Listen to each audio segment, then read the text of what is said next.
even save the freaking thing. Alright, so this is Manticxre's weekly tournament.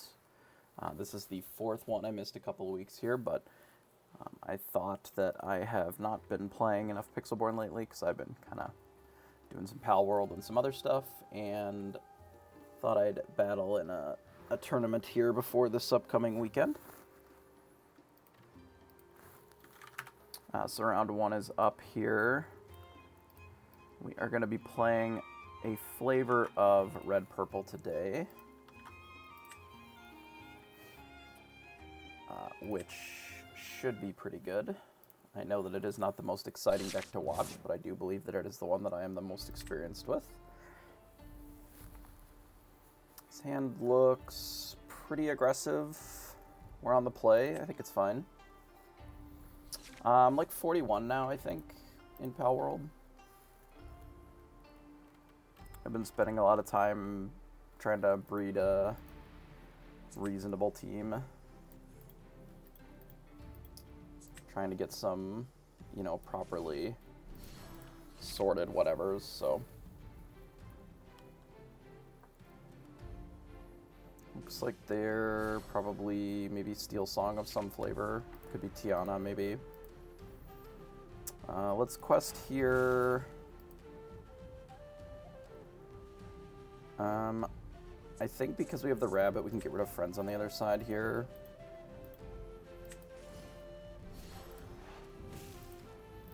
Let's do that.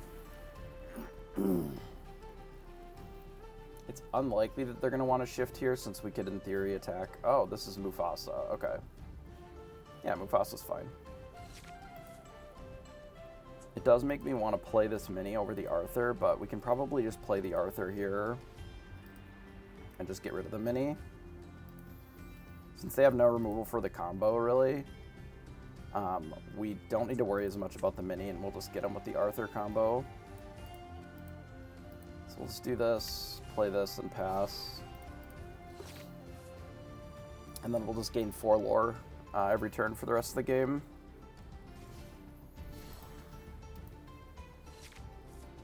Alright, so we'll quest here. Quest with Arthur.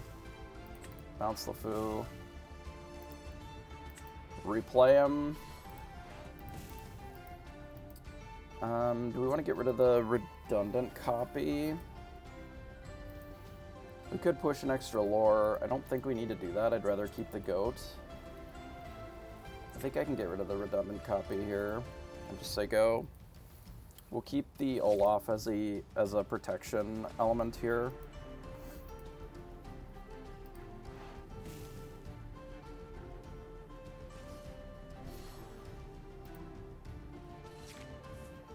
Alright, quest.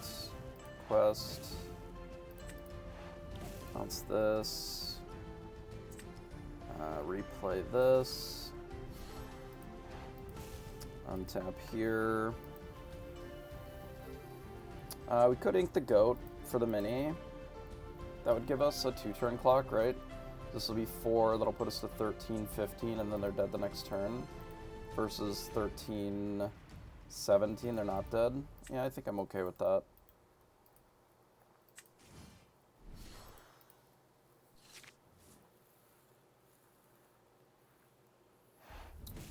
Yeah, this combo here gains you essentially 4 lore every turn if it's not able to be interacted with, and given the deck that they're playing, they don't really have any interaction, so they have to kind of try to race, but it's pretty well impossible, so not too worried here.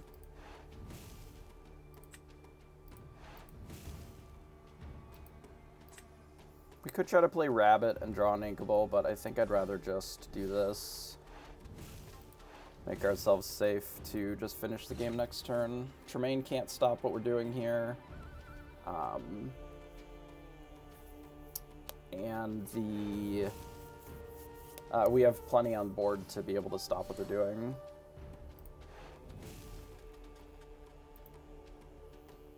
Of ink, or damage rather.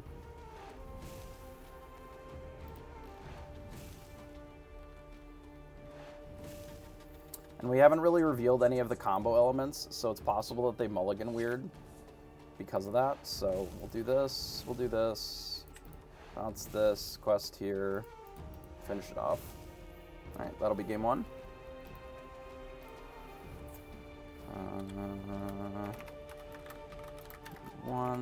We are 1-0.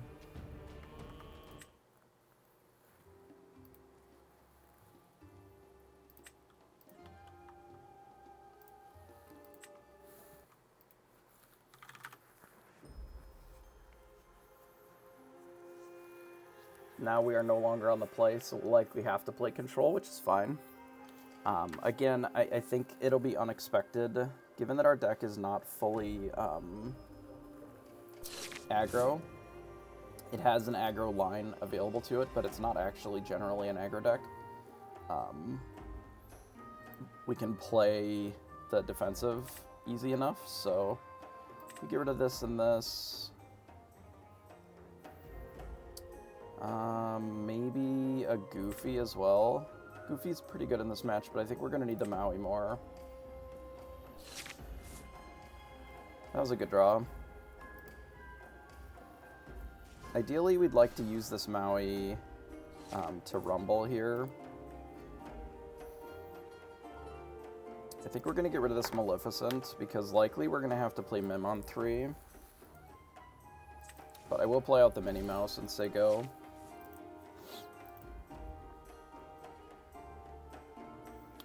Given that we drew a Be Prepared, we're probably going to have to be a little bit more defensive this time, as opposed to the aggressor, which is fine. I'm not too concerned, especially if they're using 2 of their cards just to make a 3/3 here.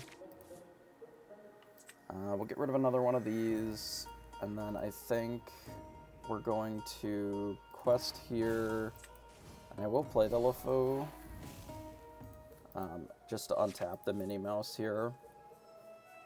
It also threatens the Queen, so they may not be able to quest with it either.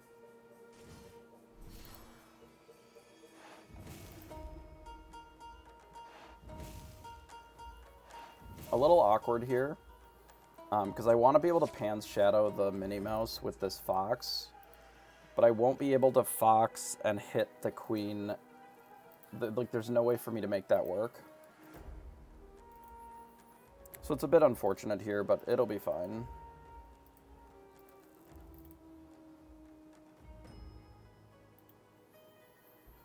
Can bounce this to get our extra ink. Maybe we do just kill it, and then we just hit the mini with the Pan's Shadow.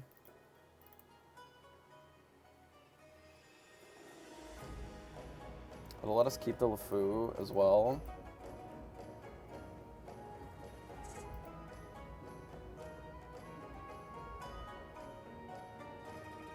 I'm gonna hold on to the Maui.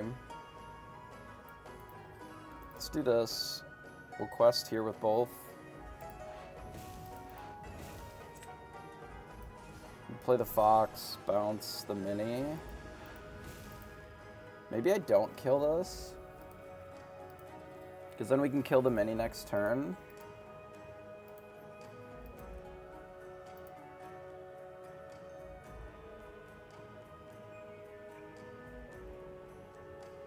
Then what are we gonna do about the Queen? Nothing. Let's just kill it.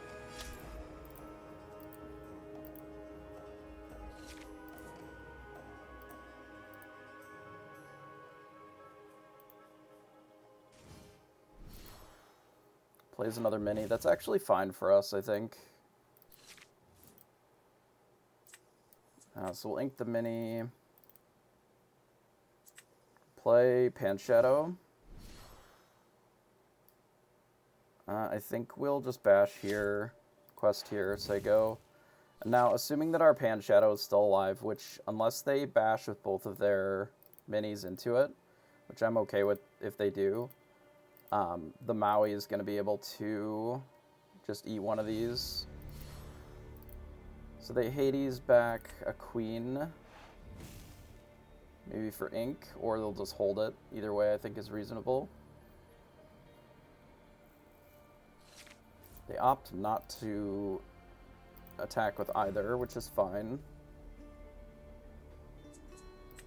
Let's play Olaf.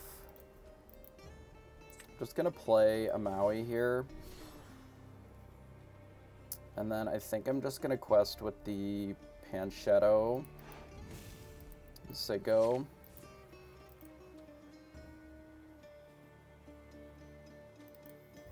Now if they Tremaine, we'll sacrifice this. It's possible that this is just Queen. No, they inked the Queen, so this could just be another Tremaine.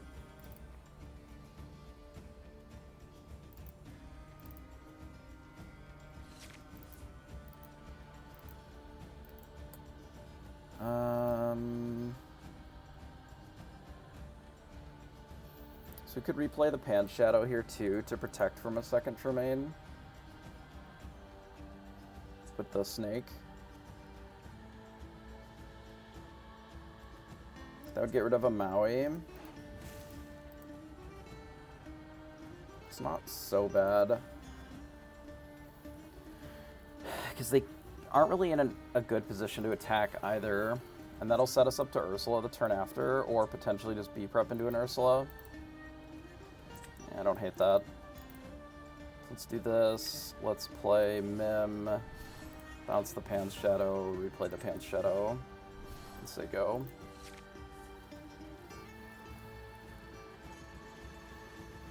Then if they Tremaine us again, we will just snake and sacrifice. They may be questing with everything. I don't actually think that that's that good for them here. Unless they're planning on B-prepping themselves.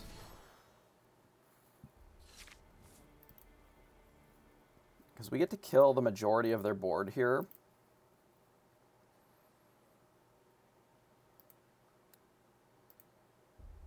And then just play Ursula. Like we can Maui here and here. They still have 1, 2, 3, 4 left then. If we do that. That'll put them to 17, 16 with the Ursula. Yeah, I think that's okay actually. The alternative is that we go to 11 and then just play Be Prepared. Which is better against the Gothel, but if we do the Be Prepared, we can draw 2 cards with friends on the other side then. But if we don't draw 2 Inkables, then we're in a really bad way. Yeah, I think I'm okay just playing Ursula here. So let's attack here. Let's attack here. Let's ink this. Play Ursula. Say go. Obviously Rapunzel would be a really terrible draw if they hit it, but if we put them to 16, that's fine.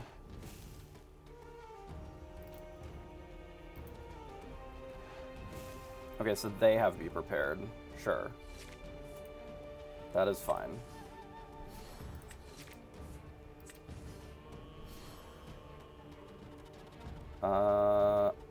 I do think I ink here.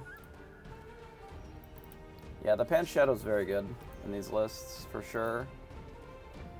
I don't know if I can necessarily race with Arthur, but the Arthur plus Rabbit is pretty sick. That's pretty tough. Okay, so let's quest here. Let's quest with the Arthur. Bounce the Rabbit and see what we're working with here. Mim Fox. Okay. So we play the Rabbit. Let's play this.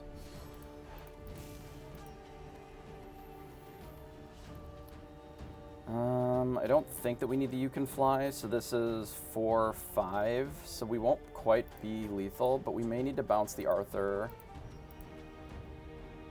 just to have enough pressure, but I don't think that we need the You Can Fly here anymore, so let's just get rid of it. It's possible that we should just draw another Rabbit here. We should just do this, and then say go.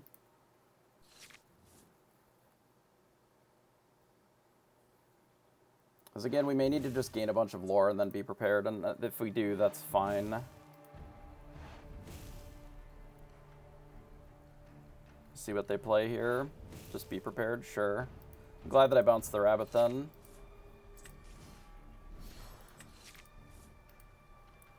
So that, plus... We can keep the teeth, actually. Because it can kill some of the small things. I think I just play the Arthur and pass. Mufasa is probably our worst case scenario here.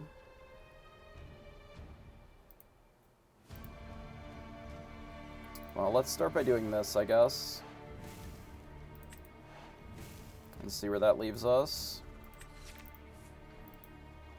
Okay, we found a Maui, but I don't think it is necessarily going to be enough. That's brutal. That's a brutal top deck.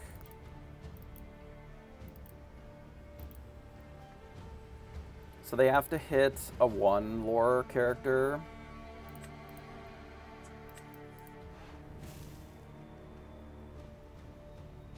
Or no character would be fine as well. If it's a 2 lore character, we're dead. Okay, Queen of Hearts is fine.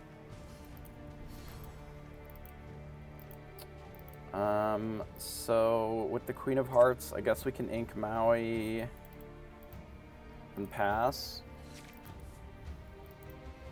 If they rip Queen of Hearts actual, it's bad for us, but we can beat most non-5 drops here, I think. If we can teeth whatever they play. Goodness. Okay, that's good. Alright, so we B-prep that. And then we can... I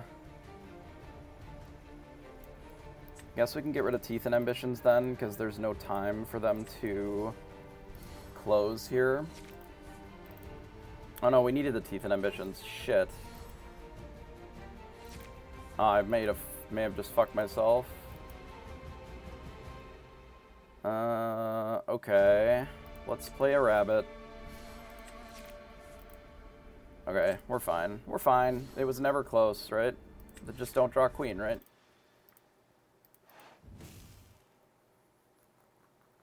We don't need this anymore. So they just need to not draw the 5-drop queen, and then we got them. Okay, we're fine. Yeah, I was thinking that we had...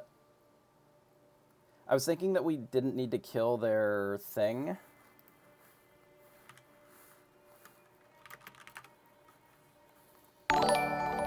But the reality is that we probably did need to kill something, because in my mind, I was thinking that I could quest, go to 18, and then they'd have a turn to play stuff, but like we're passing and then they get to do stuff, so it's kind of weird. Well, we have 36 minutes, which is like a long time. Okay, what do?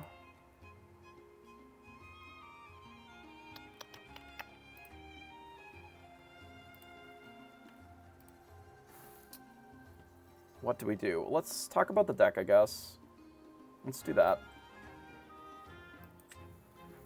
So, what we're playing is sort of a hybrid build of kind of the aggro and control that we'd been playing previously. We still have the 4 minis, a couple Pan Shadows on the Goofies. Like, I'm a pretty big fan of this package, though I know that the Goofies are a little bit unusual for these decks. I think that it is a very strong card in a lot of matchups that normally are not great for us. Like, Goofy is very good in the mirror. Goofy is very good against blue steel, because it is a threat that they can't just do a single card to deal with, unless it's one of their premium removals, like, say, Hades. The deck then shaves Kuzco's and the Tremaines to bring in, and as well as like a Maleficent and a Friends on the other side, to be able to play the Arthur LeFou package. So the LeFou over here, plus Arthur, is a very, very aggressive way of gaining 4 lore every turn. You quest with this guy, you quest with Arthur, You bounce it, you replay it, untap Arthur. Now they're both readied, and you gained your 1+3 lore here, which ends up functioning very similarly to like double mini as far as your lore gain. And if they don't have an answer to it, it just is a 5-turn clock while you're still able to play most of the rest of your game without much problem. And then there's also some games where you're just using this plus, say, a Merlin rabbit and drawing a couple extra cards. Or you perhaps use Arthur plus the goat for a 5 lore gain in a single turn. So there are some lines of it that are just a lot more aggressive than what you'd find in an average list like this. And generally the purple-red decks struggle against specifically like Arthur, especially if they have this combo going. You can also do a similar combo with the snake. It just costs more ink, costs 5 ink, because you bounce the snake, play the snake, bounce Arthur, replay Arthur, so it costs 5 ink, but it does the same amount of lore gains. So there's 2 very good Arthur combos in the deck.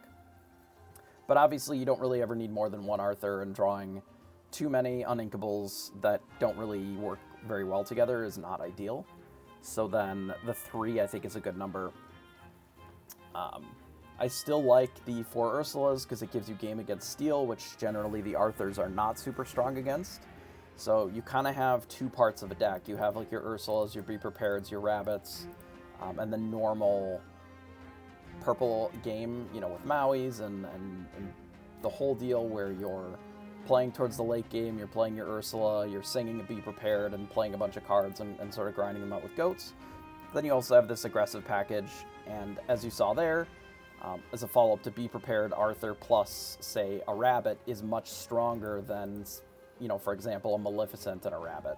So it gives you another very powerful line as a way of doing something off of Be Prepared. And there's also still the lines when you're at, say, 10 ink of playing Be Prepared plus an Arthur, because that opens up, you know, still playing this from your hand, or doing something like playing a goat and bouncing it and just gaining 5 lore and then replaying the goat. Then you don't necessarily need the extra snake, or the extra snake can give you another lore.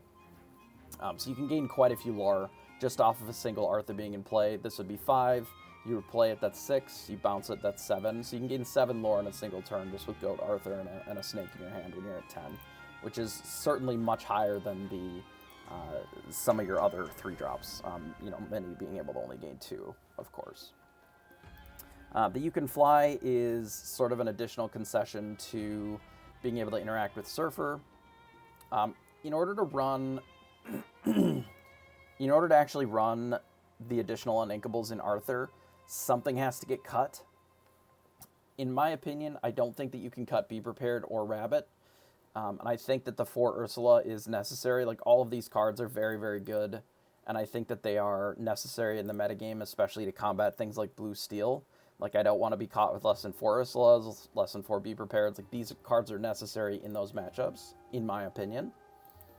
I think Rabbit is just, like, one of the best cards in the deck. There are versions that play much lower to the ground. You sort of run the full set of Arthurs and more of the 1-drops and stuff, and then I think you can shave on Rabbits. But if you're playing sort of the more control-y version that's looking to play a lot of ink, I think Rabbit is too good. So that's already 12 of your uninkables. I think the 2-Pan Shadow is almost a necessity to be able to interact favorably in the mirror. And it's just a good card. It's just a functional, you know, mouse Surfer. If you go this into this, it's the same as going double mini, right?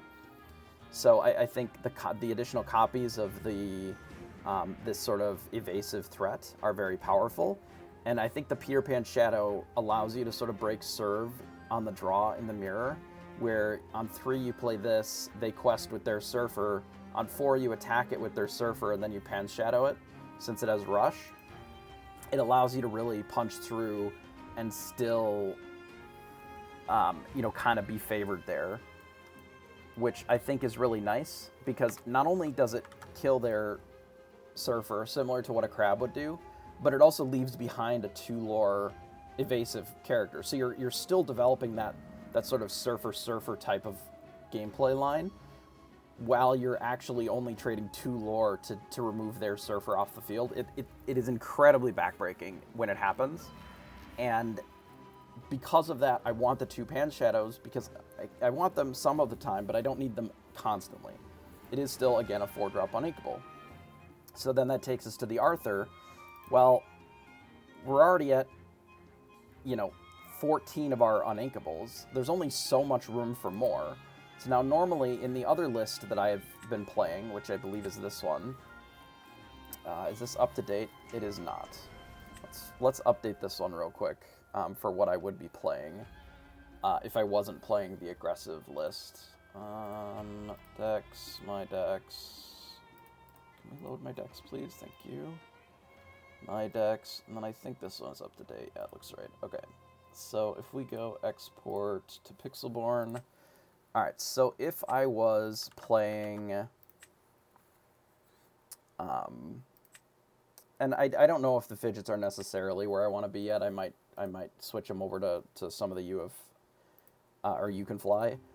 But this is a list that I was pretty happy with in the 2K last weekend, where it's running the 2 Pan Shadows, 4 Ursula, 4 Rabbit, 4 Be Prepared, and the 2 Tremaines. So this would be sort of my 16 uninkable package, which I was happy with. So you notice the 2 decks are pretty similar. There's a little bit more 1-drops in the other deck because it's a little bit lower to the ground, and there's a little bit more, we cut the Kuzcos for something else, and we added an additional uninkable. Like, we sort of shaved on this sort of stuff because we are already more aggressive in the mirror. So we don't need to interact with the Surfers quite as much, since we can take the aggressive role more easily with the Arthurs. But it's possible that the other list could use maybe just 2 You Can Fly, and then something else, maybe another Goofy, possibly even going up an uninkable, maybe another Tremaine or something, rather than the 3 fidgets. I think fidget is fine, but he is really just that. I think he's fine. It could be a crab in this slot as well, like a crab and a couple of You Can Fly or something. I think that would be not embarrassing. But yeah, this was the list that I would play if I wasn't playing the hybrid version, but I wanted to try this one today. When I was at the 2K, the only deck that I'd lost to was a version of this deck playing. They had some spell books, and they had a couple of Elsas instead of the full Ursula package, and they shaved some of these. And while I think that Icky's list was probably pretty well set for the mirror, I think it was a little bit disjointed as far as being focused against certain things, like having some Ursulas and some Elsas and a little bit less on these. I think you sacrifice too many points in some of our matchups that are already pretty close, like Blue Steel, just to gain a lot more percentage against Red Purple. And I think you only need so much of an increase against RP, but you still have to not lose all of your other matchups that are close. And then the ones that are not close, you're just not really improving anyway, no matter what changes you're making here. Though there is a world where you can sort of try to race the discard deck with this. Even playing Arthur and then just bouncing a Rabbit off the Arthur isn't embarrassing. So, but yeah, so this is sort of the list that we're trying today. We went up to 7 1-drops because we have more lines where we can go 1-drop into 2-drop. Because we have the LeFous here, you can do 1-drop, untap it, and then that protects it, and then you can follow it up with your Arthur, and then that gives you the line where this is already on the field, but you gained a little bit of value from your 1-drop, and you could even potentially just keep questing with it, but it does allow you to Fox more easily because there's just more bodies on the board or whatever. And then there's just some more aggressive draws that you can do where you're sort of rumbling with these more. I think you kind of have to play 3 Teeth and Ambitions. Again, it opens up some more ways of interacting with the Surfer, especially if they use their Surfer to sort of kill yours. But it also helps against the most aggressive decks, like the Lilo, sort of Maleficent 1-drop into the Pinocchio kind of decks. You need something like this to be able to clean it up a little bit. If we'd held it in the last game, it wouldn't have even necessarily been close. We wouldn't have needed a top deck. We would have just been able to teeth their 2/2, and then they just don't have an out. Whereas the way that we played it, even with the Ursula, we gave them an out of drawing the 5-drop queen, which is not ideal. But yeah, still have the same normal package, you know, the snakes, the mims, the goats. We shaved a Maleficent because you kind of have to make room for 3s somewhere, and we already are pretty 3 heavy with the Arthur and the Minnie Mouse, to some extent the Fox. We shaved a Friends on the other side because you have to make room somewhere. And this deck doesn't care as much about drawing cards early, I guess. Like, I don't really want to be singing in a deck that's generally more aggressive. Whereas in some of the more control-y lists, like you play the Maleficent Sorceress and you're happy just like singing a Friends on the other side, playing a Rabbit and doing those games.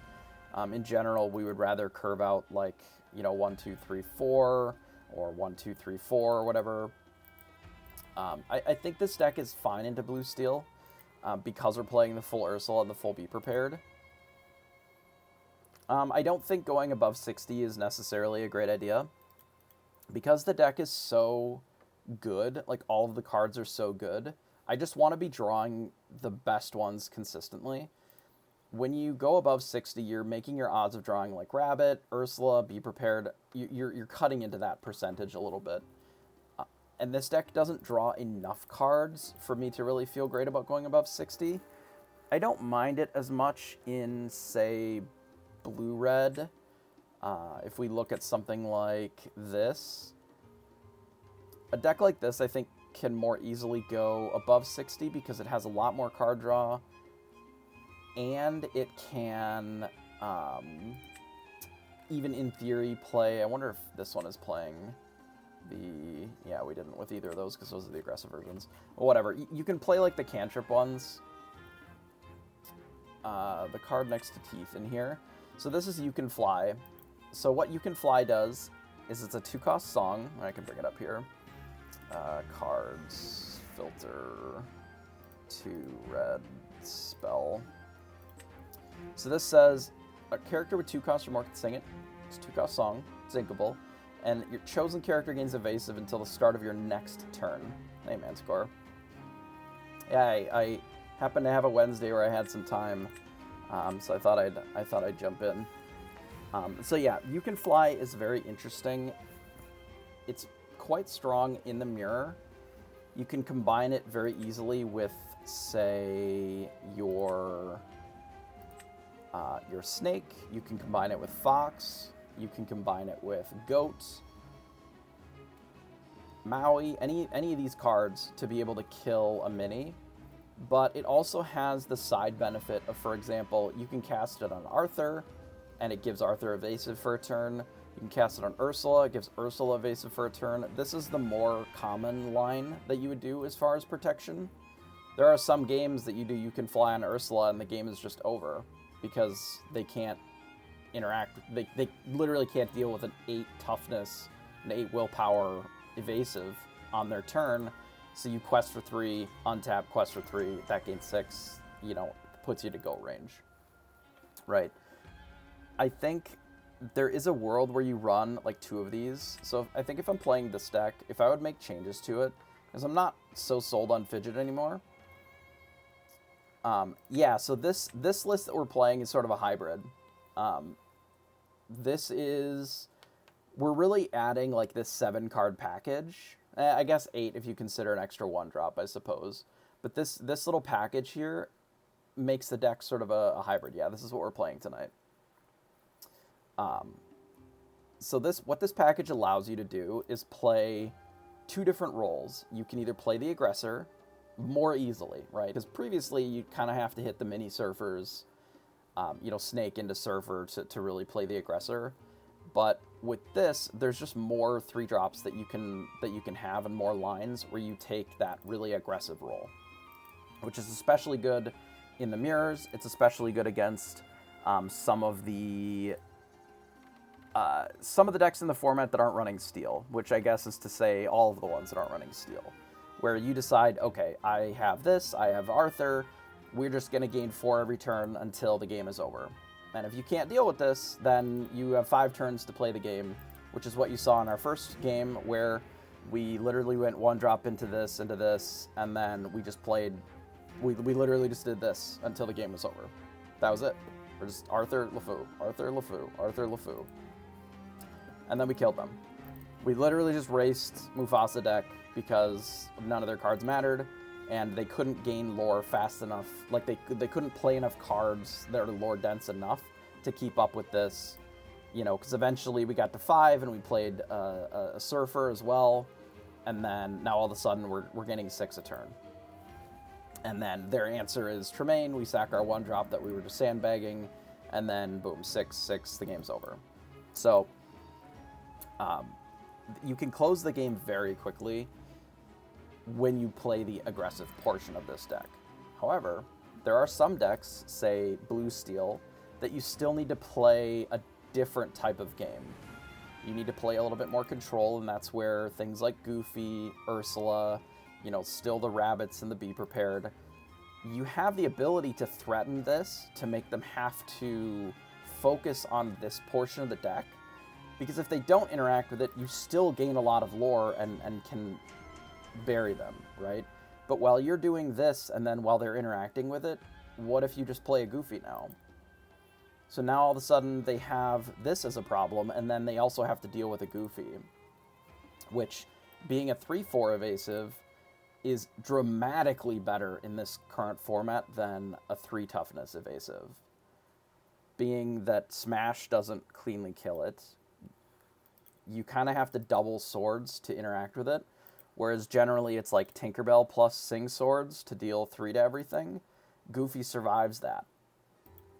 So it is a very interesting threat in those matchups that has played very well for me. And typically our 5-drop slot, once we have the Arthur, the 5-drop is a little bit better. The cut, this is roughly what I was playing before.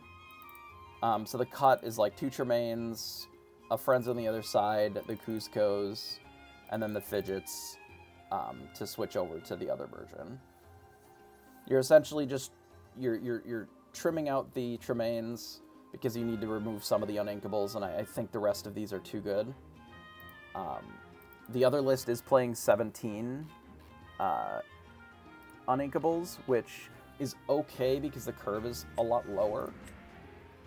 Like, in general, the curve of this is a lot lower than the other one. Not by a dramatic amount. Obviously, the curve of this deck is pretty low, too. But you're not getting 6-drop Uninkables, you're getting 3-drop ones. If you're kind of getting flooded, you're getting cheaper ones in general. Yeah, the aggro deck is very good, and I think it's very strong, but it doesn't have any game against the Steel decks, is the problem. Like, if they play Blue Steel and they just blast you, you might just get buried, right? Or some of the Steel Song decks, whereas because this is sort of a hybrid, because we have a little bit of the aggro plan plus the Ursulas and Be Prepared, like, we have the end game that is strong against the Steel decks. We have Ursula, we have some different evasive threats that they will have to deal with sooner or later. We have the Mauis to interact with their board still. You know, we have the goats and the rabbits and the foxes and the snakes plans still in the deck. And we have the Be Prepared. So you still have game against a lot of these Steel decks. Yeah, well, because the Blue Steel decks, sometimes they just, like, dirtle around a little bit playing items, and then they wheel, and then you can just, like, play more stuff. But yeah, the Steel Song deck is just like, do this, you know, swords you, and then you're like, well, neat. I guess we perish, right?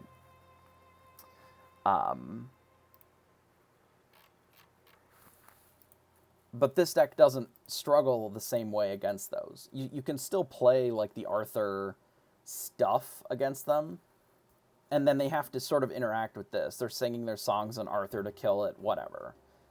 Because then you just keep developing your ink like you normally would. You know, you play your rabbits to keep your card up, and then you Be Prepared them at some point, and then play an Ursula, and then that's generally pretty good. Like you use this more as a value package as opposed to the combo.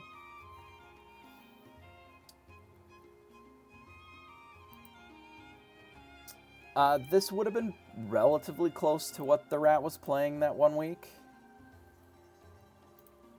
I don't know what they're on now. I suspect that they're on some of the newer variants. I know that we played them on the ladder, and they were playing like the Fan Your Flames version or whatever, like the really, really hyper-aggressive one. But this was probably pretty close, maybe plus a spellbook and minus the teeth, to what they were playing. I can bring it up, actually, what they had. Maybe. How do we do that? We would go here.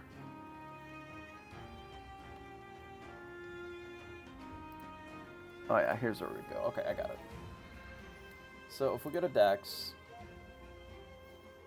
and we scroll down a little bit to the Rat. Oh my god, there's so many decks. Why?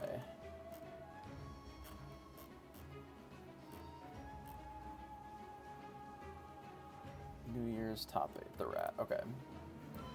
So here was what the Rat was playing that we ended up facing, which ended up, they have the full Tremaine and like the Yuzin package. This is sort of one of the older style of lists that included like the minis in this, but it also had like the 6-drop payoffs, which I think is fine.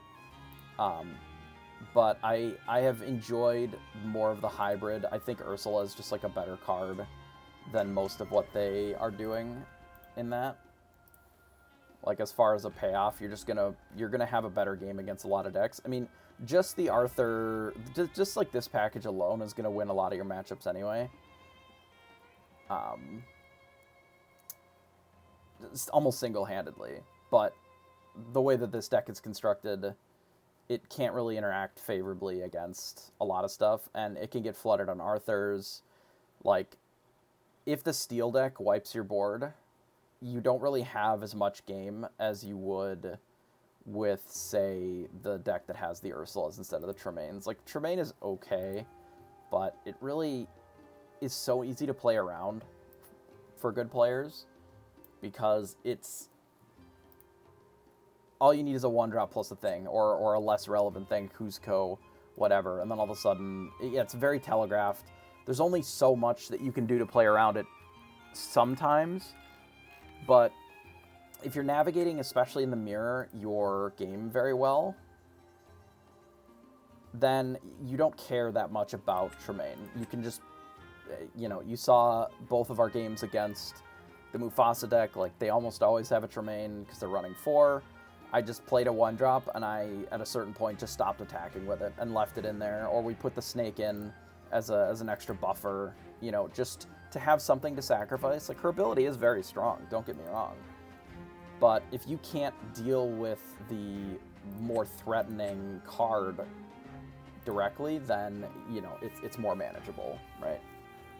So, like, I generally do like the Tremaines, but I think I prefer, like, the 2 that this list is running, if we're going to be running them at all.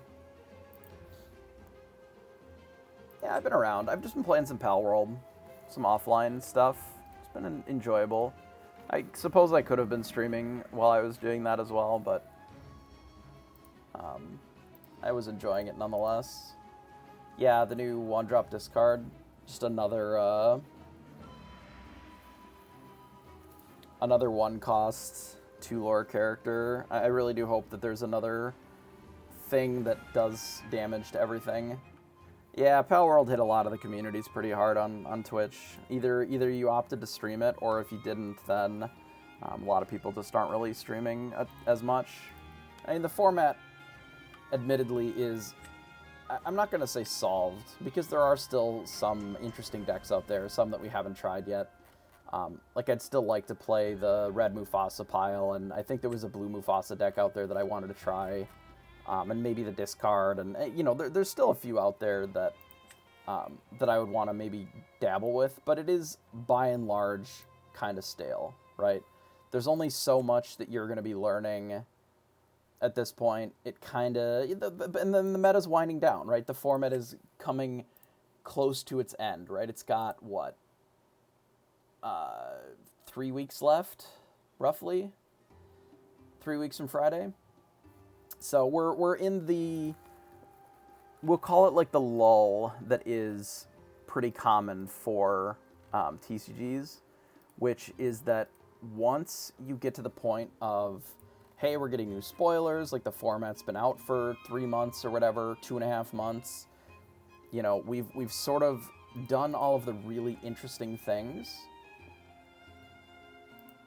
that can be done. There's still a little bit of meta development that'll happen, you know, Pan Shadow's creeping in now, Goofies, you can fly, like there's still new sort of tech that comes out to try and counter the other tech that was there. You know, Fidget was good for a weekend. But the reality is that there's only so many changes that are happening for the deck that are more than just, you know, we're adjusting to what other people are doing, you know, for the mirror.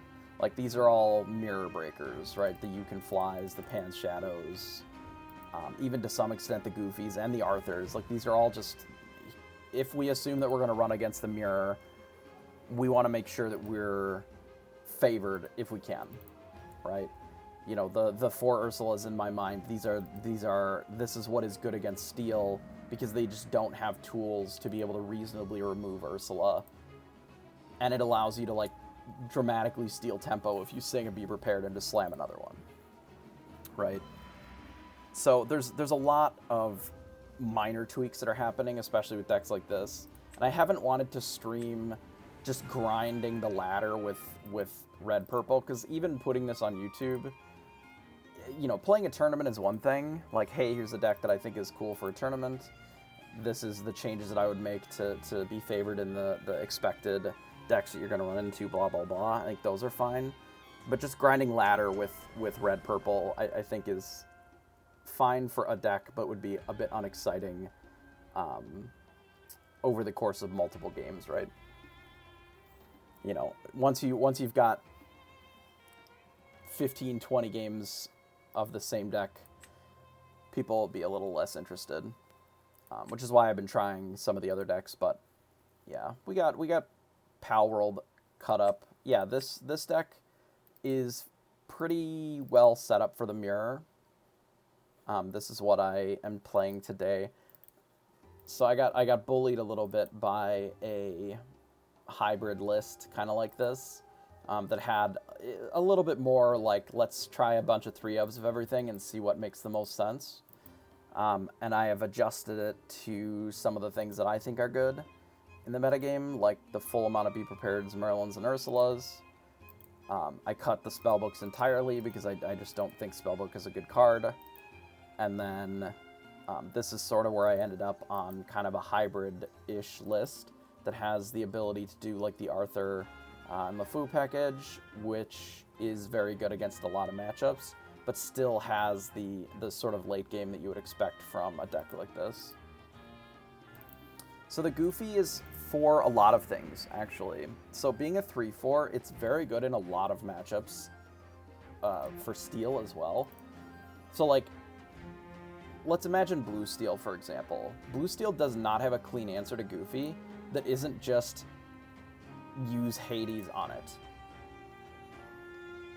right? And if they're immediately using Hades on this, I can follow it up with an Ursula, which now they also then have to use a Hades on, right? And then that gives us a lot more ink to do other stuff. So being a 3/4 evasive is a pretty big game against their decks, because Tinkerbell plus a Swords doesn't really interact favorably with it. It's good, you know, it can clean up a lot of our other stuff, and in general, like, if you're doing, say, like the snake into the mini into, you know, like a rabbit sort of game plan, like the normal expected RP plan, 3 damage is more than sufficient to just blow out your whole board and then bury you. But if you go something like Minnie Mouse into, say, a rabbit into Goofy against the Blue Steel deck, they now don't have a super clean way of cleaning up the whole board with just a single card or 2 cards. You know, they can clean up the mini, or they can clean up the mini and the rabbit, but then the goofy still survives. And then you get to keep questing with it. Currently, the only real removal is Be Prepared, but like Maui and Teeth, as well as the Mimfox, generally do pretty well in this format.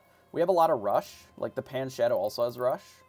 So we have a pretty solid plan of dealing with things just by bashing in with this, bashing in with this, or this, and then setting up for Be Prepared later as well. In general, like if we go look at the other lists that I was playing, this is essentially what I played in the 2K, except I had one less Pan Shadow for Dragonfire or something. So this is what I would play, maybe plus or minus the fidgets for some other combo of stuff, but this is what I played in the 2K to top 8. Like, all it adds is 2 Tremaine. So it doesn't really change a ton for the list. All we've done is shave the Tremaines for the Uninkables, shave the Cuscos for the LeFou, and sort of cut down on the fidgets and a Friends on the other side to run, you know, another 1-drop and then the rest of that package. We haven't really changed a ton in the deck, honestly. But it gives us an additional, very aggressive plan that we can take.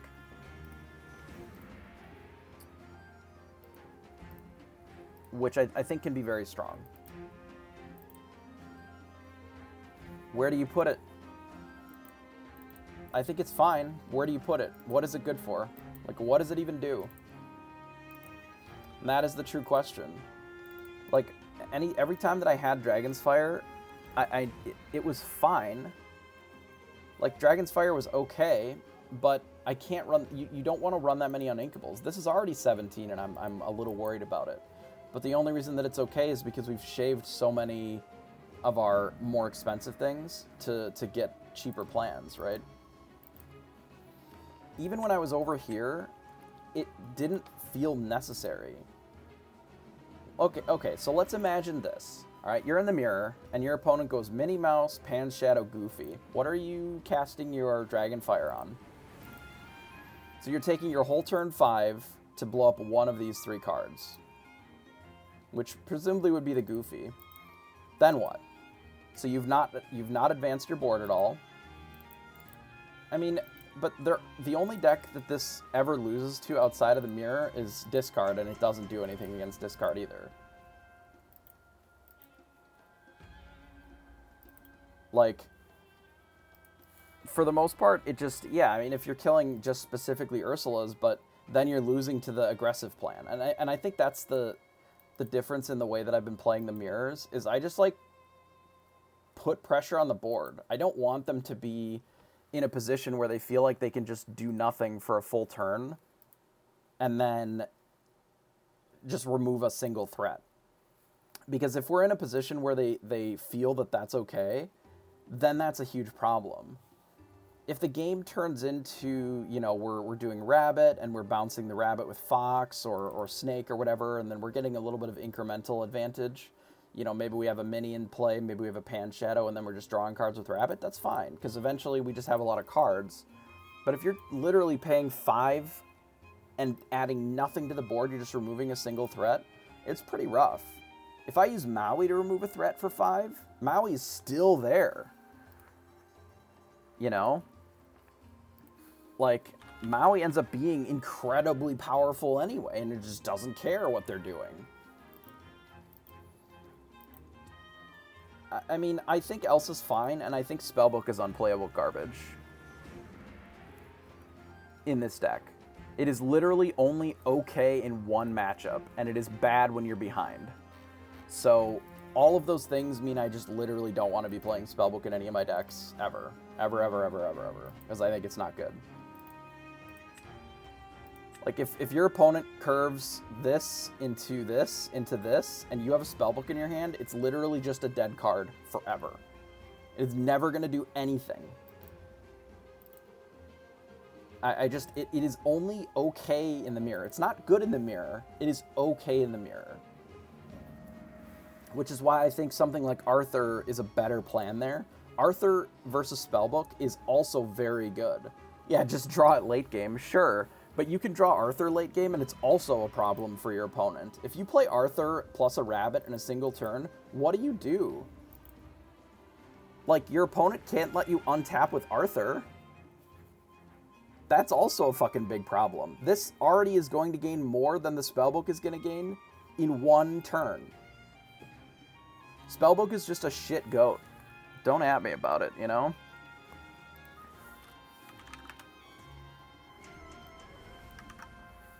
Alright, let's battle the next round here.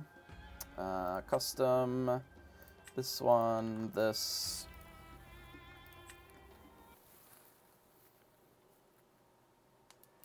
Yeah, if they're not attacking, if they're not getting quests in, like, they're not really winning the game. Ursula is just a better spellbook. Almost every spot where you have a spellbook, if you're not already capped out on Ursulas, you should just probably put an Ursula in that spot instead. So this is round 2 of the Manticxre Tavern online weekly series. This is number 4. We are currently 1-0. So this will be round 2.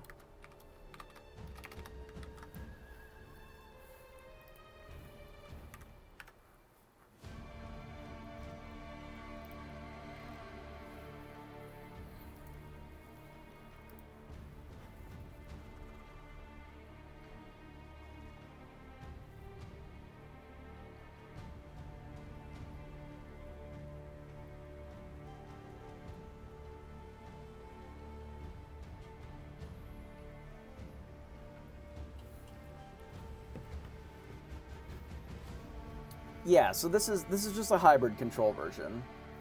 I played against Mufasa, like red Mufasa. Yeah, this is a hybrid version of the deck where it is leveraging some of the aggressive cards, but still playing the control deck. Especially in the mirror, it is incredibly powerful in the mirror. Double check that I have the right code here.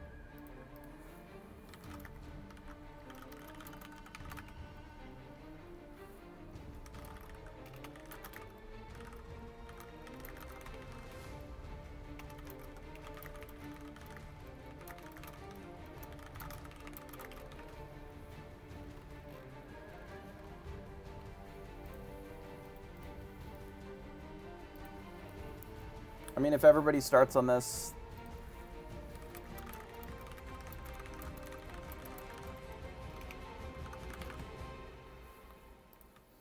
Alright, I'm gonna reload Pixelborn real quick here. I don't know, if everybody gets on this, I'm not sure what the counter is. Play a different deck. Play discard, I guess.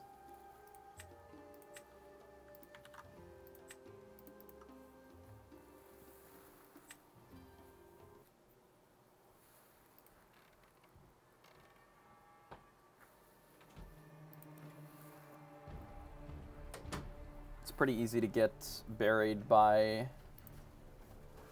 Yeah, discard is pretty rough.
Come on, Pixelborn, you can do it.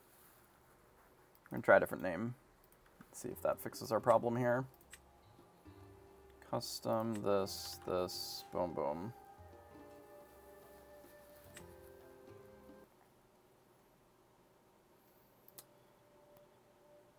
Yeah, most of what applies to blue steel can apply to amber steel.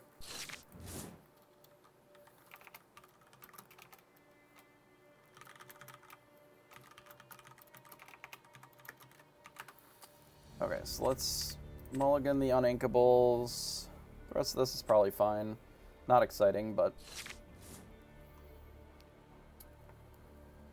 not the best hand I've ever seen. We don't know what they're on. Given that we're in the dark a little bit, I think we just get rid of the snake and pass. Yeah, most of the decks, like the Ursula package, is still generally pretty favorable. Okay, so they're playing this deck, so that's fine. This will be pretty good. I think we don't necessarily need Maui here. We're just going to play this and pass.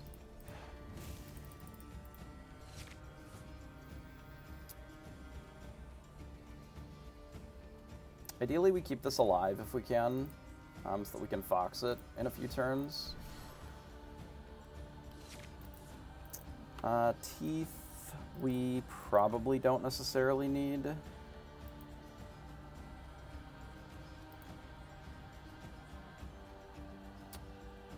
Debating. If they're playing fidget, the teeth would be good. Maybe we don't need 2 foxes. Let's do this and pass.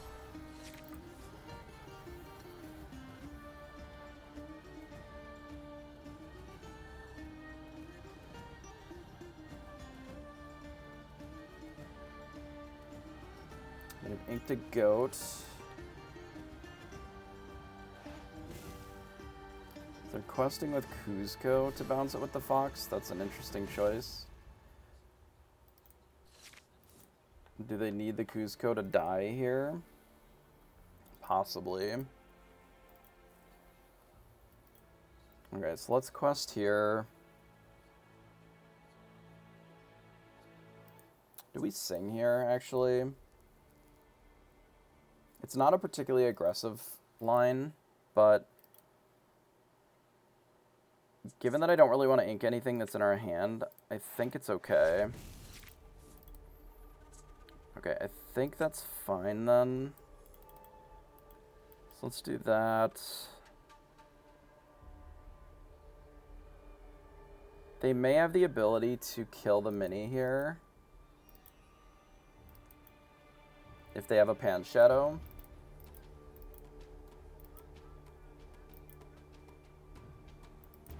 Which would be a bit unfortunate. But not necessarily the end of the world.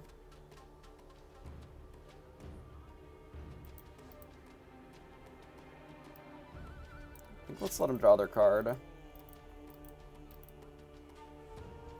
I'm going to put this back into my hand.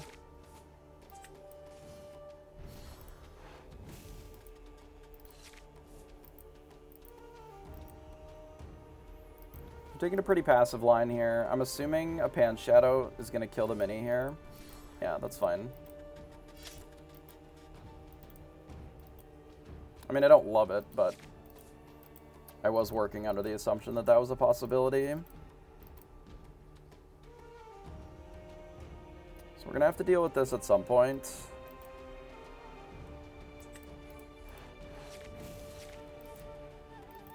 We have our own Pan Shadow.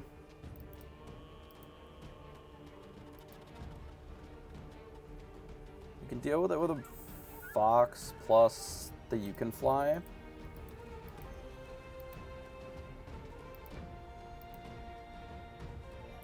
I think I'm going to go in for the Arthur line. And then we'll get rid of the teeth.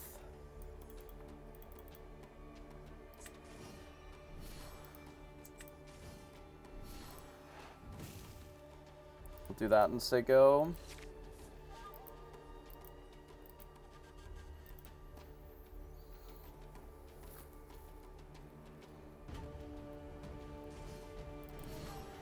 So they play a rabbit, which is fine. Unfortunately, we don't have a rabbit of our own.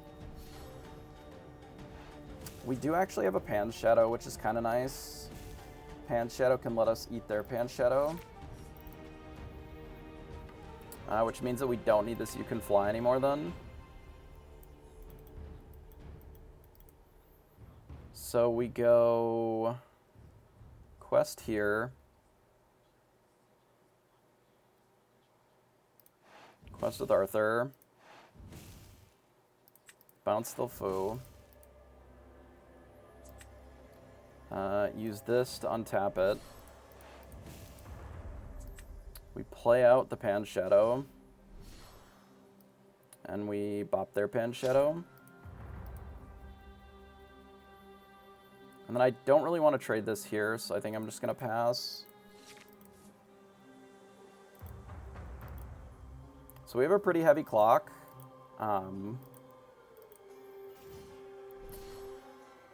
they're going to make us draw 2 cards? Sure. That was fine. Still has evasive.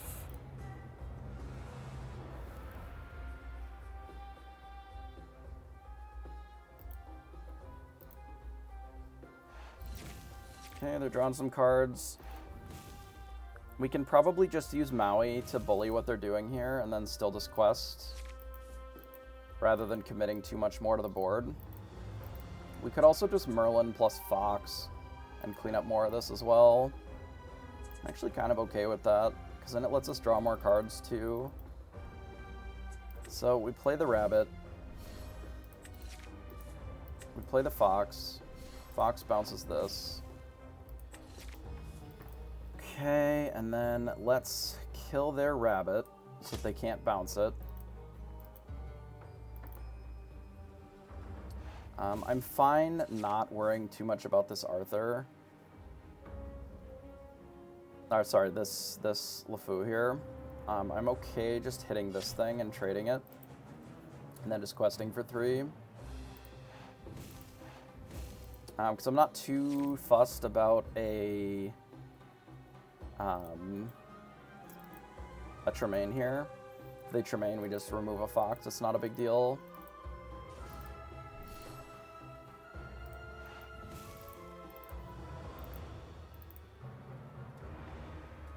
And then we can like play an Ursula next turn to force them to B-prep.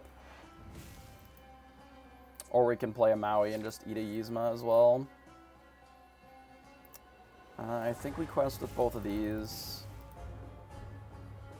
I'm okay getting rid of Surfer to play Maui. Maui bashes Yzma.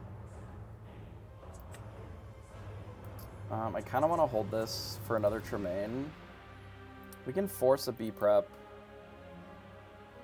if we play Arthur.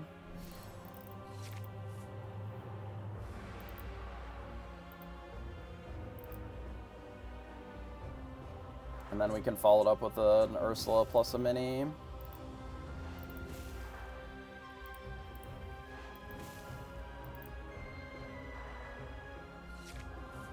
Ursula, draw a card. Mini, rid of Teeth and Ambitions and pass.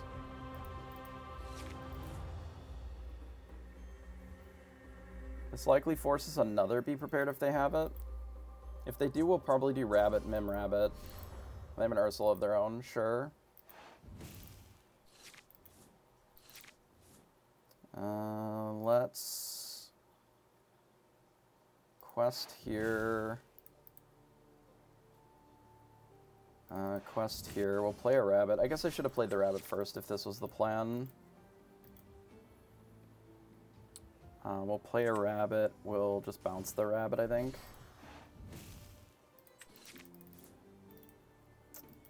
I really wanted to do another thing. Can I really afford to get rid of a goat here? I guess I can. Though I don't love it. Fine.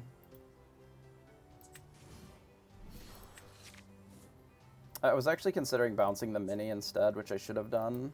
rather than bouncing the rabbit. Because if I miss on the ink, it's really brutal. But I would have wanted to have kept the mini anyway, so... Okay, they Ursula, they Maui, they double Maui. Sure, they're going to hit the Ursula here. 3, 4, 5, 6. So we have Pan's Shadow. Does that help us in this spot? 1, 2, 3, 4, 5, 6, 7, 8. So we could kill the Ursula here with the Pan's Shadow. If we attack it with everything, basically. But we have enough to play a rabbit. Hey, Rocky. Let's do this.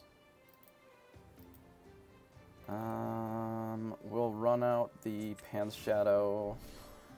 We'll go 2, 4, and hit here and here. Kill their only threat. And then, do I want to bounce a rabbit? No, but I can bounce a snake. And that's kind of free. And then I don't think I ink here. I think all these cards are too good. So all they've got are Mauis. I don't care if they eat our things. Because they don't really have a clock currently. And we do.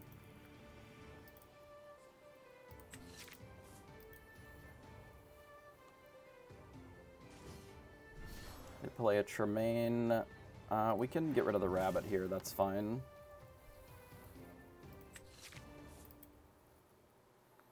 And then we can pretty easily present lethal. This is 16. We could choose to present lethal. We could also just blow up the board. If we quest with both of these, puts us to 16. There's no, like, one card that they can draw that punishes just playing Ursula here.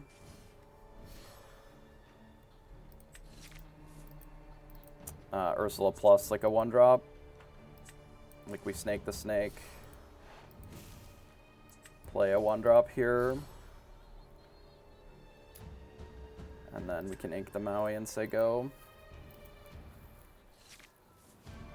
And then that lets us eat the Olaf. Even if they be prepared, we still have plenty of follow-up. Because they can quest and gain up to 17, but one card isn't enough. In order to goat, snake, goat, you need goat and snake and 10, and they don't have that, so... We do this, we do this. Alright, that's game 1.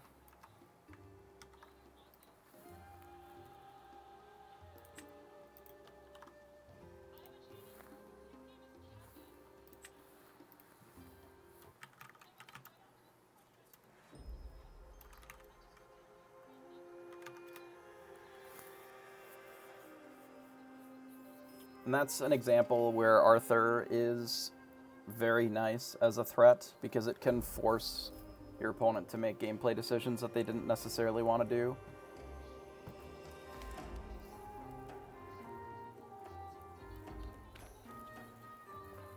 And it's cheap enough that it can be pretty brutal.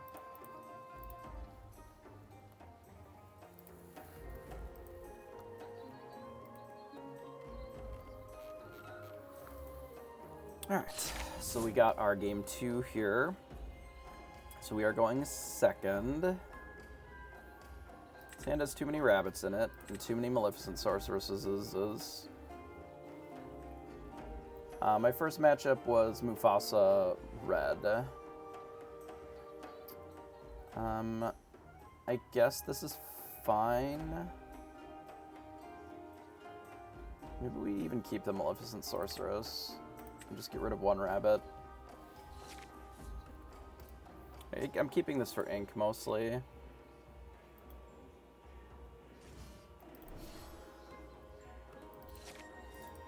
We're gonna get rid of one of these Maleficent Sorceresses. Play an Olaf and pass.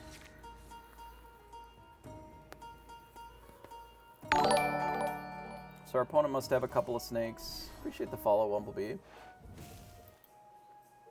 Zoa and James, I see that you'd followed last game as well, and I didn't mention it. Sorry about that. We don't actually necessarily need this Maleficent Sorceress at all. I think I just play it and pass. So I'm fine just leaving Olaf in play and not doing anything with it, because it threatens Fox to be able to bully something if they do nothing, or if they opt to just attack. We don't have a great draw against like surfers, unfortunately. If they're just foxing, that's fine. So here,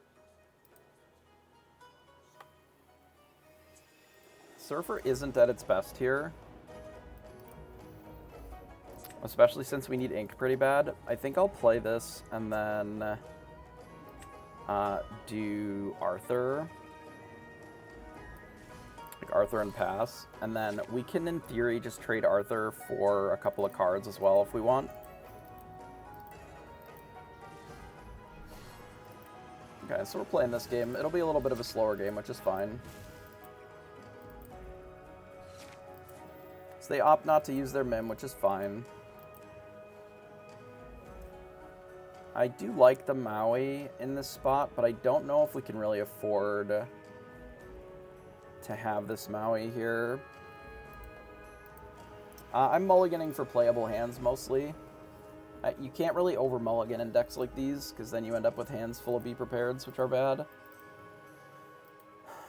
I'm debating if I want to get rid of this Mim over this Maui, because we might want a Maui next turn. And we don't really have anything that I super want to Mim right now. So I think I am going to get rid of the Fox and play the Rabbit.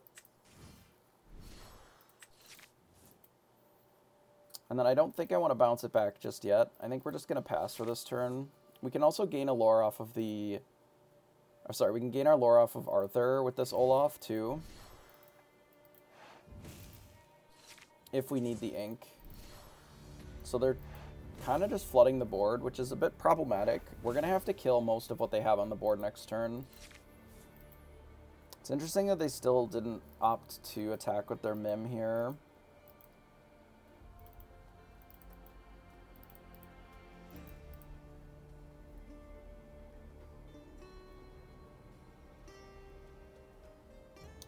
We could attack with Rabbit and Olaf into this Rabbit here.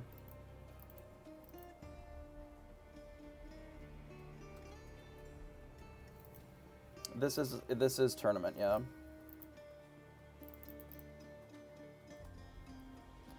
We could Arthur and bounce the Olaf. We could also just Merlin this. Could just Rabbit here.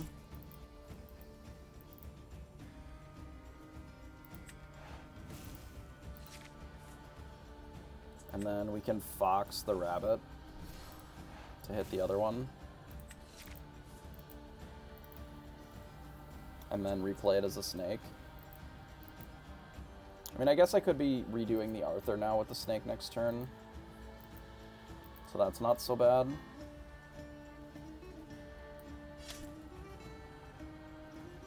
I mean, you can say whatever you want in chat. I'm the one that's got to sort out if it's an actual pro player otherwise. I think we ink the Olaf here. I'm just going to play Snake and bounce the Fox and pass. We are losing here quite a bit. It is possible that I should have just that I should have used the Snake to put pressure on this turn. Arthur bounce, Snake bounce the Arthur, replay it. But I feel like we're a little bit behind here, so I don't know if it's necessarily the way to go. Especially if they're on just play stuff and attack us plan. They just attacked with the Rabbit only.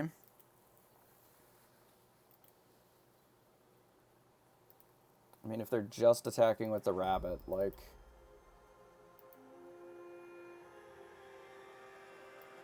I can just do this.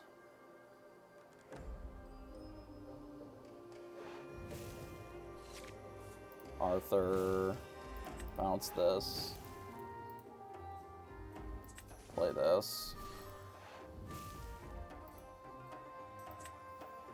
I'd rather have the Arthur in play though, because I need the inkables too. Let's play the Arthur, and I think I can ink the Maui now. And then say go, and then we're likely just going to have to be prepared given how this game is shaking out. They can gain 4, 5, they can go up to 11. They can go up to quite a bit. Yeah, I'm definitely going to have to be prep here. I mean, which is fine. That is to be expected in this spot. I am a bit behind. So they'll go up to 13.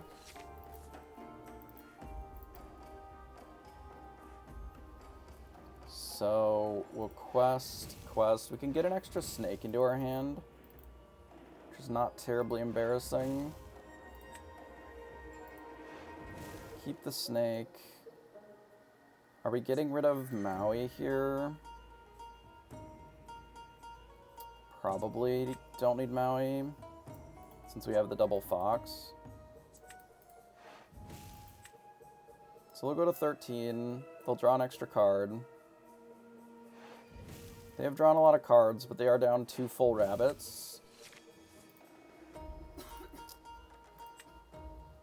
And realistically, we still have all the resources that we've had so far. If they play out a couple of cards, we can just be prep again. Obviously, if it's a goat, that's not ideal.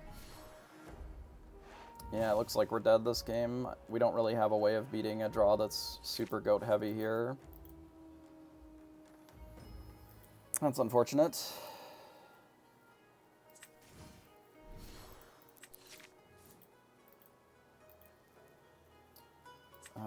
Yeah, we don't really need that. Like, our only hope is to draw Ursula's and not just more do-nothing stuff. We let them gain a little bit too much lore with the Cuscos. It happens.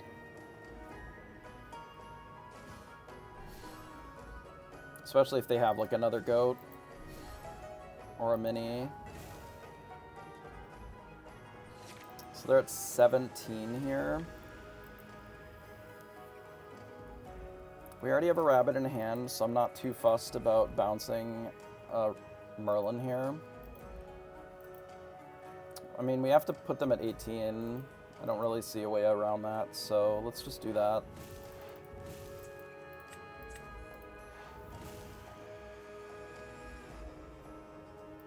We'll draw 2 cards.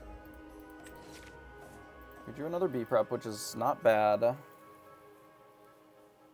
I think we can get rid of a fox here. I mean, we're just dead to a goat, right? Not much we can do about that. Pan's Shadow. Mim, bounce the Pan's Shadow. Did they ink and then replay it? No, they just have the Pan, or the Mim. So we're super dead to just a goat.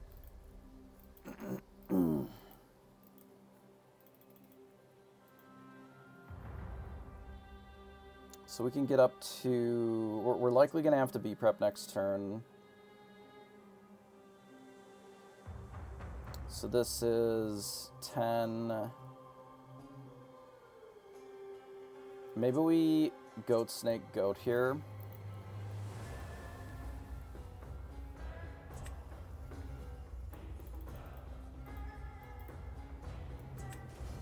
Because we need to try and close sooner than later. Bounce the goat. Replay the goat. Say go. I mean, we're dead to a goat no matter what. Or a spellbook, I suppose. We'll let him go to 19. They'll play something. Tremaine, sure.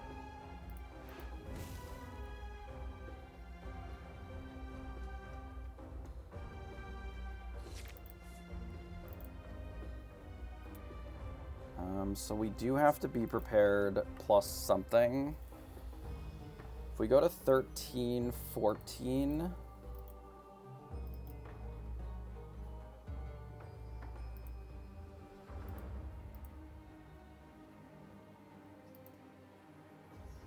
I'm debating on whether or not I want to draw cards, and I don't necessarily think that I can afford to. Like, I think I have to quest with it here. I think we have to quest with it, be prep.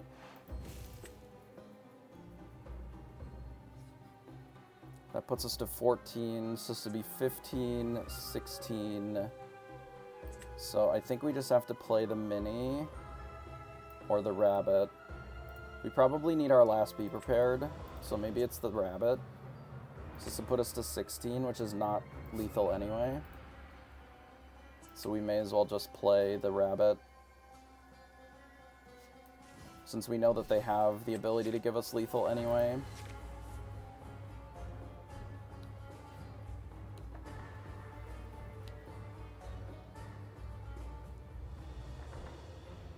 But we may have to draw some cards to try and find an answer to something.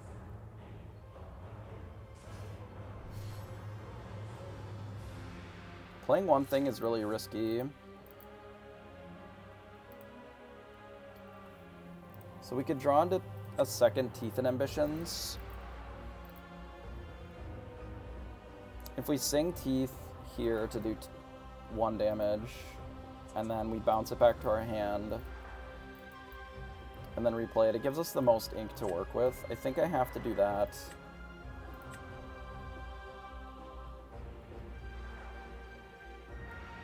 Unfortunately. So let's do this. Let's do damage, damage. Do this. Draw a card. Replay it, draw another card. Okay, we didn't draw it. Okay. Alright. Over to game 3. Such is life. We were a little bit short. I think it's possible that there was a way that we could have navigated that, but...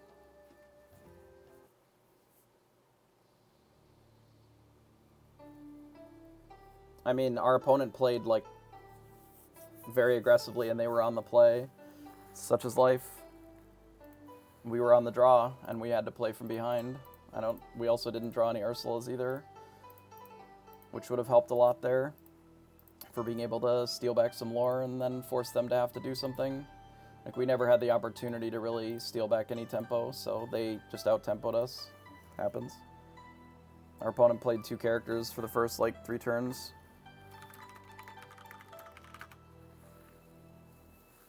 It be like that sometimes.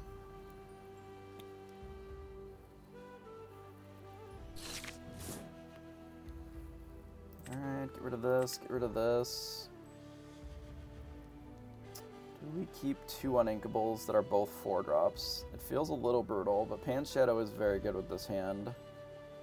Yeah, we'll try it. Okay, we're likely going to have to ink a goat here.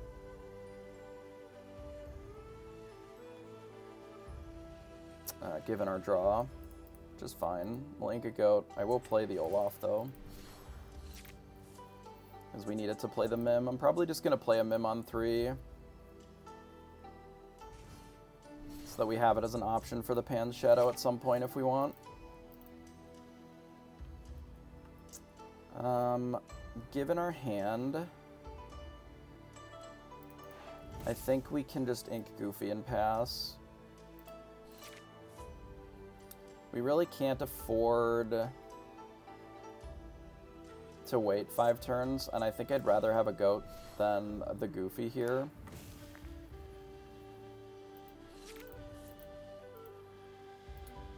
Now here, I think we can ink the Maui. I'm going to quest with the Olaf. We're going to Mim Fox, bounce the Olaf, and then I'm going to take this out. Because if they want to use their turn 3 play to quest with Kuzco and then trade with the Fox, I think I'm fine with that, given that we have the rabbit.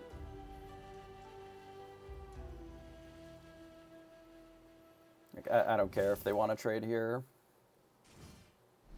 It just time walks them and doesn't really gain that much. Given our hand, it doesn't hurt us, really. It just slows the game down, which is fine. I think we're inking this Olaf. I'm just going to play out the rabbit and say go. There's a world where we play the Pan's Shadow just to have more pressure, but I think we're probably in the market to bounce this rabbit to draw some extra cards. Yeah, that's fine. We'll quest here, bounce it.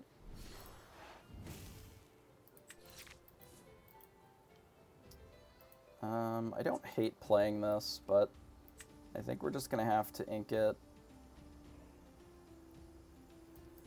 Unless we want to get rid of the goat, just to... That would be 2 of our goats, which is unfortunate. Like, I kind of want to play this, weirdly. Because it gives us Tremaine protection. Better Tremaine protection, at least. And we know that they're running Tremaines. Maybe we do. I've talked myself into it, because we have enough card draw otherwise. But I think I'd rather have the extra thing on board. And if they decide to quest with this, it's not going to be great for them, because we're going to get to mim and just bop it with our own Pan Shadow.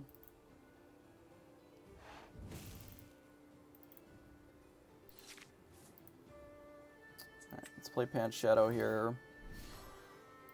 Hit here.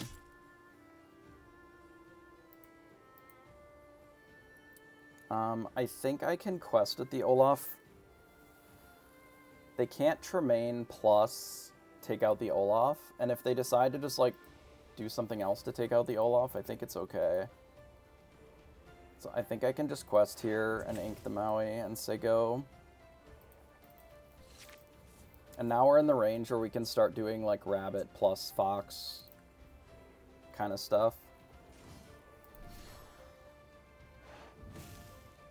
Because in theory, this Olaf is pretty safe, unless their play is literally just fox to hit the Olaf. They opt to Teeth and Ambitions the fox. Sure. That is fine.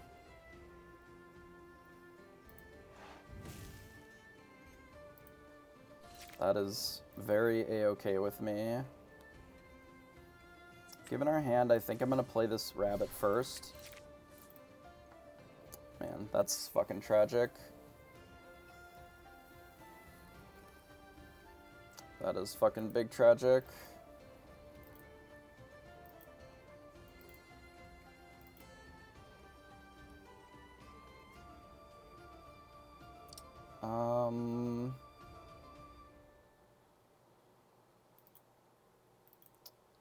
We don't need to ink necessarily, but we should. We have plenty of draw otherwise. Like, we don't necessarily need this fox.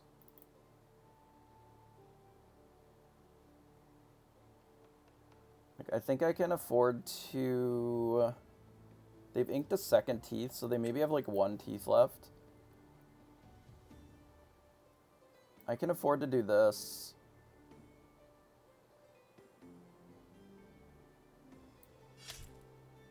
Gain my 2.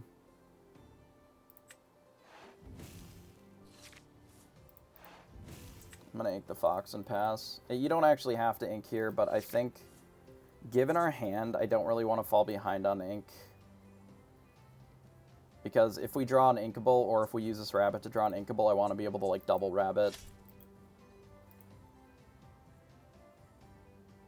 Okay, they play Ursula, sure. Unsurprising about playing Ursula here.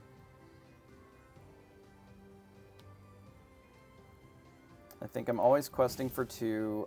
I honestly might just hit this Maleficent Sorceress.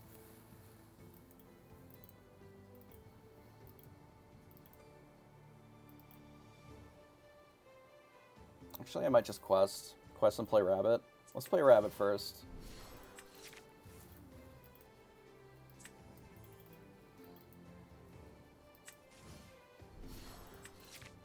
Play every rabbit.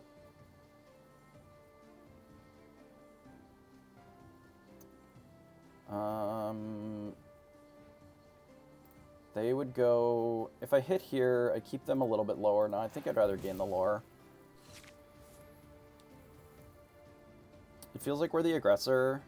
Though, unfortunately, if our opponent sings Be Prepared here, it's not great. I played the rabbits out so we can draw some cards, though. Shall we refill our hand and give us more options?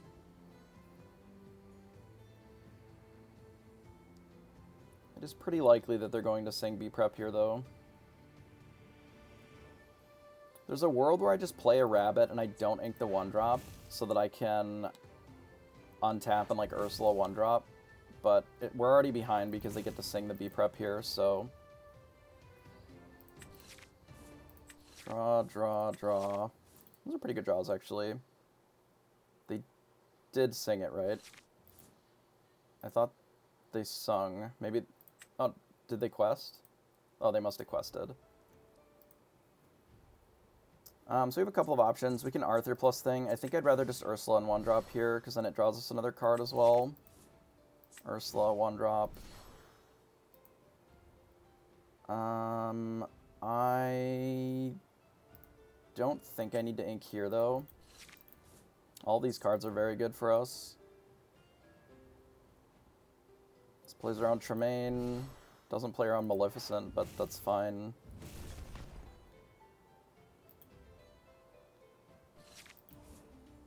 As long as they don't have...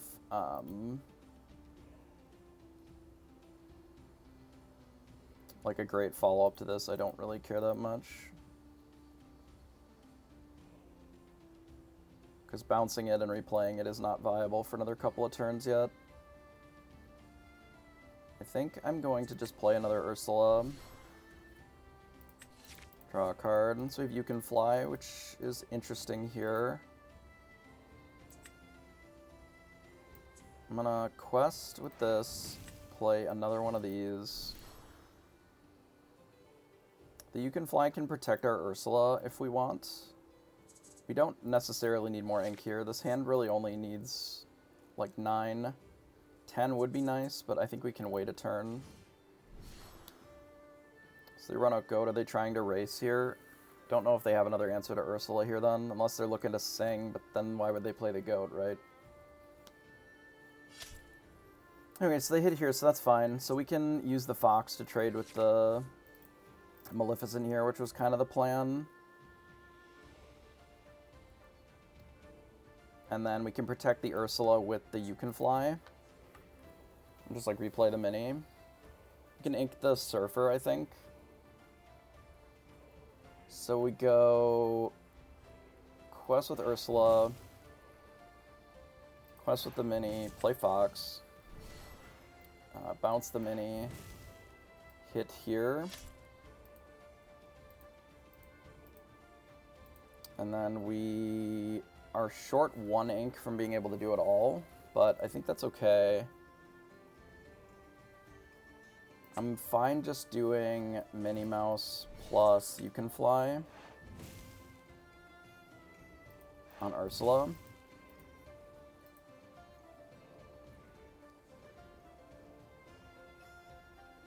And then I think just saying go. Because now if they have a fox, they can't kill the Ursula easily here. And if they opt to Be Prepared, I don't think that's enough either. Yeah, that's fine. So they have a goat in their hand. They had to Be Prep there, though, which is not great for them. We'll play Arthur plus Pan's Shadow. So we could play Arthur plus Minnie LaFaux. That gives us lethal. And we know that their hand is just 1 goat and something. And then we still have this as a follow-up if we need. So if their hand isn't exactly Be Prepared... Yeah, Tremaine doesn't do enough, right? Because we have this. We can replay the Arthur with that if we want. And if we draw a goat, they just die immediately. They're going to ink and play their goat to try and race. I don't think that's going to be enough, though. We just, like, quest here. Request with Arthur. We bounce this. Go up to 18. We play the snake to bounce the Arthur. Play the Arthur to play this and pass. And I think that'll do it. If they prep here, they'll go to 14, 15. And then we still have this, which is lethal.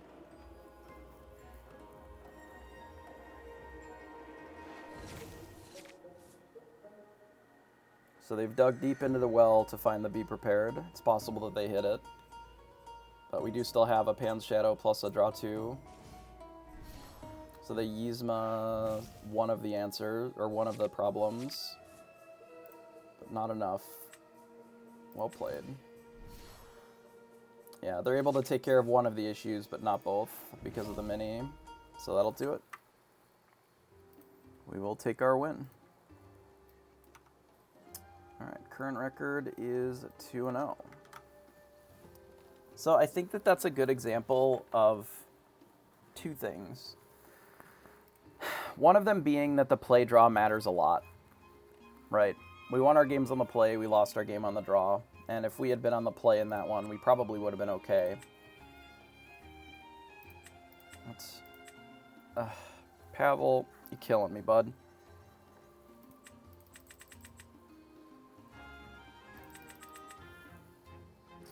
So play matters a lot. We'll have to bring up the deck somewhere else. It's fine. Decks, my decks. Do this. Okay. So we've got our deck up here. View cards. Is that cards? What's this one? What's the difference? Oh, neat. Okay. Can we see them okay? Yeah, they're mostly fine. So play draw matters a lot, right? That's sort of the first bit. But the second piece is that when we play a relatively fair game, right? We were doing stuff, they were doing stuff, we were doing rabbits and B preps and whatever. It was pretty normal game. But the post Be Prepared lines that we had, where we play something like Arthur plus a thing, or where we do Ursula plus a thing, are a lot more impactful than what you can do in the traditional lists. Like playing an Arthur plus a thing, you know, Arthur plus a rabbit, for example, you know, this would not be that uncommon, is threatening 4 lore with nothing else. Like this is 3 lore plus the rabbit, plus it bounces the rabbit, and then we may have something like this, or the fox to replay the Arthur, you know, to untap it. Those sort of lines end up being very, very strong, because it allows you to sort of double spell in spots where traditionally the deck doesn't double spell super well. You know, your follow-up is sometimes like a Maleficent plus a rabbit, or a goat plus a surfer or something. You know, a couple of a 3 and a 4. Whereas Arthur is, you know, batting way above his station as far as being that 3-drop. And it really allows you to close out the games when you're in those Be Prepared battles that other cards kind of can't do. Why only 3 mal? You have to cut something. What else would you cut here for it? Like, we have to have an inkable. So this is an inkable card. And we need to cut somewhere. Our 3-drop slot is already the one that is the most crowded currently. And I would rather have a Friends on the other side a lot of times than a Maleficent. And we've cut one of each, so we've started to shave the numbers down a little bit. Like, you have to shave the numbers somewhere to include a package like this. This many 1-drops plus the extra LeFaux here. There's only 3 teeth, and the You Can Fly, I think, is more valuable than the Maleficent is. Like, we've already shaved the numbers on Teeth, Maleficent, and Friends. And I think not having more potential answers to some of the flyer lines that the mirror can take, I don't think you can cut them entirely, unfortunately. I really don't think this is a very good card, Teeth and Ambitions. I think it's kind of crap. But it is kind of all we have for being able to interact with, for example, the 2-drop Pinocchio, the one that gains 3 lore, or Lilo, or sometimes, we get 1 damage on a Surfer or a Pan Shadow and we can teeth it. It allows you to sometimes shoot a beast if they're really, really low on card draw that game. You shoot the beast for 2 and it prevents their card draw. I don't love doing a lot of those lines, and I think that this is not a very good card. Yeah, I wish Talkable Puppet was inkable too, then I think that would fit in that slot a lot more. But since it's not, again, there's only so many times, or there's only so many uninkables that you can run. I think Goofy is a flex slot, but I don't really think of many cards that are better than this in the role that it's able to take. And I'll explain why a little bit. So, most of the decks are built in such a way that they can deal with 3 toughness cards. Arthur's 3 toughness, Mim, Goat, Merlin, and more specifically like Stylish Surfer, they're all 3 toughness. Most cards in most of the decks, 3 is like, that is the sweet spot. That's why a lot of decks are running Smash. 2 would have been a viable number to play, but it's really hard to play, 2 toughness cards in a world where Steel can literally sing a song that draws them a card and also does 2 damage, right? So then, why is the 4 toughness relevant then? Well, if your only threats are like this, no, I think Tigger is... So we don't need the power, is the problem. So the reason that Goofy is better than Tigger is that we don't need a 4/4. The 3/4 is fine. Again, 3 toughness is the break point a lot of times. There's very few cards where the 4 toughness matters enough to make it relevant that we don't have other better answers for. We have the Mim Fox, we have the Maui. Goofy already rumbles very comfortably into the Stylish Surfer and the Pan's Shadows and the Ray. Any of those cards, Goofy can still rumble in and live because it's a 3/4. But against a lot of the Steel, sort of 2-card wombo combos, say, for example, Tinkerbell plus something, like Tinkerbell plus Swords or Tinkerbell plus the 2 damage song, that doesn't kill Goofy. They literally need a Tinkerbell plus Smash to deal with a Goofy, whereas normally they would be able to just straight smash one of your 3 toughness things. Against Mufasa, a lot of times you just race. Sometimes you go over the top of them a little bit. But you have the Maui and you have the Fox to sort of keep the board under control, and then you can do like the Arthur thing and go around them. Like, the Mufasa deck is a little too inconsistent for my liking. And you don't really struggle that much against them. The Ursula is pretty safe a lot of the times to just run out and deal with what they're doing. So the next round is up, so let's go do that here. Custom this deck. I mean, it's all draw dependent, right? And it depends on what flavor of the deck you're running as well. So I don't know what they're playing. This hand is a little rough. We can maybe get rid of a Teeth and a Goat.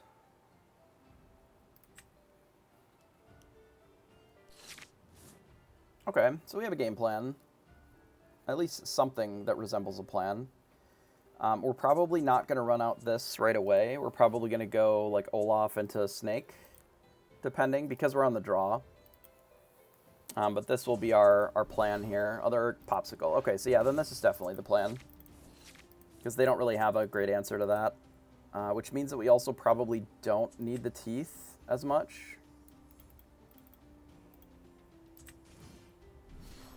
I mean, I suppose that they could be... No, they inked a Maleficent, so they're definitely Popsicles. Like, so the Red Mufasa deck, they don't really have great answers to your flyers, except their own flyers. And you have tools like the Peter Pan Shadow, which can do much better than what, your opponent is generally doing. So given that, like, you don't always care as much about what your opponent is on then. whether it's the red Mufasa, like none of their cards interact. You just leave a 1 thing, then their Tremaines don't do anything, and then you just try to race with your flyers. So with Cruella, it's good that we don't really have the flyer half of the deck. I'm debating on whether or not I need to keep both of these. I probably do. We likely don't need this Friends on the other side this game. I think we quest with Olaf, and then we play... We could play the LeFaux here. Because we likely aren't going to ink it, but then we might ink the Olaf. We're never smashing the snake into the Cruella, though. We might, actually. Let's do this. We might, and it'll give us another option for ink next turn. If we want to ink the Olaf, or if we draw something that's not as good, can ink that instead.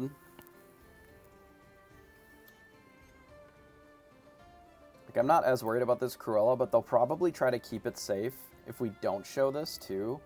So they may not quest with it, either. This would have been a reason to keep Teeth, technically, because of the Cruella. But we're likely going to just get on this plan and hope that that's good enough. Okay, so they do opt to jam with the Cruella. That's fine. So we drew a Goofy, which I don't necessarily think that we need this game. But this might be good against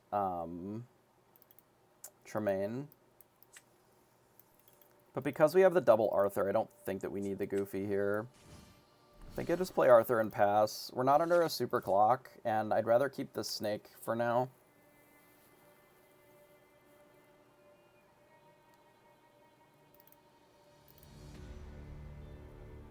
But what we can do next turn for 4 is we can quest with the snake, untap it, and then quest with the Arthur, bouncing this, and then untapping this, which I think we'll probably end up doing. And then we'll probably use the snake to maybe trade with the Judy Hops at some point. Mickey Mouse. Interesting. We'll have to note that there is a 5/5 evasive in their deck. Just to make sure that we're aware of that. Okay, so given this... Yeah, I do actually think that we can ink the Olaf now. Because we're going to have so many bodies on the board. So we quest here. Play this out. Fan the Flames, this. Quest with this one. Bounce this. We replay it. We fan the Flames here and pass. So we're in a bit of a racing situation. In theory, we are gaining more lore than they are per turn, and we also have now the Fox as well, which can interact with Judy Hops. Or we can hit him with the Snake, too. Both of those are pretty good.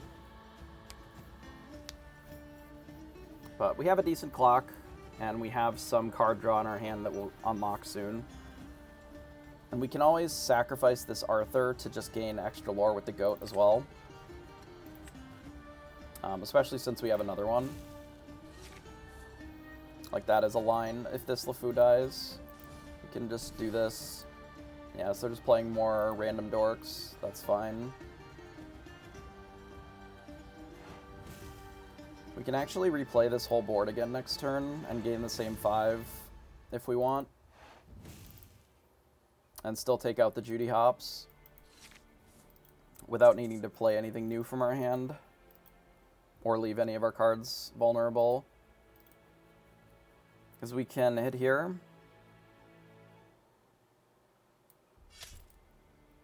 We can quest with the Arthur. We can bounce the Mimfa or Snake. Go to 8.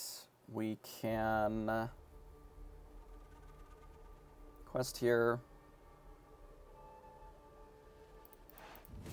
We can actually put down a Fox instead if we want, instead of the Snake. It's a little more expensive though, but it is a bigger body. I guess it doesn't really matter. Kind of looking to just maybe ink to this. Yeah, I think I'm just going to ink it. So bounce this, play this, hit this, and then get rid of the Mim Fox. And then say go. So we're staying roughly ahead in the race, mostly because we have goats to finish and they don't. They're only really questing for 3 here. We can always trade one of these into a Cruella. We don't necessarily need both of them for the combo. Obviously, it's nice to have them, but we may opt for playing Rabbit instead of this next turn, and we just trade it into one of the Cruellas. If I play this and it doesn't work, then we'll have to ink the goat. But I think that's fine. Yeah, I think that's fine. Because we just gain all this, and then we don't worry about it too much. Or we can bounce one of these and just ink it. And they kill the Arthur, which feels pretty bad. Yeah, let's not open that lineup unnecessarily. Let's just ink the goat and be happy with it, because we have all these other things to follow up with. Let's do this, this, this. Bounce this and replay it.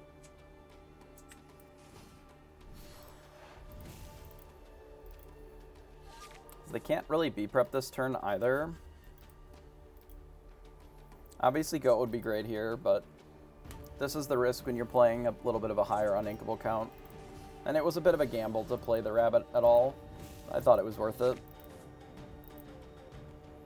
The chance of hitting an inkable is still pretty high, and if we hit an inkable there, then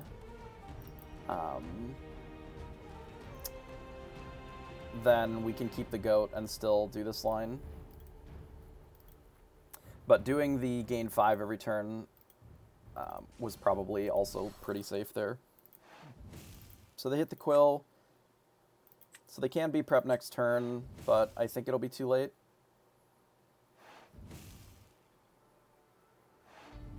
I would assume that they're going to hit here. No, they just go to quest. Okay. Are they not worried about our lethal board? 1, 2, 3, 6.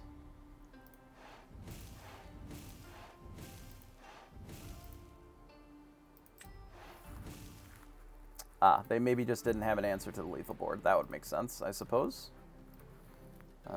This is not what we want.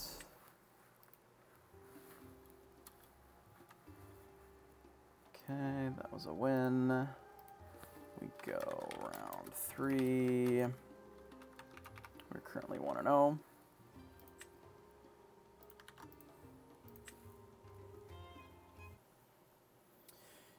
It just stalls and it's still dead to a goat. Like, it doesn't necessarily solve their problem, unfortunately. Because, like, all it does is buy them time, and I can still, like, Arthur the rabbit, and that's pretty brutal there. Alright, so we're going second. We have our 1 into 2 into 3 line, which is quite good. We also have Goofy, which can be good in this matchup. This is a pretty good hand. I think I might just keep it. I could mulligan the goat, too. We could get the goat later. Yeah, that's fine. I'd rather have one Maui in the ink and maybe keep the other one if possible. Because it does interact favorably into Flaversham, which sometimes we have to do. So we'll ink a Maui, play the mini, and pass. So our turn 2 ink is the only one that's a little bit sketchy. It very well could just be this goat. Assuming that we want to keep the Maui and the Goofy. So they did play a Cruella. So let's quest here.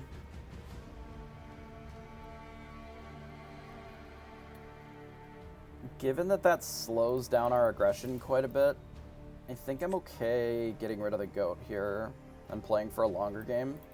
Since we have the Mim plus the rabbit, I think that'll be the plan, and then we'll just use this as ink. And then we'll keep the Maui to sort of interact with what they're doing a little bit better. And then this will be a good 5-drop. I am still going to run out the Minnie Mouse, though, and if they offer to trade with this Cruella, I'm going to slam it this time.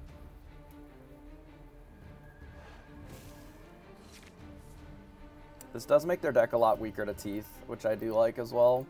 For us, not necessarily for them. If they play Grammatella, yeah, if they offer it, I'm going to take it 100% here. Okay, so let's ink the mini. We just bash here and we play this. And then say go. And now, like, if they don't have another Cruella or a Goofy, then this ends up being very good for us. And if they do, it's fine. We just hold back and we do Rabbit and Fox stuff into Goofy as well. But this sets us up pretty well for the next turn. So they may play Flowersham here. If they do, that's fine. They'll draw 2 cards.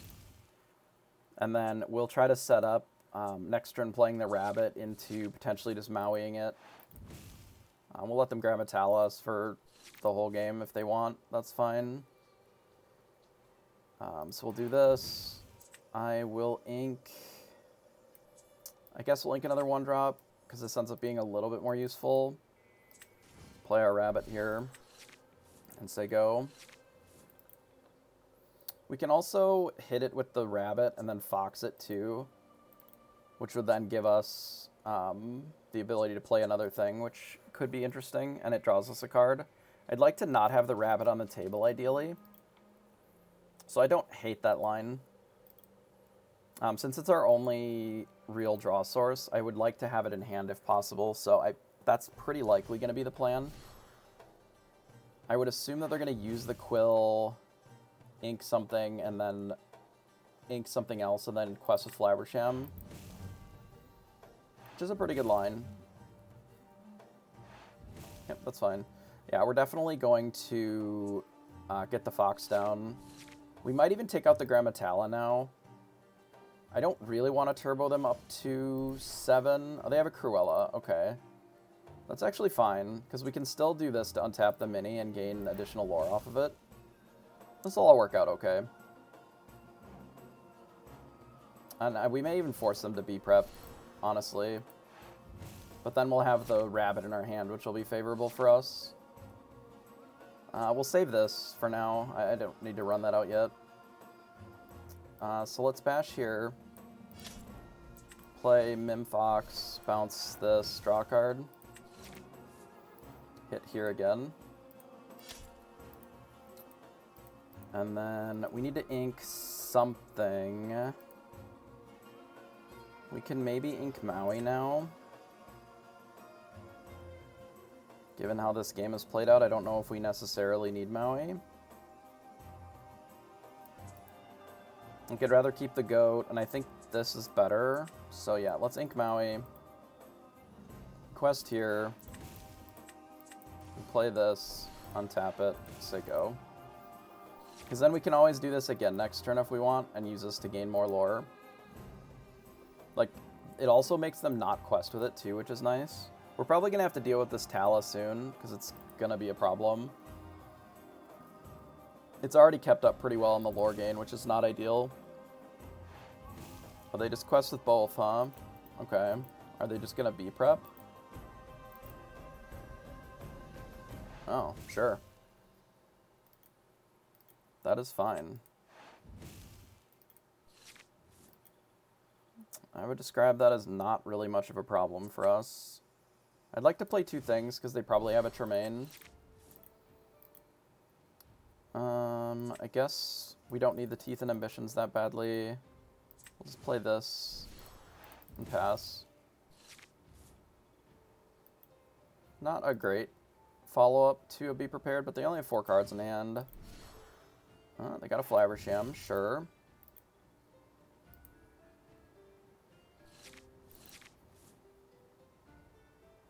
So they will need another item to be able to draw off of it.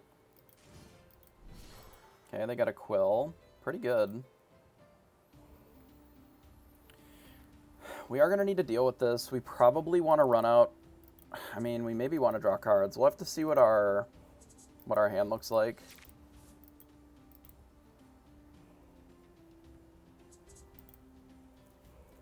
Could just quest and run out Goofy. Maybe Goofy and Minnie. Then we just have these 3 in hand. Alternatively, we just play rabbit, see what we draw, and then decide if we want to ink. Like, we are going to need to deal with this. But we have this that can help. Alright, let's play the rabbit. Okay, we can ink a mini. We can just quest. I'm debating if I want to play this mini. So what potentially can they do next turn? So if they quest with the Flaversham and they play Maui or Tremaine and kill one of these, then we're going to have to do 1/2 plus Pan Shadow to take out the Flaversham, which we can still do. And then this doesn't really solve that problem. This is better against Tremaine, but much worse against everything else. I think because we don't have a ton of ink, I think this is fine. And if they decide to like B-prep or whatever, then that's okay too. And this is a much better clock if we run this out, but I think I'd rather have this for ink or as a be prepared follow-up, like we can go Goofy plus Mini or something. Because this game is unfortunately slipping away from us. It is not particularly fast and they've drawn a lot of cards. They have sacrificed 2 of their quills though. Okay, this is fine. It's not a bad run. We can Goofy plus Maleficent then.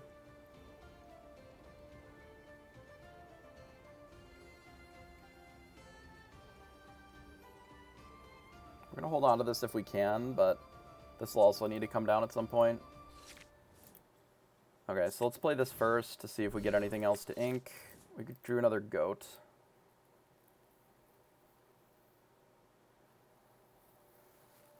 Yeah, I don't really want to ink a goat or a Goofy. I'd rather have just more threatening cards. So I think we'll just do this and say go. And this way we can do double 4-drop or a 4 and a 5. Instead of a 1 and a something, because we don't really have Ursula right now anyway. Let it go on Goofy, sure. Into Nick Wilde, grabbing a Popsicle. It's pretty good for them. Nick Wilde is a really aggressive card too. Because it's also a 2/4 that quests for 2, which is very strong, obviously. Okay, so another Pan's Shadow. Which means that we should do a Pan's Shadow plus something.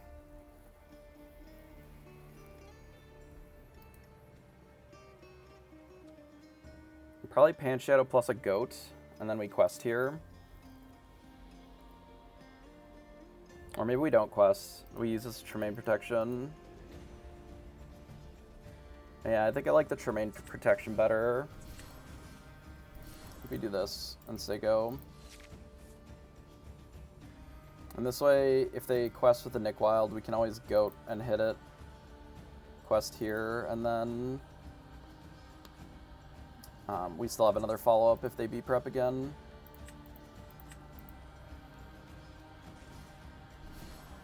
Another Popsicle. Oh, if they draw another Flaversham, it's pretty rough. We may even have to be prepared it. And they have a lot of cards. I mean, it's kind of a crapshoot here. So they play the Tremaine.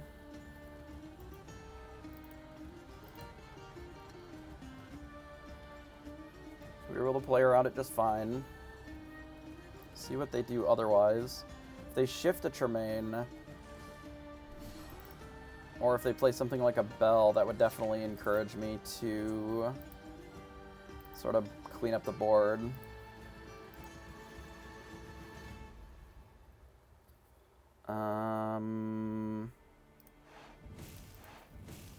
If we do these two, this puts us at 11. They're questing for 9, which would put them at 16.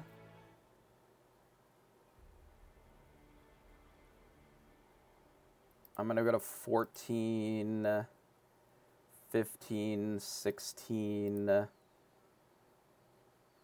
17-ish. I'm debating on whether or not I can just like untap the goat and like play Goofy and just try to race.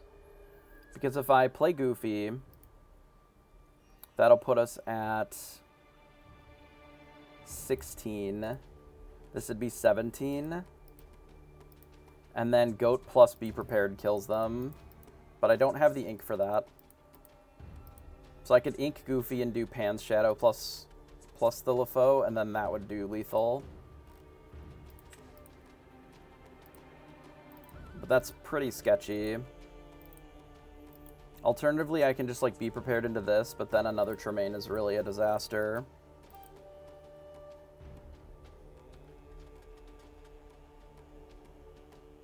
We could also just play these two, but then our follow-up is pretty loose.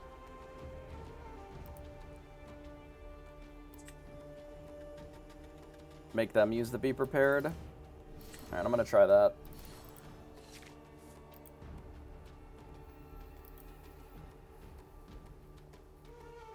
So now the Be Prepared is on them.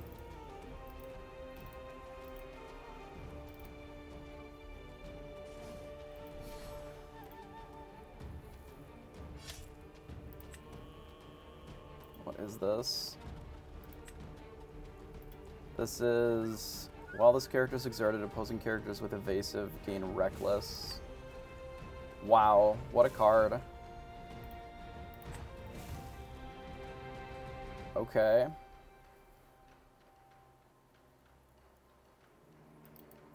That is a hell of a card.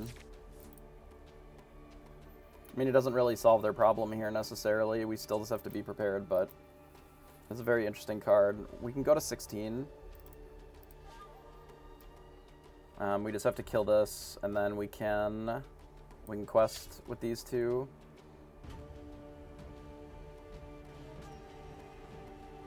So we quest, we be prep.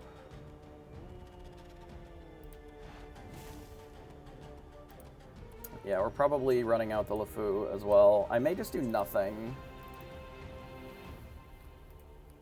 Because if they have another Tremaine in hand, like, it's pretty bad for us. And the LeFaux doesn't really speed up our clock any. I think I'm just going to pass.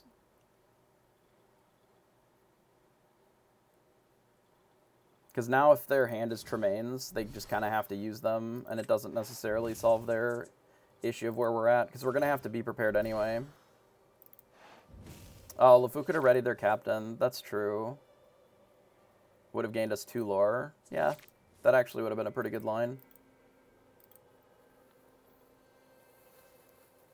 So they almost certainly have a Tremaine here in hand.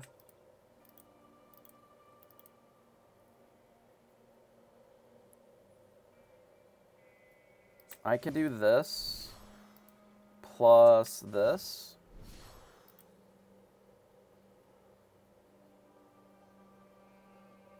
And then say go. It's actually smart, yeah, being able to ready the captain. Obviously, Be Prepared would be really bad for us here. Not great. If they play a real card, this is a card. That is 2 cards. Okay. Unfortunately, we're 1 short of doing what we would want to do if we assume that that's Tremaine. But I think we're just dead to a Tremaine anyway. So I guess I have to just play this out.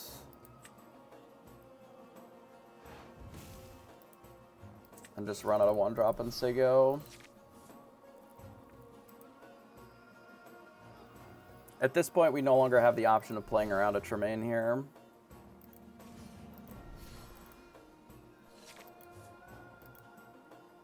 I guess they got us by 1. So yeah, the option of using the LeFaux to gain the extra lore would have been really good. That was a good shout. I guess we'll have to go to game 2 then. So there's no way for me to stop this, right? This is able to do 2, but that's not enough. Okay. Yep, they got me. But yeah, that's a good shout. I didn't even realize that it needed to be exerted and that would have worked. It makes sense. Okay, game 2. Sorry, game 3. I'll play.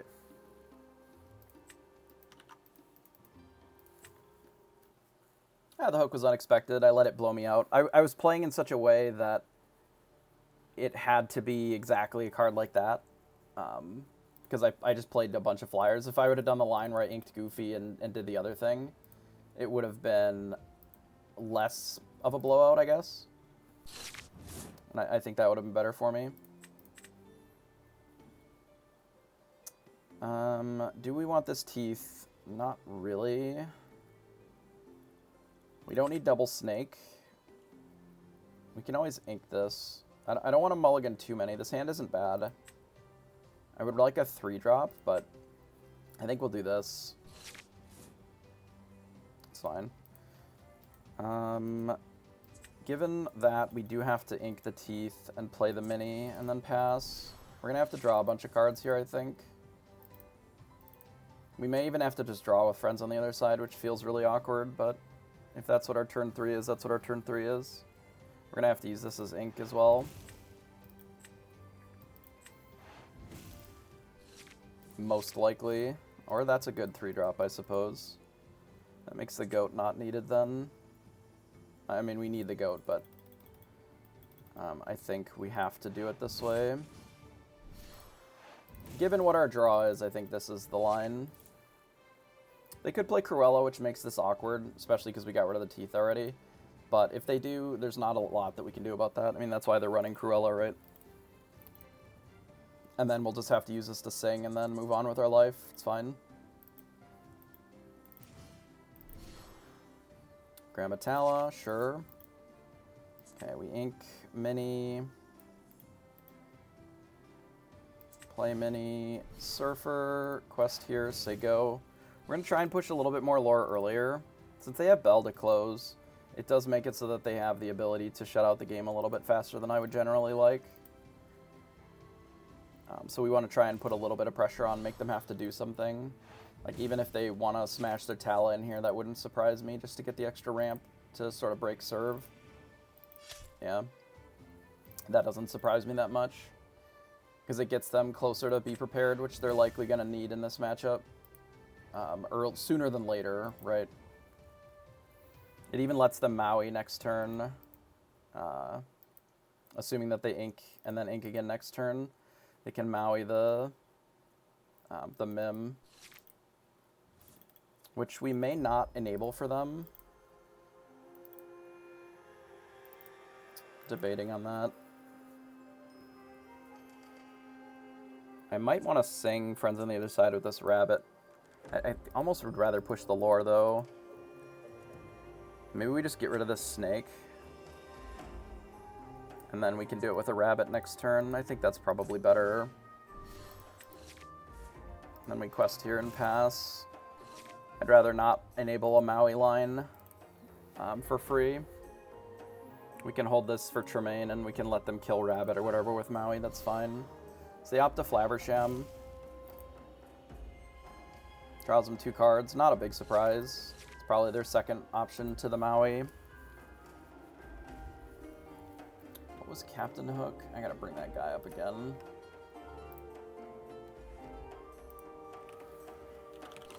It's uninkable too. This is nice, potentially. Let's do this first and draw 2 cards. Oh, we have an Ursula in our deck. This will be able to bully the Flaversham, which is nice.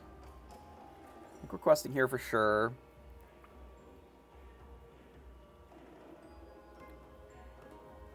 Questing here for sure. I think I'm just playing another rabbit because we have so many.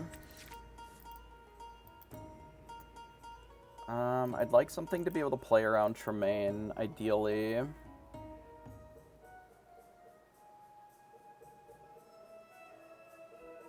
Which we can use the Investigator to do.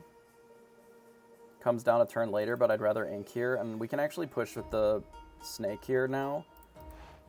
Because we have so many other random dorks. Rush, 5/5. When this character is exerted, opposing characters with evasive gain reckless. Interesting. That is very good against these. Okay, so they're doing the typical, like, we need to draw into be prep eventually to be able to win these games. which is not surprising. I mean, they're likely looking to be prep on the next turn.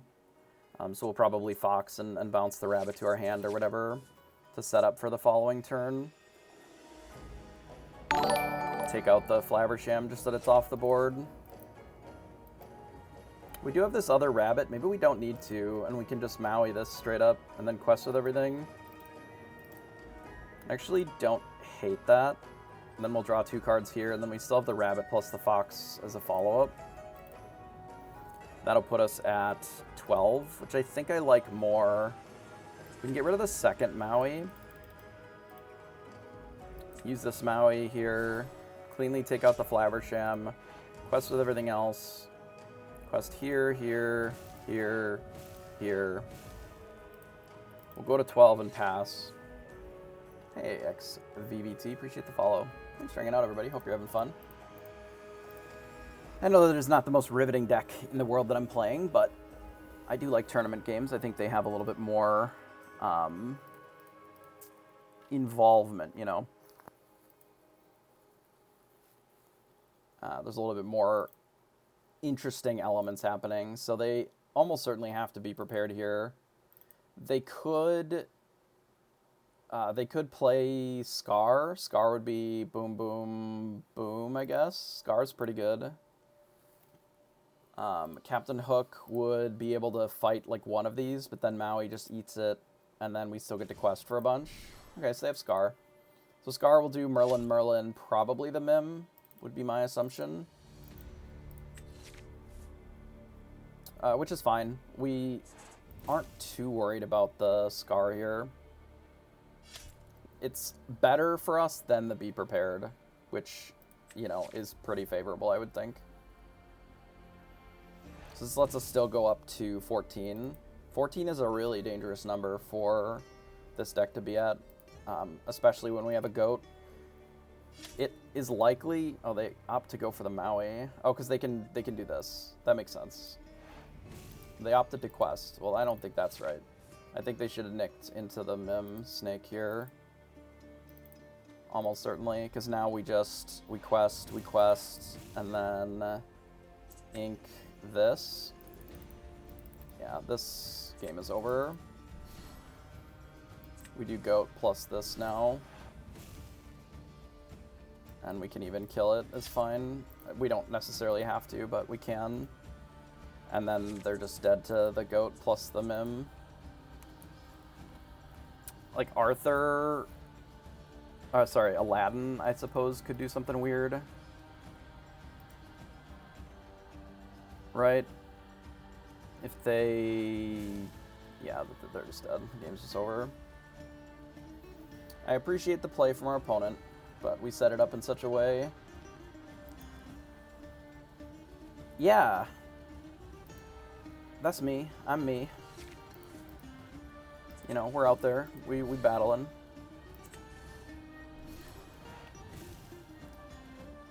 I want to play more in the shop, but we only have so many events for now. Alright, GG. We get it with the goat. And that's the difference of play draw there, really, in that matchup. Forces them to have to sort of ramp and to be prepared, which is not always enough to keep pace, so...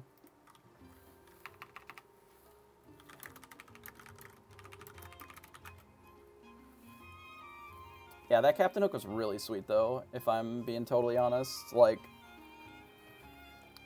I don't know if it's necessarily, like, the full-on business, but it felt not too bad.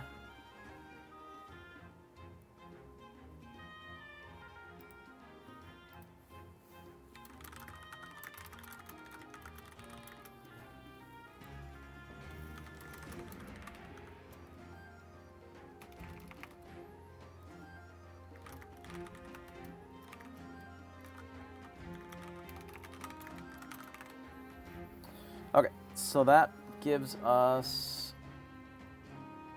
a 2-1 there as well, but we'll take the win. Yeah, this was very unexpected. Yeah, I saw that that Atlantis was doing a lot of the games. Like they do, I may start coming around on Saturday. Their other thing is what, on Tuesday, they do like a multiplayer. So I think right now we're just doing the league night, but I may work to encourage them to do a little bit more events, and they may, once the some of the organized play stuff is set up as well, gives them more incentive to want to run them pods on Tuesday nights. Okay, yeah, because that was when they were scheduling the draft, which is fine, I guess, but it may be favorable. I may mix it up a little bit so that there's more Lorcana to play different nights of the week. To see if they've got another night that can be like Lorcana draft night or something. I'll talk to him. Yeah, this card was sweet. I wish it was inkable, obviously. Foxden. This Saturday I'm busy with the next tournament, the one that I missed 2 weeks ago, the one that the Obesi's putting on. I think I'm gonna battle that one. My events. This thing. Yeah, so there's a 1.5K online one, which looks like it's got 50 people in it right now. But I'm probably gonna play in this one again, so we can grind more points. It's good for content too. It's hard to stream paper stuff. And I have not super been interested in ladder grinding lately because the meta's a little not that interesting if you're just ladder grinding. You know, you run into the kind of same deck a bunch of times, or you just play the same deck a bunch of times. Otherwise, you play something that's not always optimal or whatever. But in tournament, that's not as big of a deal. We've ran into some pretty interesting stuff so far. This was Popsicles. This was Pop. This was RP. And then this one was Red Mufasa, something like that. So we had a pretty good mix. But yeah, I'm going to play in this one on Saturday, which will start pretty early in the day at 9, which is not great, but such is life. Otherwise, it's going to go... I mean, it's already kind of going to go all day. But I would like to keep top 8ing these. In the 2 that I played in, I've done okay. But yeah, so I have that set up for Saturday, and I think I'm probably going to go do the pre-release for the next Magic one. Even though that's not the most exciting, I'm going to do that on Friday. Because at the very least, I do like pre-releases. Yeah, so this is what we're on. This is what I was playing on Saturday as well, where it's a bit of the hybrid, sort of. A little bit of control with the Ursulas and the Be Prepareds. Still some of the draw, still some of the teeth. And then we leverage a lot more of the onboard stuff with the rabbits, the goats, and then Arthur bouncing more of the things that come into play and do an ability. We have the ability to play a really aggressive game with the Arthurs or the Surfers. The Pan Shadow is a bit of a concession to the mirror, given that you can, even on the draw,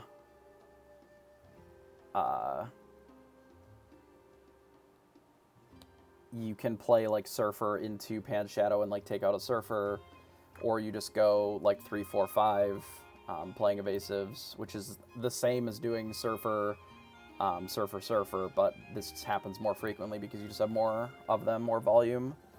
But then you have other lines that can happen with the Arthur doing a similar run out of just like really aggressive 3 to 5 lore gain a turn in the early game, and then it just sets you up for better goats and Ursulas later.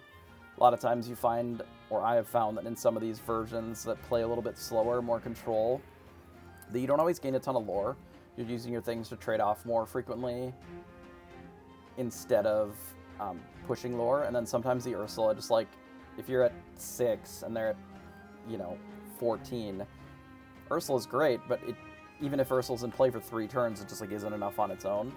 But if you're already at 10 or 12, then the Ursula can get you into go range pretty quickly. And then we have one you can fly, which is sort of a concession, again, to the mirror. It does allow us to beat up on flyers, but we did use this to some good effect against one of our opponents, where we had an Ursula fly and they didn't have an answer to the 8 toughness in the mirror. So this was safe against everything but basically Maleficent or a Dragonfire, and then we were able to quest with it twice, and 6 lore gain off of a single card in this matchup is awesome. I mean, if Surfer gets to quest 3 times, Ursula gets a quest twice, like, all of those are really very good. So, or if Arthur gets to quest twice as well. We just have a really high amount of lore-dense characters, which allow us to sort of bully the mirror a bit more than you would normal, especially on the play. And then on the draw, we have cards that allow us to break serve, like doing Surfer into Pan Shadow, or even running out Arthur and then forcing them to interact with it, as opposed to, if you have this going, they have to interact with the Arthur plan or try to race instead of playing towards a more control-y plan, which they don't always have. So, looking at the event here, I haven't even seen how many players we've got. So, it looks like we have a lot of RP, which is great for us, because I think our deck is set up very favorably for the mirror. We have a lot of Sapphire Steel down where it belongs, which is in the garbage. I actually think Sapphire Steel is a very good deck. I think it's incredibly strong. It is probably about a 50-50 against the RP decks, I would say. And it sort of depends on play draw a little bit, or a lot. And then it depends on if they hit their Quill on 3. Like, if they don't hit Quill on 3, the deck is obviously a lot worse. But if they hit their Quill on turn 3, they can very easily just, like, Quill into Cogs or Quill into Beast, and then basically dump their whole hand, and then wheel, and it ends up putting them very far ahead on ink, to the point where they're able to play 2 or 3 things in a single turn. What were RMB's matchups? So RMB generally feels that this deck is, the blue steel deck is favored against Amethyst Ruby, but I haven't seen that as far as results are concerned. I have found that the Sapphire Steel deck is probably pretty close to even, and if it's doing really favorably on ladder, it's likely just that the Amethyst Ruby players aren't necessarily playing the matchup optimally. But I think play draw matters a lot here, and when you have more games to play, because this is best of 3, I think that it gives the deck more opportunities to lose to itself. Where it just like doesn't draw the Quill on 3, and then it's just playing a really mopey deck full of big cards, or it doesn't ramp fast enough, and it just really doesn't go super fast. Okay, so we're going to the next round here. Nice. Alright. We got round 4. Check in. Minimize this here.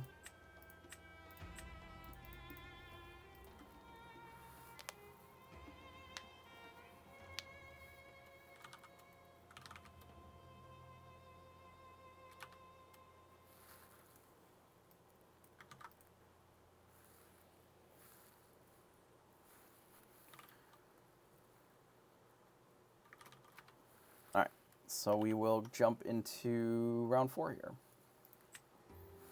I still didn't look at how many rounds there are. This is probably the last round, I would assume.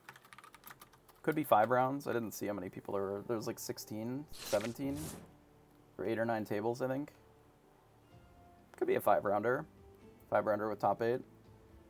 So this is 0, 0. We don't need 2 rabbits. That's unnecessary. The rest of this is fine.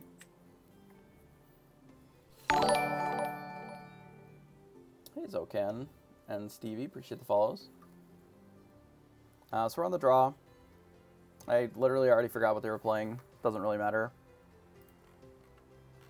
Wouldn't have changed my mulligan much. I assume that it's the mirror, probably, so this hand is fine there. They are on a much more aggressive version of the deck, so our hand is okay there.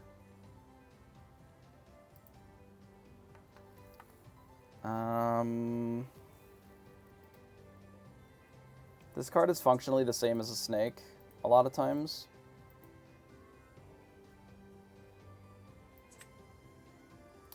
I don't think we're going to have time for this.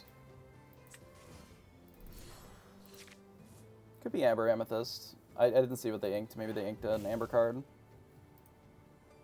The aggro deck is manageable. It is not a great matchup, but we do have some options where we can just out-aggro them too. So they play Simba. Simba's fine.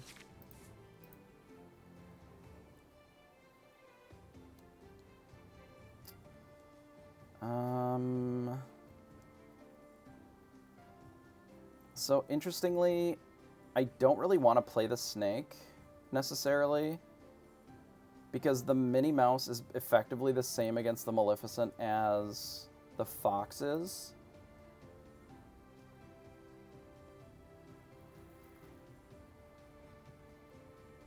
And I'd rather just have more bodies on the field. The Maui will be good. I just don't think we need the snake most of this time. So I think we just do this. Quest here. Play this. Untap this. And say go. This means that we're not weak to just a single befuddle. Because we can Fox, take out the Simba, take out the Maleficent then. We have more options for that. I did not have an option of killing the Maleficent, unless the Simba was untapped. Oh, it was? Well, I was working under the assumption that they wanted to bodyguard it, so I did. Yeah, we could have killed it. You're right. I look back at the stream, and it would have been fine to kill it there. Such is life. Sometimes you don't make the play. I could have also readied it, too. Man, I'm just fucking up. Fucking up, bud. Okay.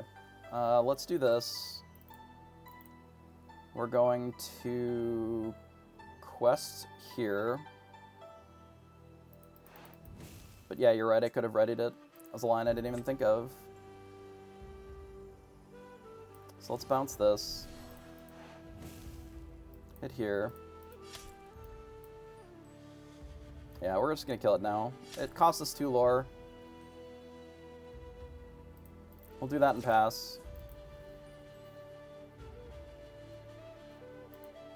We may be in a position where we have to play this Arthur to try and do a little bit more racing. Unfortunately, we were on the draw, which is not great in this matchup, obviously. So if their plan is to just Arthur and then replay the Lilo, we can kill the Arthur, that's fine. Okay, they're just going to flood the board with stuff. I see.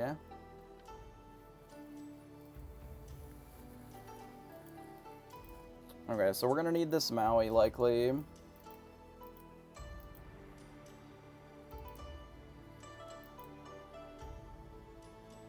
So I think I have to mim the Arthur. I think we're inking this and playing Rabbit.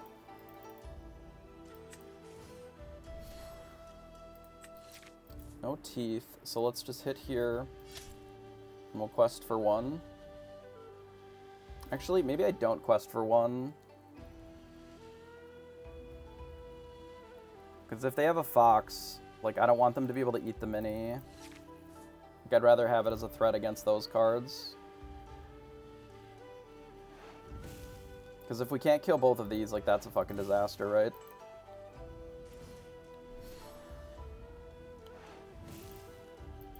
Alright, that's actually not that big of a deal. Because I can ink this. I can still play the Maui. And just hit these 2.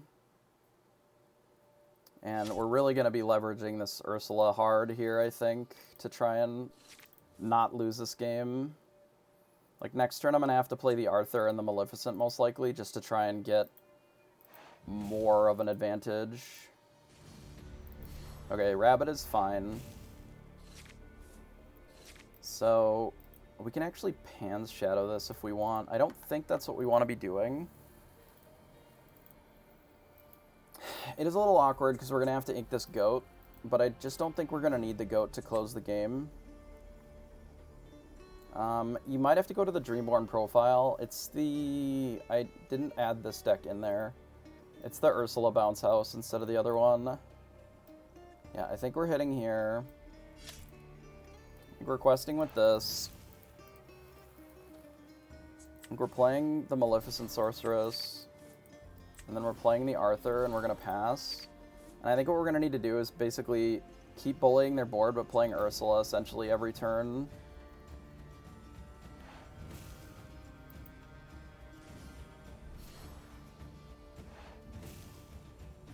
I don't really see another way for us to race this other than just playing Ursula every turn with Arthur. Damn, that's not ideal. We have this, which is good. But I feel like we still just have to play Ursula here.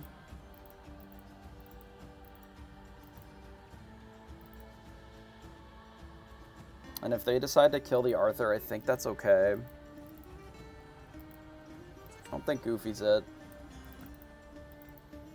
I think we ink Goofy and we start with Ursula here.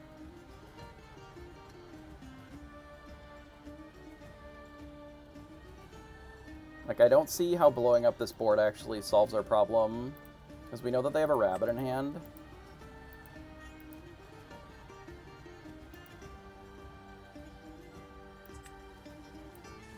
Yeah, I think we have to play the Ursula. Teeth is such a draw here.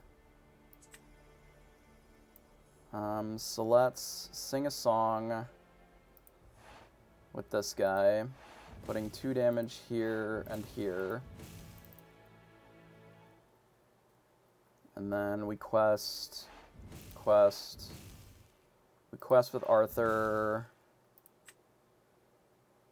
We bounce the rabbit. Yeah, let's bounce the rabbit. And then say go. The second rabbit was not the draw. But if they decide to play not questing, I think I'm okay with that, weirdly. And we have a line where we can Arthur and bounce something, and then we can B-prep with Ursula and then still play things. So we'll see what this Mim does. If they don't kill Arthur here, it's actually very bad for them, I think. Because I do think that we B-prep this.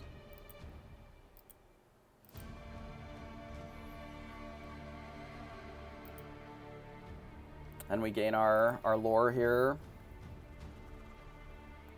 And then we follow it up with Pan's Shadow and a rabbit, maybe.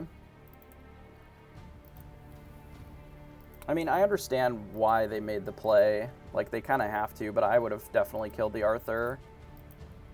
So we quest here, we quest with the Arthur. I'm going to bounce the Maleficent. Put us to 12. We'll sing here.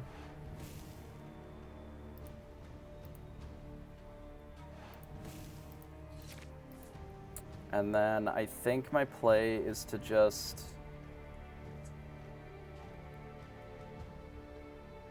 ink this. Actually, we can ink Maui. Are we ever going to need Maui? We might need Maui. Let's ink this. We'll never really need that. We're going to play this, and we'll play a rabbit, and then pass. I mean, if they play 2 things, like, it's really bad for us still. They have played a lot of their cheap things that do a ton of lore. But they could easily have just 2 lore characters, and then we're in a bad spot. We'll have to see. This can't be befuddled either. And we can protect them with this as well, potentially. The 2 lore is looking a little sketch for us. So there's a Simba. Simba on its own is fine. So we go quest, quest.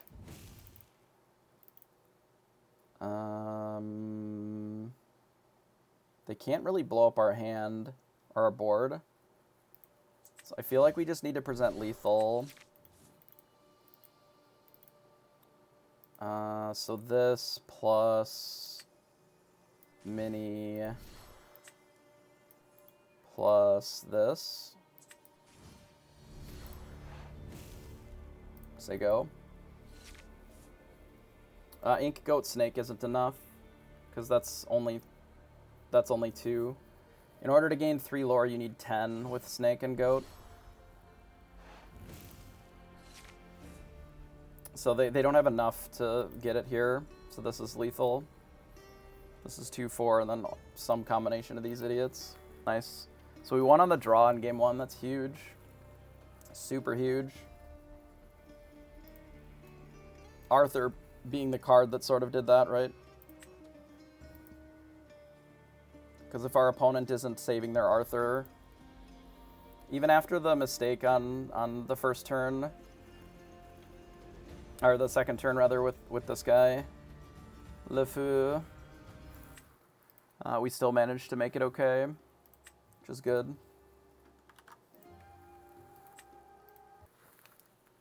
It's a tough game though. Yeah, those extra 2 definitely did matter.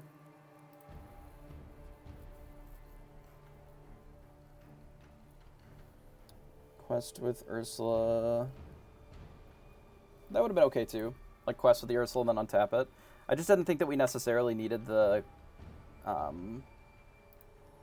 3 lore as much as we needed the extra stuff on board.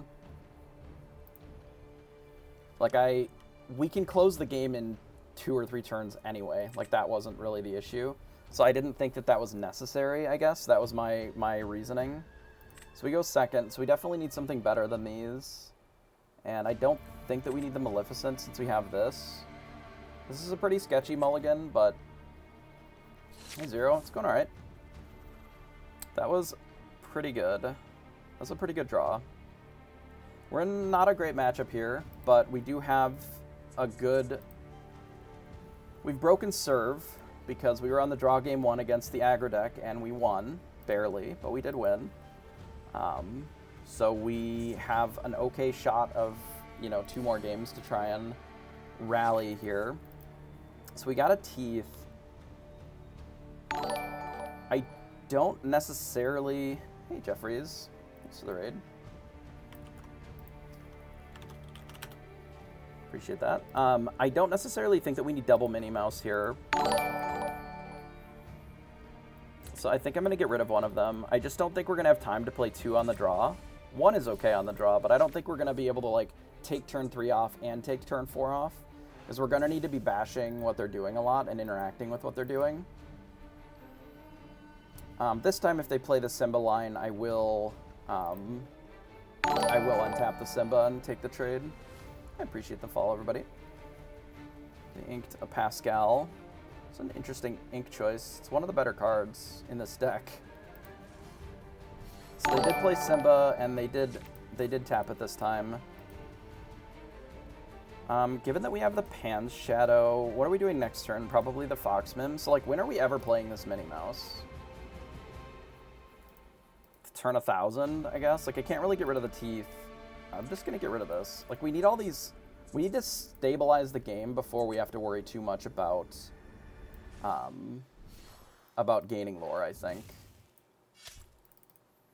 Especially on the draw. If we're on the play, I want to slam all these evasives and just, beat them to death. But I need to make sure, because they have such high lore density characters, like the Maleficents and the Pinocchios, and to some extent, the Arthur as well, that we need to make sure that we're not just losing to those things before we get to the point of, being able to participate in the game, right? So they're going to befuddle the LeFou here. That would be unfortunate, but it doesn't really advance their board. So I think I'd be okay with it. I don't love it without another 3-drop. this will be useful this game, I think. Against probably the Simba. We'll see what they play. I would be fine trading this here too.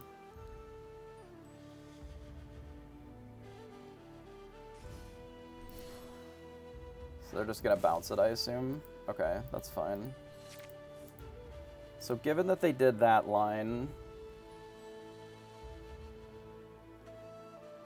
I'm thinking that we ink... Well, okay, so I have a couple of choices. I can either teeth this directly, and then that feels pretty bad. I can play this out and just have a 4-3 that threatens their stuff that they can't really bounce favorably. And then we have one of these in hand, which I think is maybe my line. Because then we still have this that we can do the turn after. I think that has to be the line, and then we just let them gain a little bit of lore.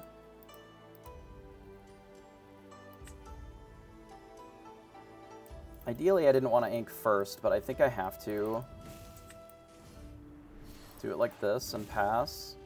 Because this can't be befuddled, which gives us a threat against this. And then if they decide to play Simba and have it tapped, we can use the Pan's Shadow to like bash the Simba and then Pan's Shadow the Maleficent. And then this can't get swung back either. Pan's Shadow is actually secretly one of the best cards in this matchup. Especially on the draw, because it's just another rush character. Like, it functions very similarly to Maui a lot of the time. Just because their characters are so small, which is why I think that, like, the 1/3s are very good here, because, like, a 1/3 or a 3/3 is the same card against this Maleficent, right?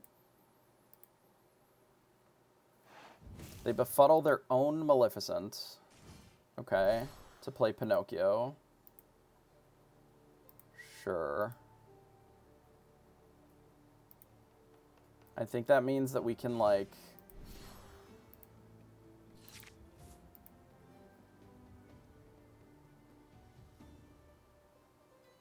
I want to teeth one of these and kill this one. How do we do that? We could set up one of these, then. Like, we can teeth sing it, play LeFou, but we don't really have the ink for that. Like, I really want to play a rabbit this turn. But I also want to teeth and take out the snake. But I don't think I can do all of those things. Which is unfortunate. We don't actually need this Maui, then. I think I can ink the Maui. Leave ourselves with just LeFou and play against Maleficent. And then be at 4 ink, and then just have all uninkables in hand. That doesn't sound great, but, like... What's the alternative? Let them quest with all of these? I don't really like that either.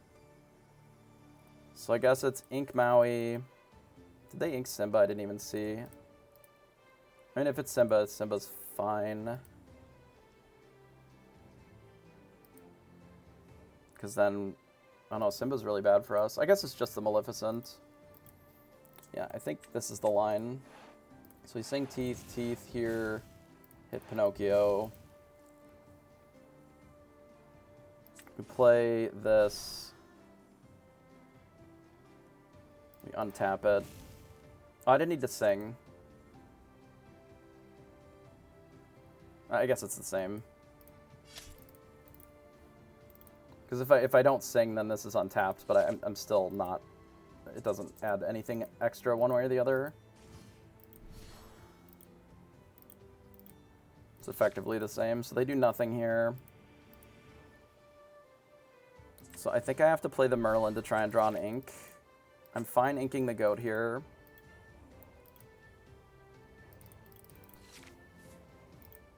I'm fine inking the goat because we still don't have control of the game yet. Unfortunately.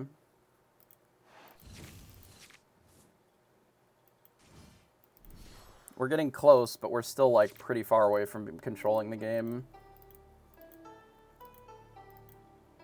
Like, I'm considering hitting this with 2 things.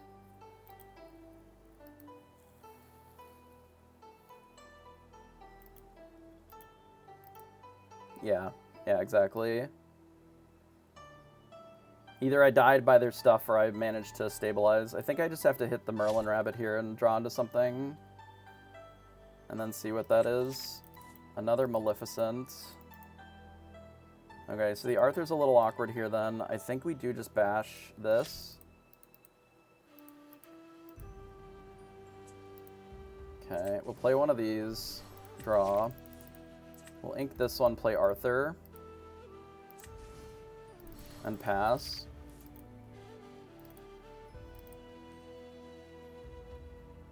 And now we do have interesting lines where we can just start gaining 5 a turn with the Arthur too. But we have to bully what's going on here. Hopefully they can't untap all of it. Yeah, Arthur is nice to also put pressure on.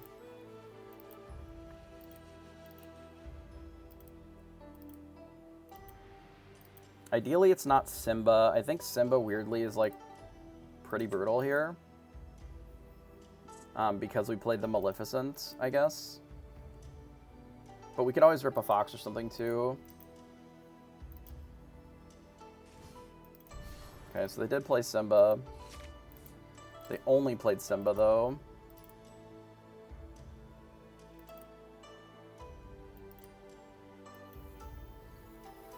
I don't have the ability to hit 2 things. I don't think I can quest with Arthur. I think I have to use them as attacking tools.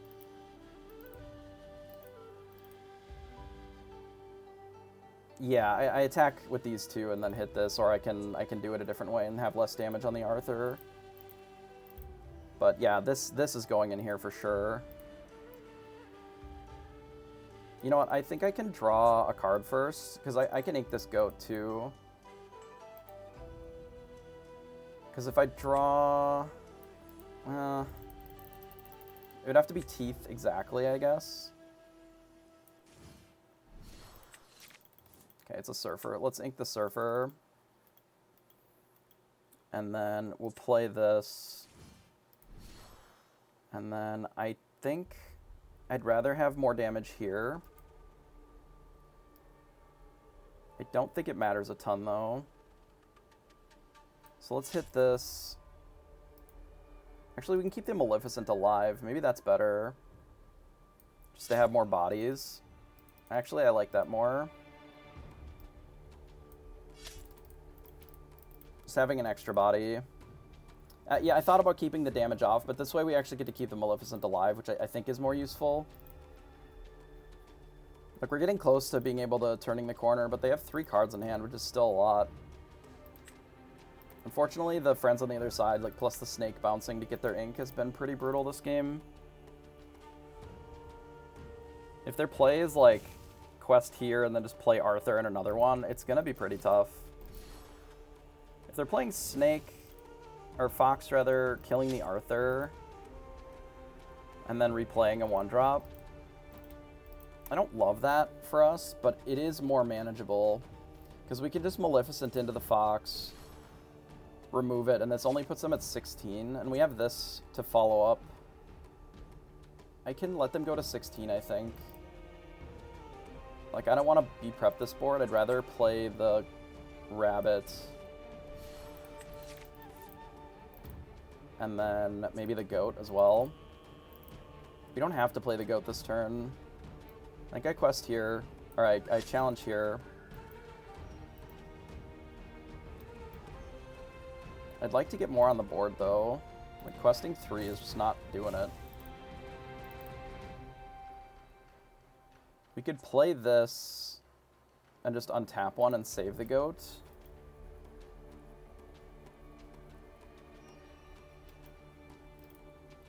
Getting the goat down doesn't necessarily help us a ton.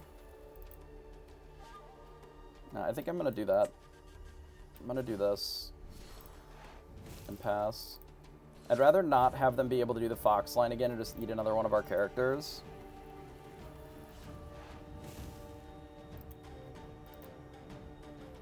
But if they play a bunch of things, I'm going to have to do the B-prep anyway. There's not really much that we can do about that. But we can, in theory, catch up on lore pretty quickly. We're getting 5 a turn. We're going to still have to challenge whatever they've got if we can. Okay, that's not great for us. Yeah, if they overextend, though, we do have the B prep, which is good. Like, if they play 2 things here... Okay, so that's good for us. And then this is a good follow-up as well. Okay, so we quested everything. We B prep. Draw a card. I think we don't ink here. Hopefully they don't play anything crazy. Discard 2 cards. Just got dad blasted. I feel like the goat is better than these other 2. Because this doesn't necessarily make us that much faster of a clock than the goat. And the goat we can bounce. Okay. I don't love that. We need an Ursula. Ursula would be like the ideal draw here. And goat is just bigger, which I think is also nice. Like, of our options, I think goat is the play. That is not a draw, but we'll do this and pass.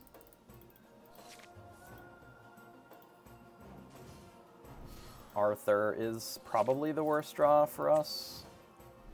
Ursula, we at least aren't dead on board to anything but goats.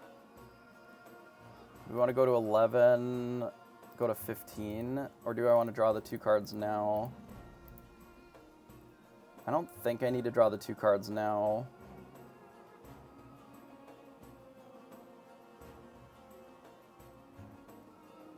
Yeah, I think I can do this instead. We just don't need the you can fly. We need them to brick. Like, if I sing this and then ink and then they dad blast again, like, it's really bad. We need them not to hit goat or something that's good value for them. I'm not really sure. Like, Simba would probably be their worst hit here. As long as we have an answer to the Arthur, because they can replay the Simba here.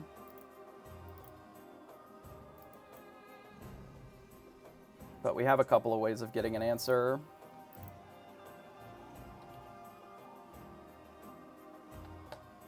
They almost have to replay it.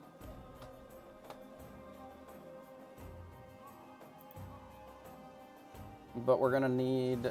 we have a lot of answers for this, potentially. That is an answer. That'll work. Because we can goat here, and then Ursula here, and then teeth. So we can draw 2 cards first. Those will be useful, but not right now. So we hit here. We hit here, and then we teeth this and say go. I mean, we're still dead to, like, almost everything, because we just don't have any cards going on here.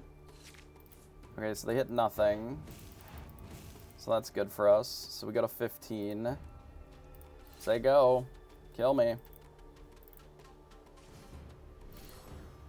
I think we got them. If they have teeth... No, they're still dead either way. We just do this, go to 19, and then be prep. Sick.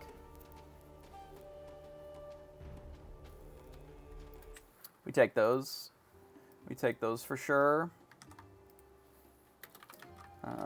RP aggro.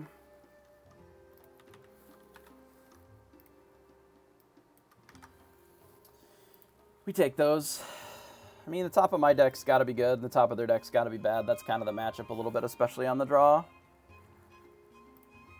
But luckily, even if we lose that game, we still have another round that we can participate in, which is nice. And we would have gotten to a bit on the play. I don't know. How do I find out? Schedule? It looks like it's 5 rounds. Is it 5 rounds cut? I don't even know. How do I even find out?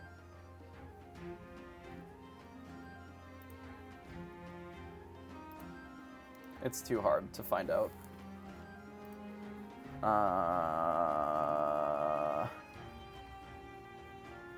Did they post it somewhere?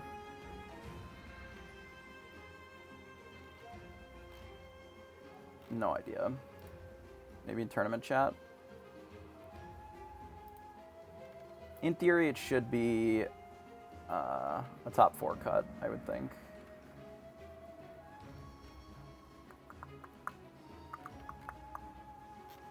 No idea. I'm too dumb to figure this out. Is it just standings after 5? Okay. I do like the Limitless for a lot of things. I think the LPN has got some stuff that's really nice, but it is so much easier to find events on this one. And it's easy to run a lot of events. Like, I think the deck builder is quite a bit stronger, too. But I think they're both pretty good, if I'm being honest. Tournament page. How do I even get to the tournament page? Like, ongoing? Like, where do I see my tournaments?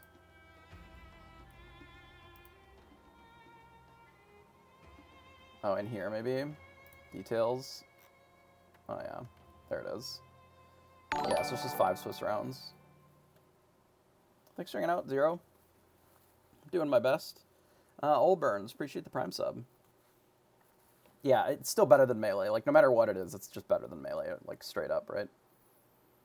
Okay, so this is 5 Swiss, best of 3. Cool. Okay, so we bash one more round. Which I would assume, if we look at, like, standings, we're probably against this, would be my guess. They lost, so maybe. Who did they fight? Astro. So it's a mystery who will fight. Who knows? Either way, I think we'll be okay.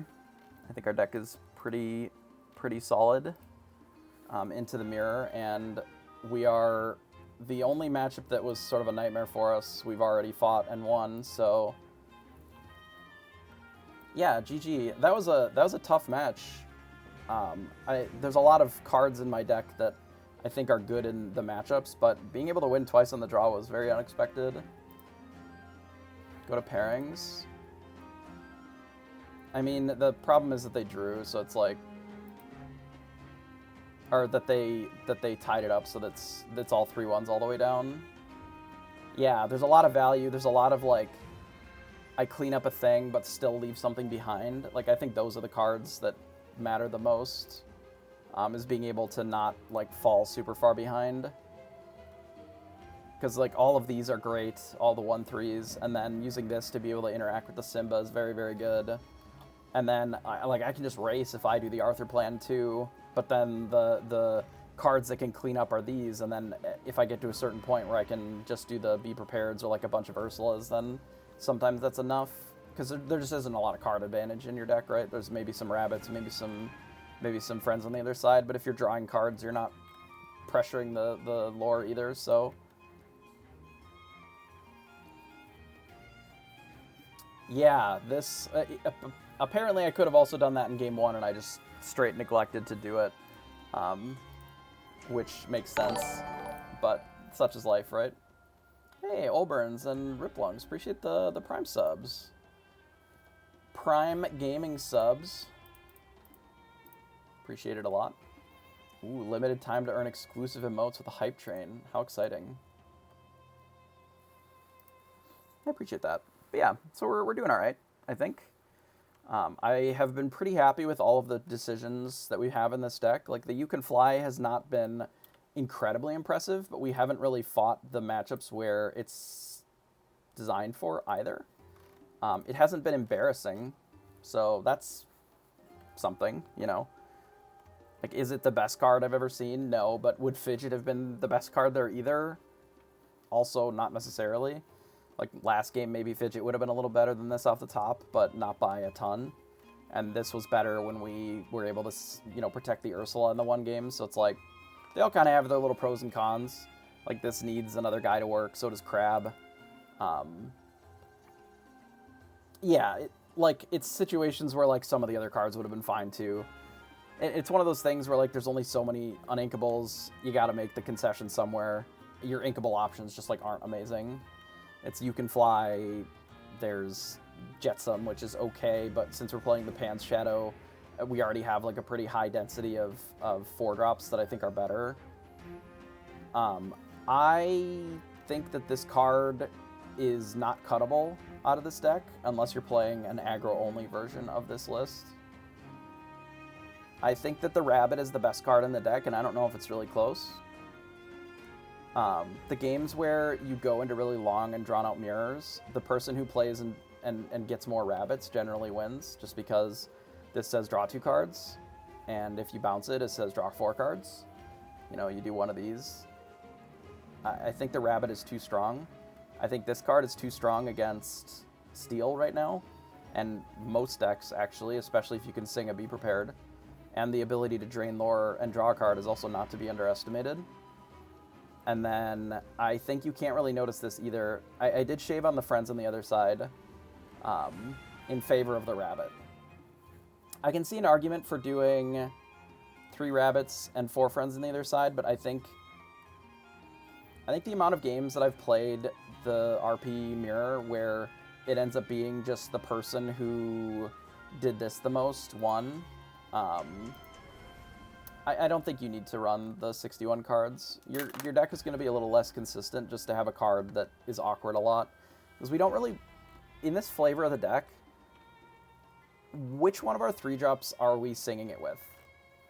Right? So Maleficent is okay to sing it with. You rarely will want to sing it with this unless you absolutely have to.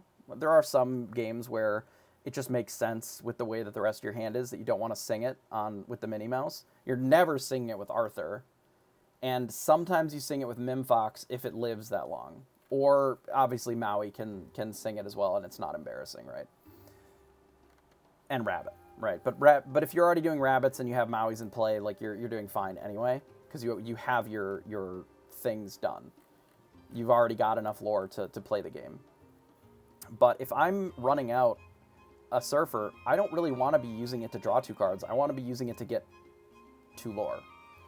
I want my Arthur to be in combination with this or with the Snake to be gaining 4 lore a turn instead of, wasting time drawing cards. But you do still need a card like that because there are still the games where you're playing the rabbits and you're drawing the cards, you're doing the Maui, and you're trying to gain advantage that way rather than being the aggressor. And usually those are the games that you're on the draw, which you are, especially if you're doing well, more than half the time. Because if you're winning your first game, like, you're on the draw then immediately. If you have to go to 3 games, you're on the draw again. Right? So you definitely have to make concessions somewhere. Something's got to get the axe, and I think the Goofy is too good to axe. I think Maui is also uncuttable in this format, because otherwise you're just going to lose to Tiana decks and Steel decks for no reason. I don't think I would want to run less than 4 Ursulas. I suppose that you can, but I think that this card is also too good to cut. I think Be Prepared is too good to cut. Otherwise, you start sacrificing huge percentage points out of blue Steel. Now here, let me get the actual deck list. This thing here. This we do export. No, not export. We do share, and then we copy. Where's my list? Hello? Hello? Help! It's broken.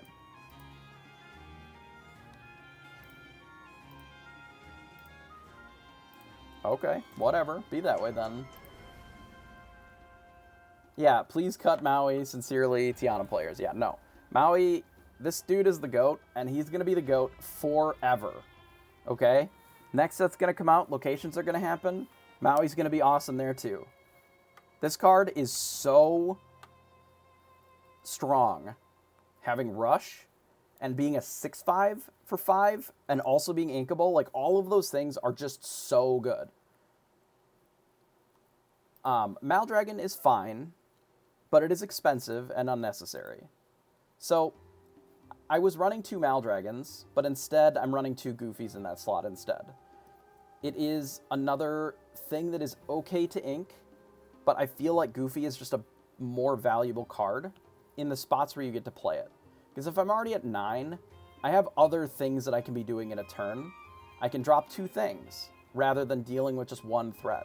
That's not to say that Maldragon is bad, because I think it is very strong still. But with the way that I have my decks constructed, I just don't have room to be playing 9-drops that are the same as just like people will cut Mauis to play Maldragons, and I just don't understand. Because I think that Maui is just so good in certain matchups. In the same way that I think that the GOAT is realistically uncuttable, because it's an inkable best card at closing games. You know, there are some slots that I think you can be flexible on. I think you can be flexible on Teeth pretty easily. I don't necessarily think that it is favored against Ursula and Elsa. We had an opponent play one, they paid 9 and played it. If we had a Tremaine, we just play a Tremaine and then we can do a Tremaine plus a thing. Like, there's almost always do 2 things that feel better than just do one big thing. Like, the person who's double spelling is going to generally beat the person who's single spelling. Most of the time. It's not to say that Elsa's bad. I think Elsa's a great tempo card. And in theory, Elsa could fit very well in this deck and would do pretty good. But it just isn't as good of a control card as I would like it to be. And I'm just like, I'm not cutting Ursulas, and I'm not cutting Rabbits, and I'm not cutting the 2 Pan Shadows, and I'm not cutting the B-Preps. So either I'm running Arthurs or I'm running Elsas. And if I'm running Elsas, then I probably don't necessarily need the Arthur as much. So let me update this here. This is this deck. Ursula's Bounce House. Okay, so now, deck.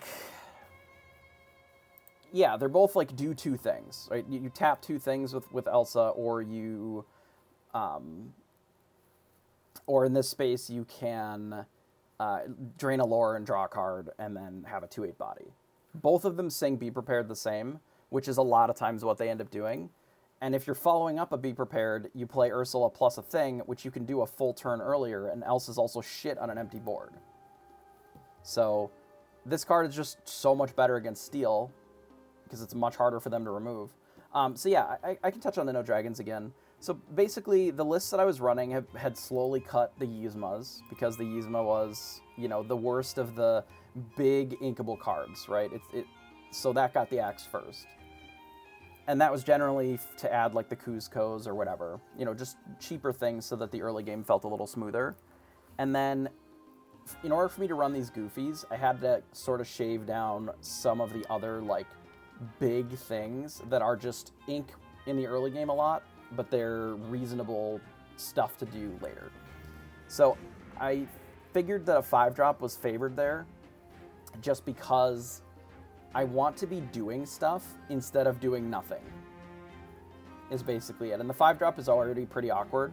Like, sometimes you can just run out a raw Maui, but the 3/4 body on Goofy is very strong. And being able to have an evasive curve that's like, even on the draw, Surfer into Pan Shadow, kill their Surfer, play Goofy, that forces them to be prepared. Because if you have a 1 or a 2-drop, and then you do that line, all of a sudden they can't Tremaine you. They can't really race it, because you're questing for 6 a turn, and they have to immediately be prepared when they can on 7, and then you just follow up the be prepared with, you know, Arthur, Rabbit, or whatever. And then all of a sudden, like, they just need to be prepared again. And you immediately take all the tempo, even on the draw. I mean, you hand dump as much as you can against Holy World, but you don't, like... I don't play out 4 1-drops against Holy World decks unnecessarily.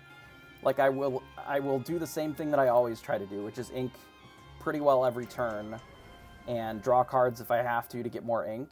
But you want to put pressure on the Whole New World decks with some of your evasives. Specifically, Goofy is very good in those spots. And you want to be playing Ursulas. So, like, you want to be able to be in a spot where you're close to playing an Ursula on 7 after they wheel. So you want to make sure that you're hitting your inks pretty well every turn. Honestly, on 5, it is not terrible to just slam a Maui against a lot of those decks, the Whole New World decks, because it makes their Whole New World really awkward. Like, for example, against Blue Steel, if they have just a Beast or Cogs or whatever in play and they're going to sing and you just have a Maui in play, they're just resigning themselves to the fact that that guy is just dead in order for them to sing this Whole New World. So they're trading their thing that they already paid 5 to gain 5 back, which ends up being a little awkward for them because you just already have a Maui in play. And if they have a second thing, maybe you just have a second Maui because they just let you draw 7 cards. And that puts you in such a good spot that a lot of times the just running out of raw Maui is good enough. And then sometimes like you can sing friends on the other side or whatever with it, and that's usually good too. Pope Mobiling, appreciate the follow. I'm pretty happy with a lot of the numbers in this list. This list seems pretty good. This might be what I play on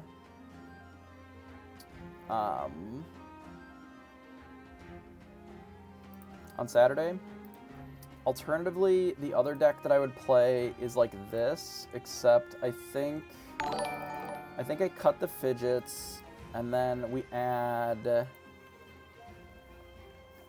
something. What did I say I wanted to add here? I don't remember.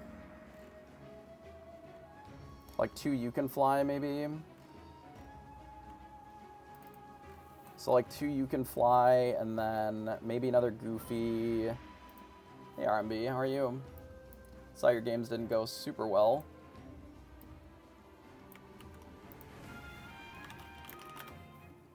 The event is going well. We are currently 4-0. I believe that we are the only undefeated currently, which is good for us. We can look at the standings here as soon as I finish this. What else was I going to add to this? So we added 2 of those. I don't remember what the other one was. Yeah, there's a lot of RP towards the top, for sure. We're bullying them. We even on the draw twice got to beat Amber Aggro. Amber Purple. I don't remember what the other card was that I wanted. It's an inkable something. Was it just the last Goofy? Maybe. Just want to add more Mauis. I don't think that's an option, though. Could be the last You Can Fly. I didn't hate going up an additional uninkable. This is not... yeah, the event is up on the screen. Yeah, this is not the deck that we were playing, though. But I was editing what we would potentially play, or one of the options, for this weekend. I don't remember what the other card was. I feel like I said it would be a thing. Oh, it was a crab. Yeah, something like this. That's right. Okay, so yeah, so this deck would probably be my alternative deck if I don't play the aggressive list. This one being including Tremaines and doing like a crab with a couple of You Can Flies. And then still doing most of the uninkables about the same. But this is what we're playing today. And it's doing pretty well for us. Appreciate the follow. Sorry, QT. But we're playing a list that is sort of a hybrid. It's got 3 Arthurs and the full LeFou package. Along with the Mim Snakes. This is like a secondary aggressive line. And then we've got the 2 Pan's Shadows, the full set of Ursulas, B-Preps, and Rabbits. So that's our 17 uninkables. And then for some of our flex slots, we have shaved a Maleficent and a Friends on the other side and 1 of the Teeth. So we're only running 3, which I think is the number that I've been doing a lot anyway. In favor of an extra 1-drop because we have the 2s that are following up with it. I would call this like an RP hybrid deck rather than control. It is still like a control deck because it does have the Be Prepareds and the Ursulas, but this is a lot more of a hybrid flavor, given that it has like the Arthur package. So I think that there's like 3 major flavors that you can be doing that are all kind of plus or minus a handful of cards. But the aggro versions of this deck, I think, are running like the full set of this and some more of like the lore dense characters like Mal, Pinocchio, etc. Kind of like we fought last round. The hybrid lists are doing a little bit of this, but they're still, you know, they still have all the rabbits, they still have the Ursulas, like the big stuff, the Mauis, whatever. I don't necessarily think so. I think this deck is fine either way. Even when you know what this is, it's still hard to fight against in the mirror. Because we don't have any cards that are good against Arthur, full stop. There just aren't good cards against Arthur. But yeah, it does make it so that people play around Tremaine a little bit less, but I feel like that is a small amount of gain, for sure. It is some gain. Like, if they know that you don't have a Tremaine, they don't have to play around it. I can agree with that. But I think in those mirror... Like, okay, if we're talking about in the mirror, the benefit that they gain from not playing around Tremaine, they just get absolutely dumpstered on by the Arthur package instead, so it just doesn't matter, right? This already just bullies the shit out of them, so you don't need the Tremaine. Like, that Tremaine equity doesn't matter as much, and a lot of the other decks don't get to play around Tremaine nearly. It's not as valuable for them to play around it, I guess. Okay, so in theory, the next round should be up shortly. It doesn't mean that it doesn't have value, obviously, it does, but,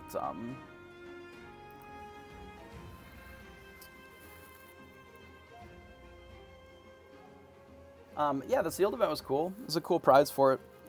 They wanted to hold a big event, to bring people to travel for it.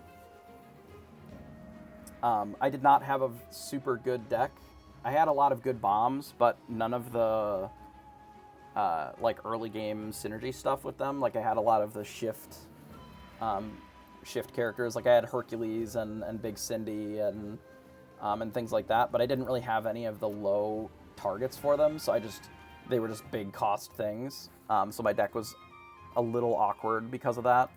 And then I got rolled over by decks with a lot more synergy. And then I dropped after the 3rd round and went and played in a side event, which was probably better EV anyway.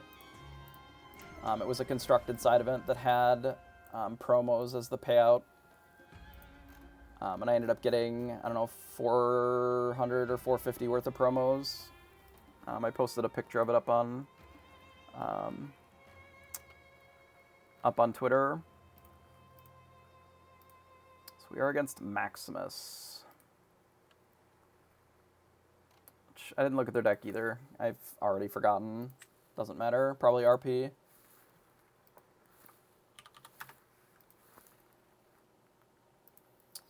Yeah, it felt very... If you played Magic, it was kind of like a core set.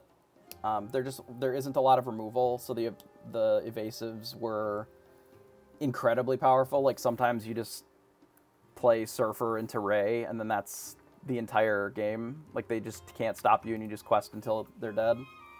I have drafted once. I have not had the opportunity to draft too much more than that. Alright, so this, and this. And this is round 5. We are going second, unfortunately. This hand is fine to go second. Not great, but it's fine. We'll get rid of the Be Prepared, since it's uninkable. Another rabbit is not exactly what I would have hoped for there, but it's okay. We'll probably do the 1, 2, 3 inking this Olaf. Yeah, so it's the mirror.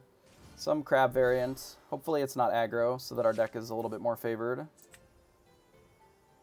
Unfortunately, we have drawn another rabbit, which, if this game ends up going longer, is better for us, because now we have a lot of rabbits.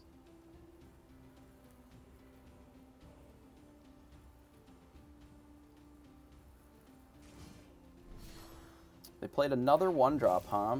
Okay, interesting.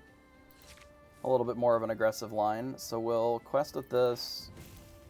I think we're going to get rid of the Maui. And then we'll just play out the snake and say go. We'll have to see what they do. If they decide to just play a flyer, then it means that our line is pretty well played out. I might even ink the goat over the Olaf.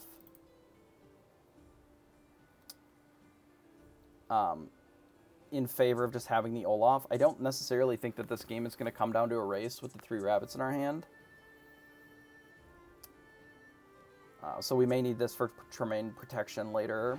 So they just cast Friends on the other side. Okay, so their hand is pretty bad. If their turn 3 play is just Friends on the other side, then that's usually pretty good for us. So here we'll ink the goat. Yeah, I talked to him. So we play this, we pass. I don't really need them to kill the snake, it's just pressuring these 2. Yeah, I talked to him. I let him know when I was available, roughly. Like, my schedule's usually pretty open, so...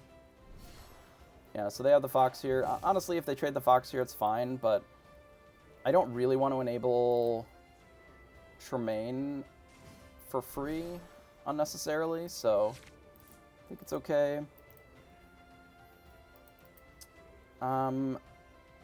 Yeah, blue could use a sweeper. I mean, I think all the colors should have some sort of a sweeper of some flavor. I think I'm going to ink Teeth and Ambitions and just play a rabbit. We need to get some draw going here, because obviously our hand is kind of bad. Nice, another rabbit, exactly what we wanted. We do have an okay clock with the Surfer more than what they've got going. I'm likely not going to try and bounce any of these, even if I draw a bounce. I'm probably just going to try and play a rabbit every turn for the next handful of turns. And I'm okay with that. So they play a Surfer of their own. Surfer's fine. Just going to play a rabbit straight up. And I guess we will ink... Given the way that this game is played, I might just ink this fox. Because I kind of think I'm going to need this Olaf. So I think I'm okay with that. Let's do that. Let's quest here. I find questing with this rabbit. If we quest this rabbit, then their Mim just smacks into it. Then we hit it back, and that's kind of awkward. If I play the Olaf, then I'm okay questing with it.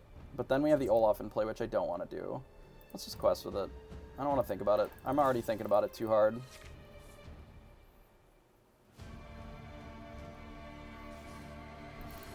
Alright, so they have the crab, that's fine.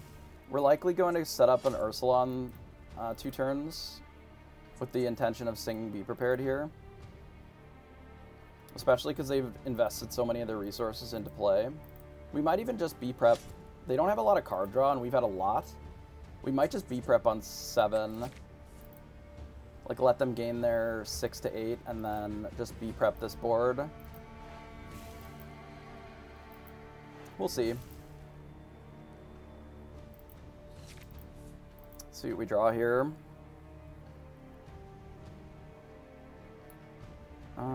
What do we think? So if we could Mim Snake here, Rabbit here.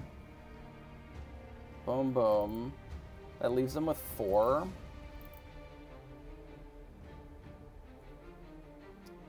If I play the Maleficent, I think that's just worse than using it as ink. Just gonna cast a rabbit here. And then we can ink Olaf, because Olaf sucks. So we ink the Olaf. I'd like to clean up this board a little bit. So we don't necessarily have to be prepared. Which I think I can do if I just bash here. We can honestly play one of these now. Let's bash here, and then use this to take out the Mim. And draw a card. Okay, now we pass. So now their clock isn't insane. To the point where we can, in theory, just play Ursula next turn instead of casting a Be Prepared. Which then makes them likely going to need to be prepared, which is better for us. I will almost certainly crab this if I can. I I don't know if I'll hit these two into the mini, though. If they quest with it. It's hard to say. If they just quest instead of bashing, like, we'll see. Because I don't want to be super vulnerable to Tremaine, which I don't have to if I play this properly. I think this is pretty obvious.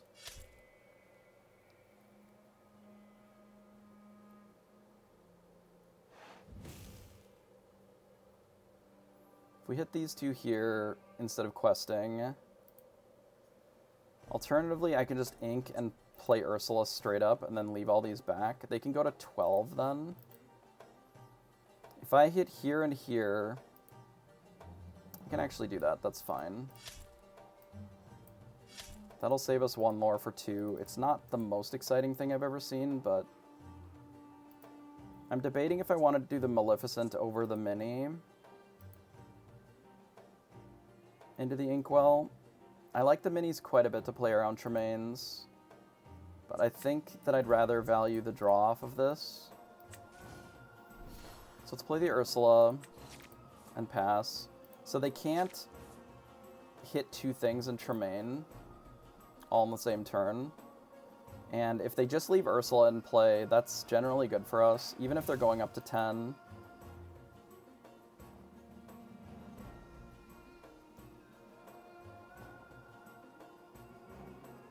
Yeah, there are a lot of really interesting looking cards that have been spoiled, but I kind of want the rest of the set. They could kill 2 and Tremaine with a teeth, sure, if they want to do that. They can't actually, I guess they would have to use the mini as well. If they want to do all of that just to get us, they get us. It is unlikely that they are going to have all of those things, and then also the ability to sing, because then that prevents them from gaining the 2 lore, which is fine. But you're right. They did have a line where they could sing teeth, kill 1, shoot the other with the teeth, and then Tremaine, which would have been rough for us. The additional Ursula is very good for us here. So they're gonna Fox. They Fox back their rabbits. They're going for the draw card line, which is fine. So we have a lot of Ursulas now.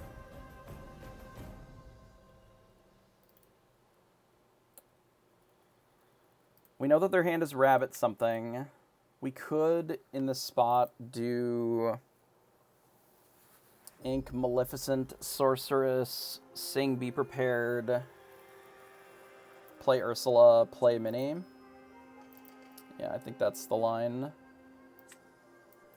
Let's us keep Goofy and Merlin Goat as well, which I think is nice. We'll take our tempo play where we can get it, I suppose. Especially because this draws a card.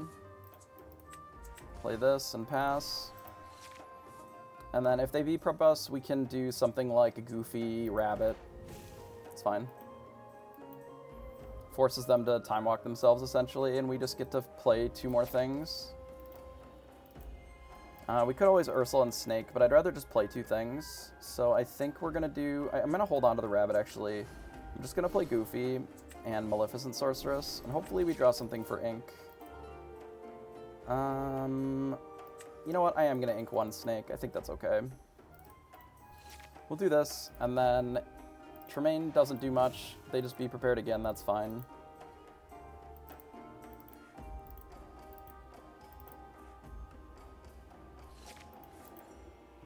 We could Ink this and just Rabbit, Snake, Rabbit. That's an option. We could Ink the Goat and play Sorceress plus Ursula. I don't hate that. That leaves us with Rabbit, Mim in our hand, which I think is pretty good. We can play one of these first and then see if we draw some things so we don't have to Ink the Goat. Yeah, let's do that. Play this. We do Friends on the other side. Yeah, I don't need Friends on the other side. Rather have Ink. Play this then. And say go. And then we've got, like, Rabbit, Snake, Mini next turn. Sure. So they only have 1 B prep left. So let's go Rabbit. We'll bounce it with the snake, draw a card. We could pan shadow instead. Or just play 2 things. Maybe playing 2 things is better. Yeah. Let's just play 2 things. 10 ink is fine for now. 12 would give us the ability to play 3 things in a turn, but we're already in a spot where now they are going to have to play cards to keep up with what we're doing. And just doing rabbits is not necessarily going to keep up lore gain-wise with what we're going to be doing. Arthur. That's a good one. So we quest here for sure. I feel like I want to protect the snake, but I don't know if it matters that much. Let's play the rabbit. Drew a Goofy. So they only have 1 B prep in their deck left. If we can force them to use it, that would be good for us. I don't actually think that I need this Goofy. I think he's too expensive, and we already have a pretty good hand. I think we're playing the Arthur here. I think we're questing with this. And then I'm playing a goat, and I'm going to pass. I'm going to keep this snake back, because I can bounce it with the Arthur and then replay it, which is nice. And if they opt to just B-prep here, then we draw a card, and we still have other options, because now we know that they have no B-preps left. So now we just play out every card forever.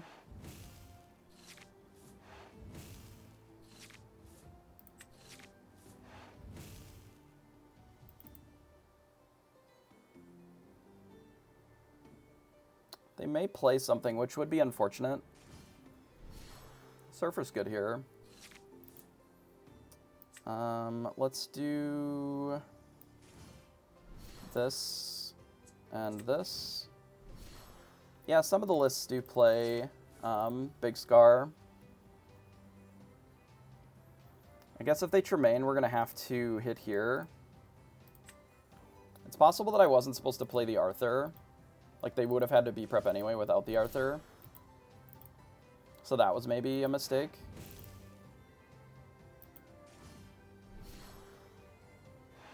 That's not good for us. We may have to B-prep this. We'll see what we draw. Teeth.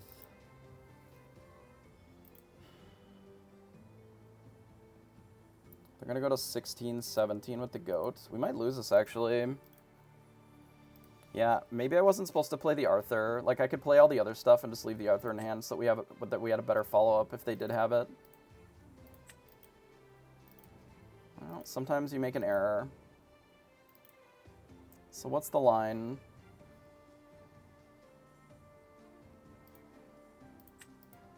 If we B-prep here, it'll be 13 versus 16.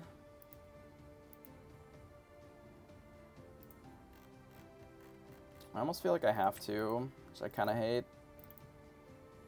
Like, I can't let them have the goat in play with the bounce either. And if they go to 14 and then they just, like, play another fox, it's really brutal.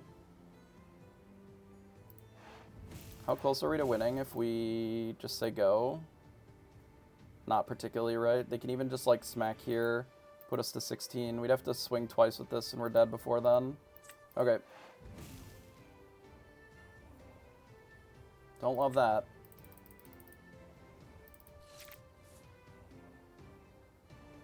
I may have overplayed my hand with that Arthur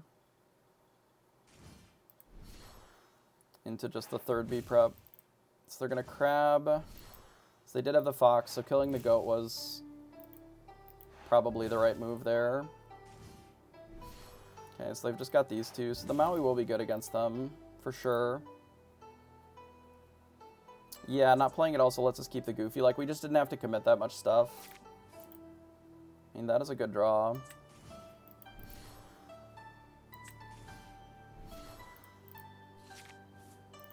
I think I have to play the Maui here to try and play around Tremaine a little bit.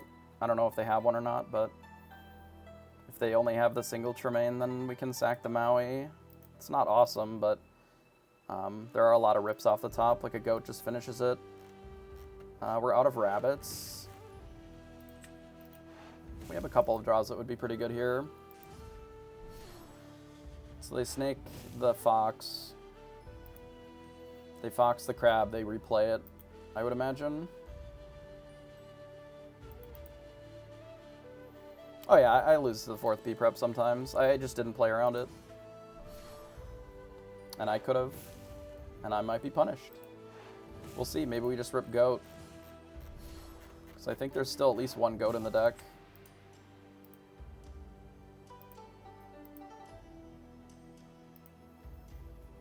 Goat would be a good draw. We could also draw... Teeth is not great.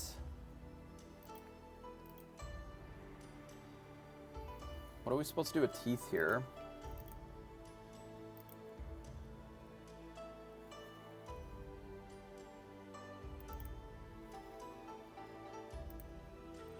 We can, like, blast the crab.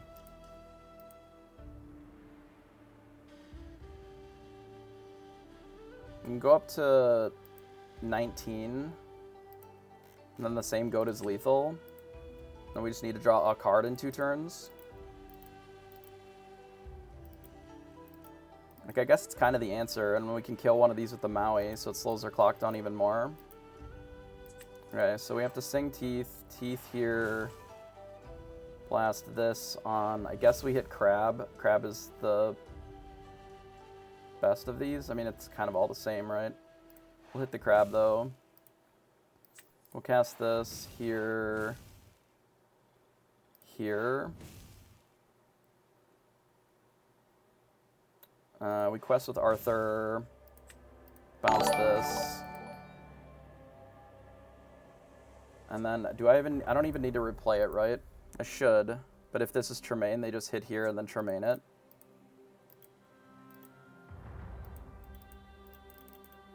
Turns on their Maui, what do you mean?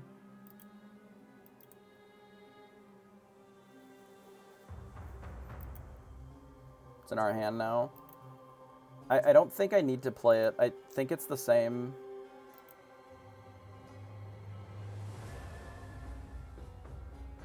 I think it's the same. If they have Tremaine, we're just dead anyway.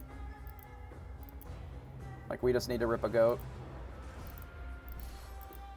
They drew the Tremaine. So the Tremaine means we're just dead on board. They go to 17 and then they have lethal. So we have a couple of rips that would be still viable. How much ink do we have? 11. There's a world where we don't attack with Arthur, but I don't think that necessarily wins it for us. I think we just threw the game because we didn't attack. So they're just going to give this because they know that we have Maui.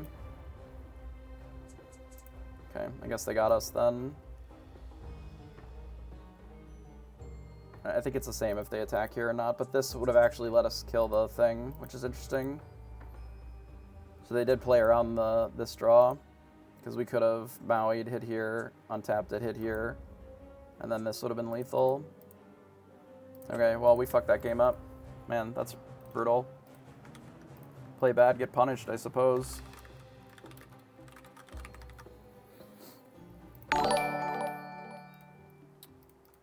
Okay.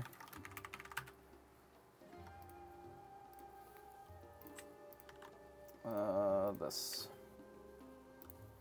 I thought I had more going than I did, I guess, in my hand. And I really didn't, so I definitely overcommitted into that, like, for sure. I think if I just play, like, Goofy or whatever instead, and then they B-prep, and then I just Arthur, I think we win that pretty easily. This hand is okay. This into this. So that we keep this as ink. I guess it's fine. I don't even know if I play the Minnie Mouse. Maybe we do.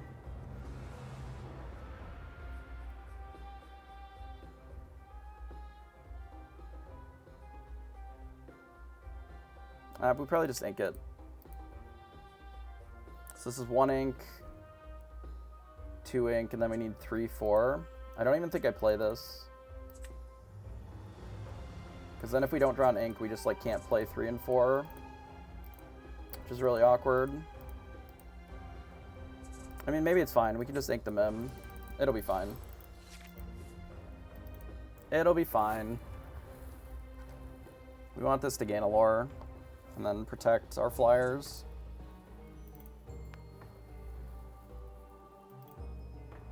Can ink this. Olaf. I mean, maybe we lose because we played bad, and that's okay with me. We quest here, we ink this, we pass. We could also just play the Arthur, too.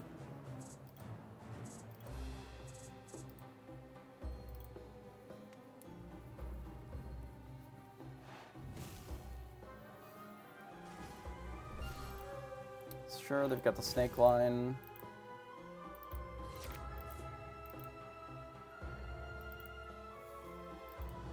Okay, maybe we go with the Arthur line instead. Because of the way that our hand is.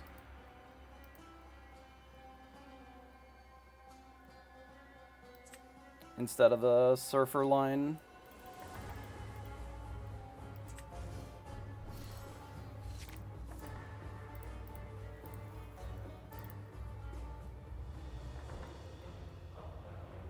So I think that the Arthur line is as fast or faster than double Surfer anyway, because we also have ways of interacting with that. I would ideally like to not ink the Mim, so if we draw another inkable, that would be better. So that we can still bounce this, but if I have to bounce the mini so that we have ink, I guess I will, but I'd rather not do that. So they just draw 2. Okay, we can get rid of the snake then. That'll be fine.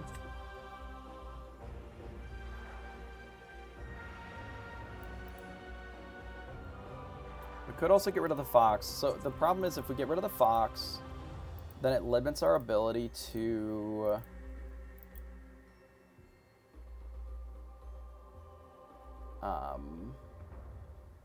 it limits our ability to do this, to clean up a flyer if they play one, which is problematic. I mean, we're always questing with this for sure. And then I think our play is just do this to untap it. I think we get rid of the snake. We quest here. Bounce this. And we replay it. And untap it and say go. So if they have teeth to kill this, that's okay. We can still do this line when we have 6.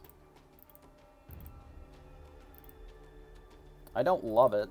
It doesn't put us in an awesome spot, but if they don't have that, then we're just going to bury them with this.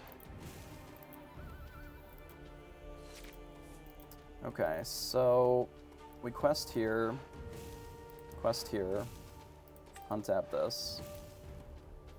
So we always do that. It's okay. There's nothing wrong with it. It just, I am investing in something that I think has more potential for long-term payoff, which is this game, right? Actually, I think I can quest here and fox it and then ink it, and then we just keep the fox back. So we do this, and then we untap our man. And then say go. Like, Fairy Tale Fables was fine. It was a definitely a decent auto battler, all things considered, but I'm hitching my wagon to something that's got a lot more money behind it, you know? Yeah, if you didn't play Storybook Brawl, like, Fairy Tale Fables is gonna be pretty rough. Because obviously they don't mesh super well together. So let's do this, we quest again, bounce this thing. I think that we do this to replay it. We quest here, and then play Pan Shadow.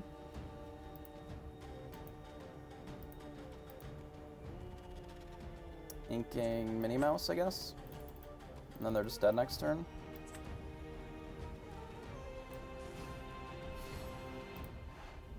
Like so. Because this is 1, 2, 3. Well, I mean, these two alone are lethal. Yeah, this plays sometimes very similarly to the Amethyst aggro. The Arthur LeFaux is incredibly aggressive, and especially on the play, there's not a lot that this deck can do about it. Like, you have to teeth this one in order to have a shot of...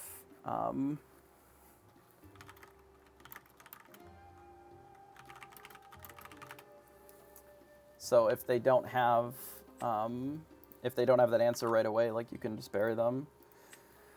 All right, we do our last game here. We are 1-1. We get rid of the Ursula for sure. This is actually not a bad hand. It's certainly worse on the draw, but we can go Mini, LeFaux, Arthur, which I think is what I'm going to do. And we'll just play a relatively aggressive start here. So we're going to get rid of one of our 1-drops, play a different 1-drop, and say go. And I'm going to see if we can just burn him out with the Arthur, and then play the Mini on turn 5. Or the Goofy. Goofy would also be a possibility. They have more answers, or they have more ways of interacting with this in these colors on the play, but...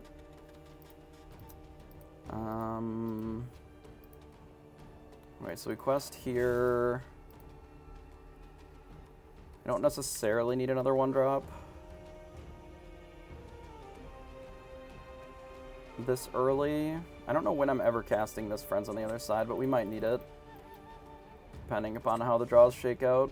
Let's do this and say go.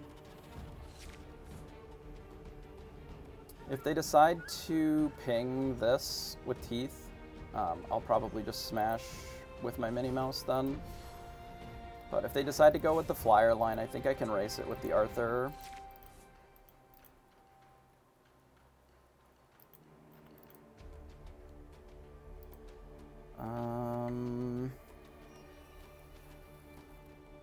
Which means, are we inking the Surfer? That feels pretty bad.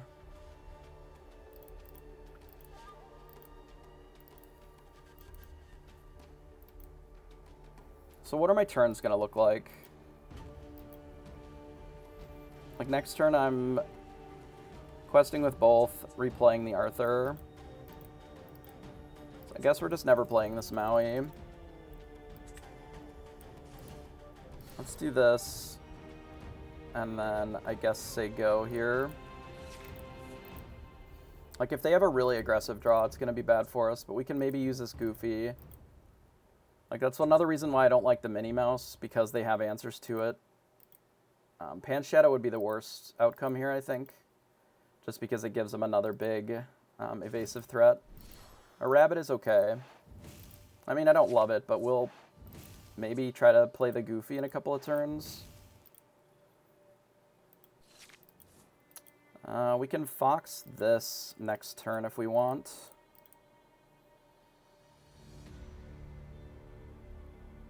I think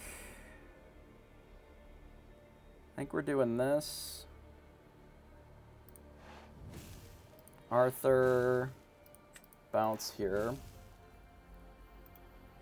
We replay it. Like, we are losing the race by quite a bit, unfortunately. I just don't know when we're going to have time to do the Friends on the Other Side. We're going to be at 5 next turn, so we can do this plus a 3. So we can maybe do the Fox and interact with their board, like kill the Merlin, and still do this, which I think is probably what we're going to end up doing. Which means that this just isn't going to ever come in, because we have enough of a clock, I think.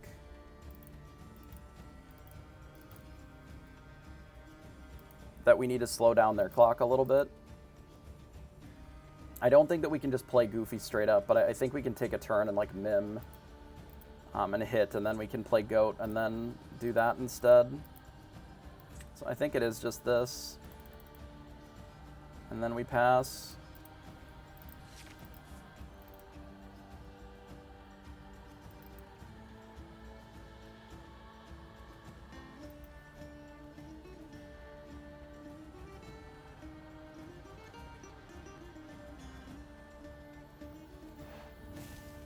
So they're sending with everything, which puts them to 9.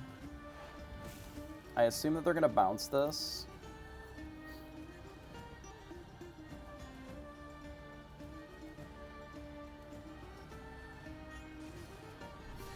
They didn't. They played a Goat. Okay.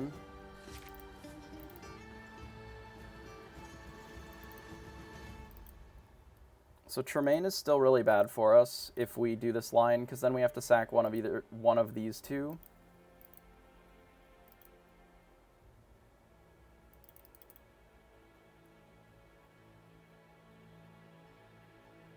Because I can't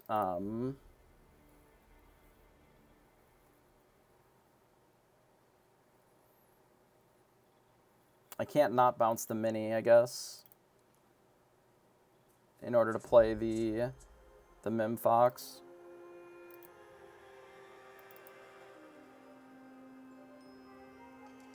If we slam Goofy here, yeah, the Tremaine is going to be rough either way, I think. I almost think we have to keep up with this, but then we're just dead on board to a Tremaine, which is not great.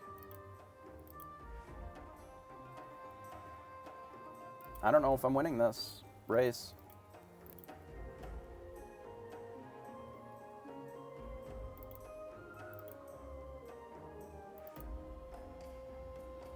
I don't know if I can do the Arthur thing this turn.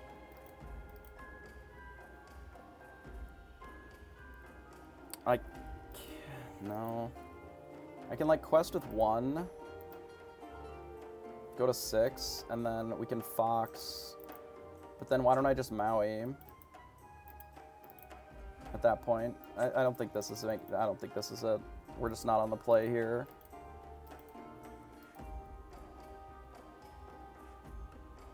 We can't really race these as is. They're gonna gain 5. If I play Goofy here, Goofy can threaten this, and then we can try to clean this up next turn. But they're gonna be at 15, 16 with the Goat then, which is a huge problem. Alternatively, we can Maui and take out like the snake here. But then they still have the Minnie Mouse, which is problematic. I think I just have to play Goofy and pass, unfortunately, so that we can threaten the Minnie Mouse. I hate it a lot. But we can actually kill their whole board next turn with just the Fox and the Arthur. Because we can Fox something back, Arthur the Fox, and then Fox the other thing, if we wanted. Or we could Fox to the foe and then just hit the other one.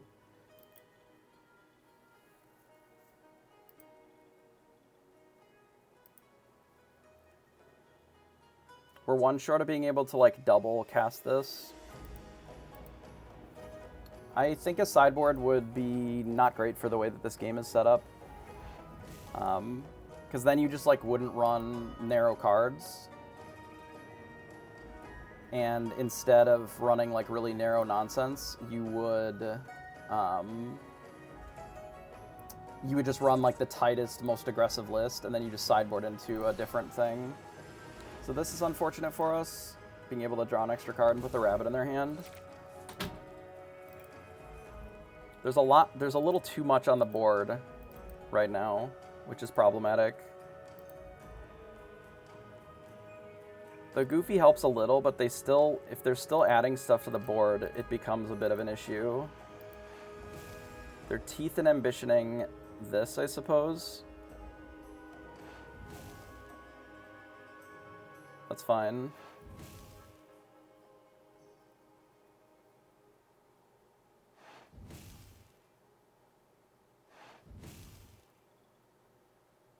We don't actually need that currently. Too much, anyway.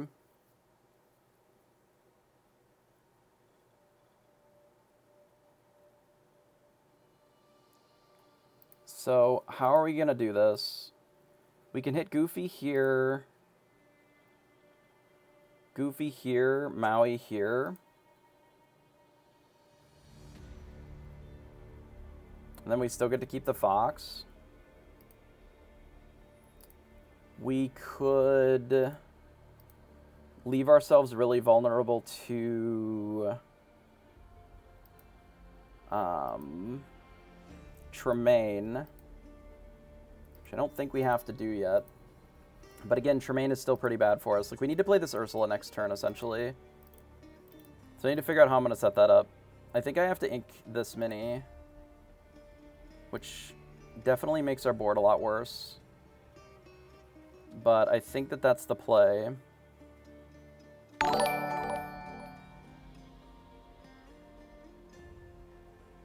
So I think we have to quest here.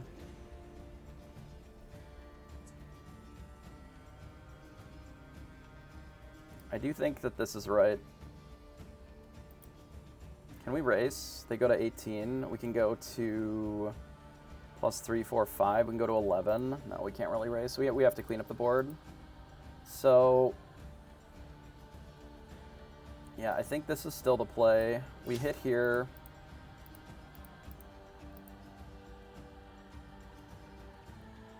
I think I, unironically, Arthur now and bounce this mini. I have to ink this turn, basically, because I need to play this. I guess I can just play the Maui and hit here, and then ink the goat.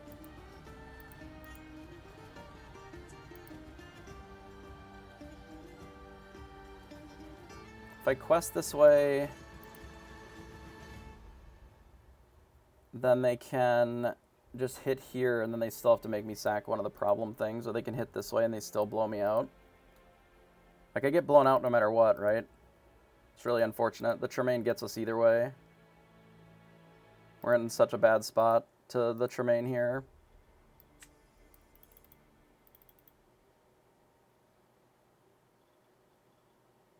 We can quest here and then untap this. Maybe that's better.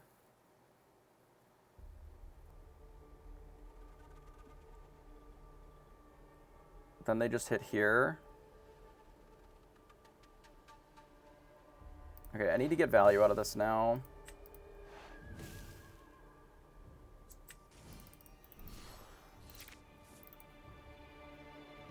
I don't know if that's better or not.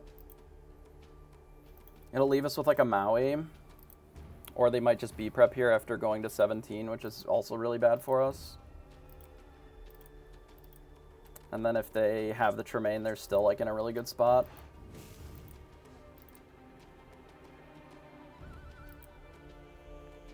I mean, they might just goat, bounce, goat, and then that's really bad for us too. Luckily, this trades, which I think is valuable.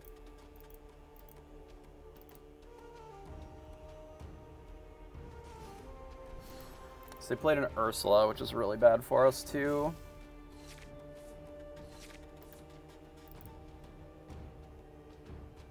Like, we have to bash here either way, and we're just dead to a goat. So we have to play our own Ursula.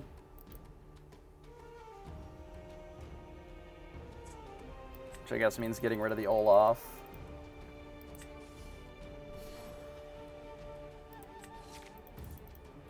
So we have a Be Prepared. If they have Teeth Tremaine, we can't attack with this. If they have Goat, we're dead anyway.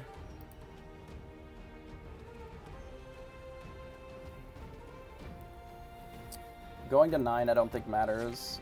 I'd rather protect the Ursula to potentially, like, I don't know, rip a rabbit and then be able to, like, sing B-Prep or something.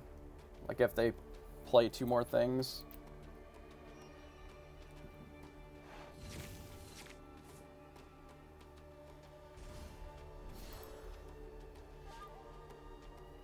Well, they just have a goat, so I guess we're just dead. God, I can't believe I fucked up game 1.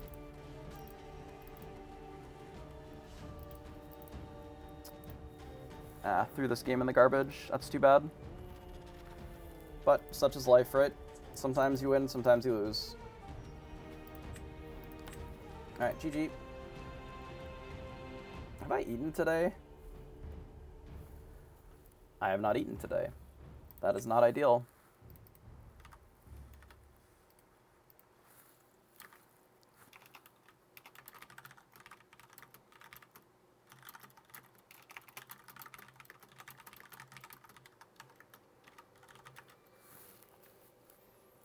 Yeah, it was alright. I definitely made a mistake in game 1.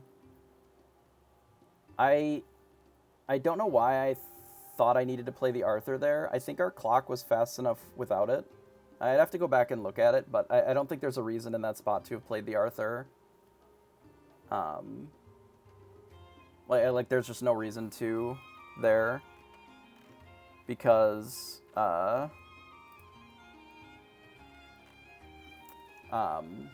we could have played one of the other things that were threats if we wanted to put more on the board, but then have better follow-up afterwards. Like Arthur plus one of those things was just a much better clock afterwards, as opposed to having just like a crappy flyer or whatever.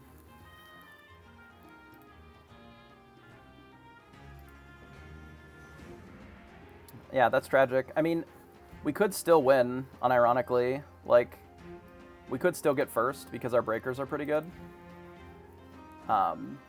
We have 64% win percentage. We probably still take first, even though we lost the last game, which is nice.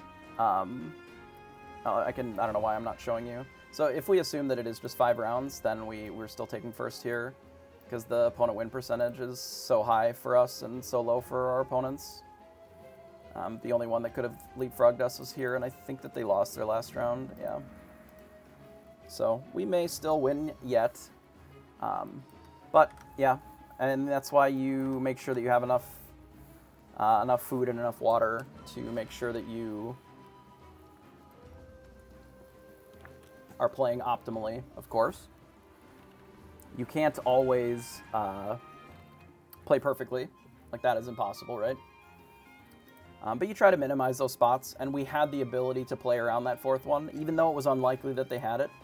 We did have the ability to play around it, and we didn't, and then we got punished. So I think if we just don't commit as much, like we add maybe one additional threat to the board or whatever to increase the clock further, and make sure that they can't just like attack a few of our things down to be able to stop us there, then I think our follow-up afterwards would have been a lot stronger. We could have pretty easily kept like a rabbit and an Arthur in hand, and like a 1-drop, and then all of a sudden we have a very good play once they use their last beat prep. However, we did not do that, so they got us, which was well played by our opponent. Because then we had to play 2 games on the draw, which is unfortunate in this matchup. 2 games on the draw where we're behind, right? We did win the game that we were on the play with the Arthur aggro strategy, which was quite good. But in the last game, our opponent had a little bit too much pressure for the way that our hand was set up for us to be able to really compete with the mini. In order for us to have stopped it, we would have needed, for example, one of the Pan Shadows or possibly like the You Can Fly. If I had a spot where I maybe had a Teeth or the Pan Shadow, I think I can play the Surfer on 3 then. Instead of the Arthur, and then just try to keep the board a little bit more chill. But they opted to, on the play, be the aggressor, which I think is what you should do against this matchup. They did, and then that was enough to bully us, because this does tax your mana, or your ink, by 2 every turn, which can make it tricky. I still do think that this deck is pretty well favored for the mirrors. I mean, obviously Goofy was very good there. Even though we had to play it on a weird turn, it still was able to sort of compete with what they were doing without really falling too far behind, because they couldn't really interact favorably with it without it just eating their thing. Even if they crabbed and did it, it still killed their character, which is generally okay. Overall, pretty happy with the deck. I wish that there was another way that we could support like a mini surfer. Like answer, like another you can fly, but I don't really think that there's anywhere to put one. I think that the way that this list is constructed is pretty tight. Possibly shaving a 1-drop, go to 6, but I think the plays where you do like 1-drop into LeFou, into Arthur, I mean, it would just be more you can flies as opposed to Fidget. It's just, there's not any room for them. I think Fidget is fine, but I don't think that he's necessary in this deck. The you can fly ends up being more useful. Like you can sometimes just give Arthur or Ursula the flying, and that's generally going to be pretty good as well. And there's a lot of 3-drops in the deck already. And sometimes you can sing this if you absolutely have to. But the play where you can do like this into Snake and then clean this up is generally pretty good.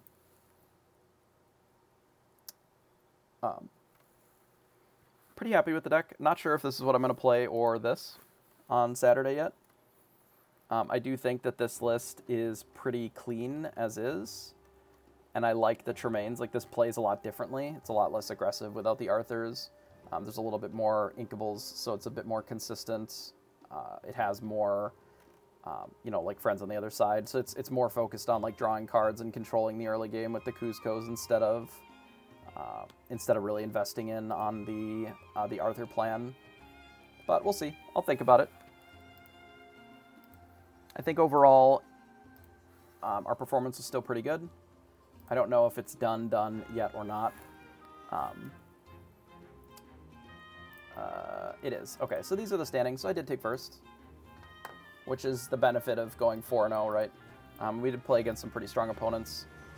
We played against the person who got second, which is here. And we were their only loss, which, is not surprising. The way that our deck is set up has a little bit better chance against some of those really aggressive decks. The LeFou being able to bully Simba a little bit. That helps to slow down some of the lore gain. Being able to do the Pan Shadow plus like the mini, or just Pan Shadow in general, having Rush at 4 is very nice. And still having the 3 Teeth and Ambitions allows us to keep up with that a little bit. It's still not a great matchup, but it does have more tools, the decks that have the Pan Shadow, than the ones that do not, to be able to interact in those matchups. And honestly, not having a ton of mopey things like Kuzco actually helps weirdly in that matchup.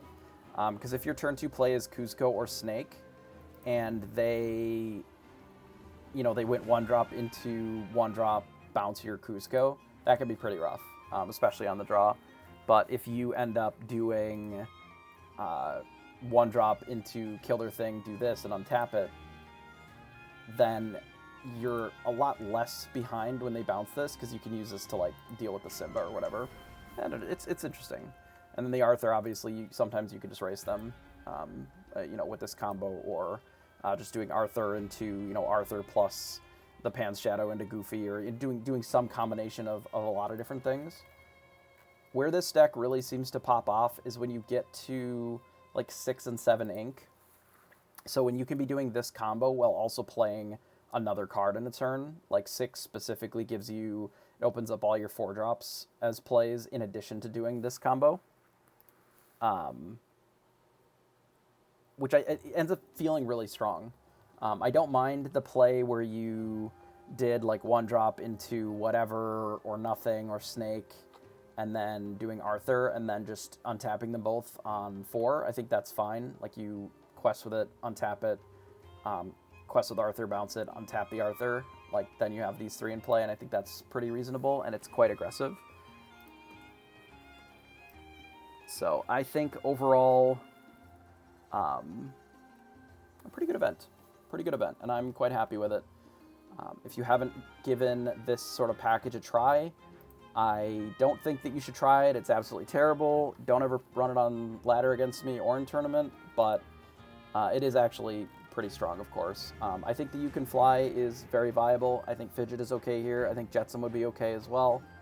I think it kind of depends on your curve and where it's at. I have liked the Goofies quite a bit. I think that there is room for crab still somewhere, but there's only so many slots that you can devote to the mirror just dealing with Surfer Mini, and if you overcommit to those cards, you know, 2 or 3 of these are kind of the most that you can be running. If you overcommit to them, then they might just do this plan and then kill you, or they might just ignore it, not play the Surfer Mini, and then just do, you know, goats and maleficents and snakes and stuff, and then kill you that way. And then you're just stuck with a bunch of stupid crabs and you can flies in your hand, and then that's not great either. But yeah, I think overall pretty good. The list is in here as well if you wanted to check it out. I'm quite happy with our outcome, even though we misplayed. Better to do it now than in a bigger tournament, especially when the stakes didn't really matter because our breakers were so good for the last round anyway. So play good early, play good the whole time, and then you have a little bit more wiggle room towards the end, which I think is really nice. So I will post the deck list. Here's the deck for anybody watching live, and then I'll put it into YouTube as well once I get this up there. So thanks for hanging out, and that was the Manticxre Tavern number 4, which we took down, and I will see everybody next time. Is anybody even on that we can raid? Let us find out.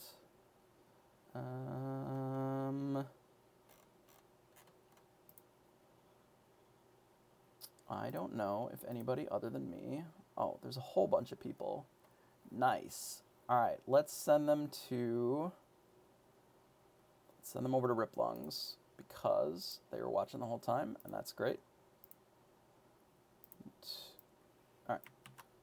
So thanks for watching. I'll see you next time.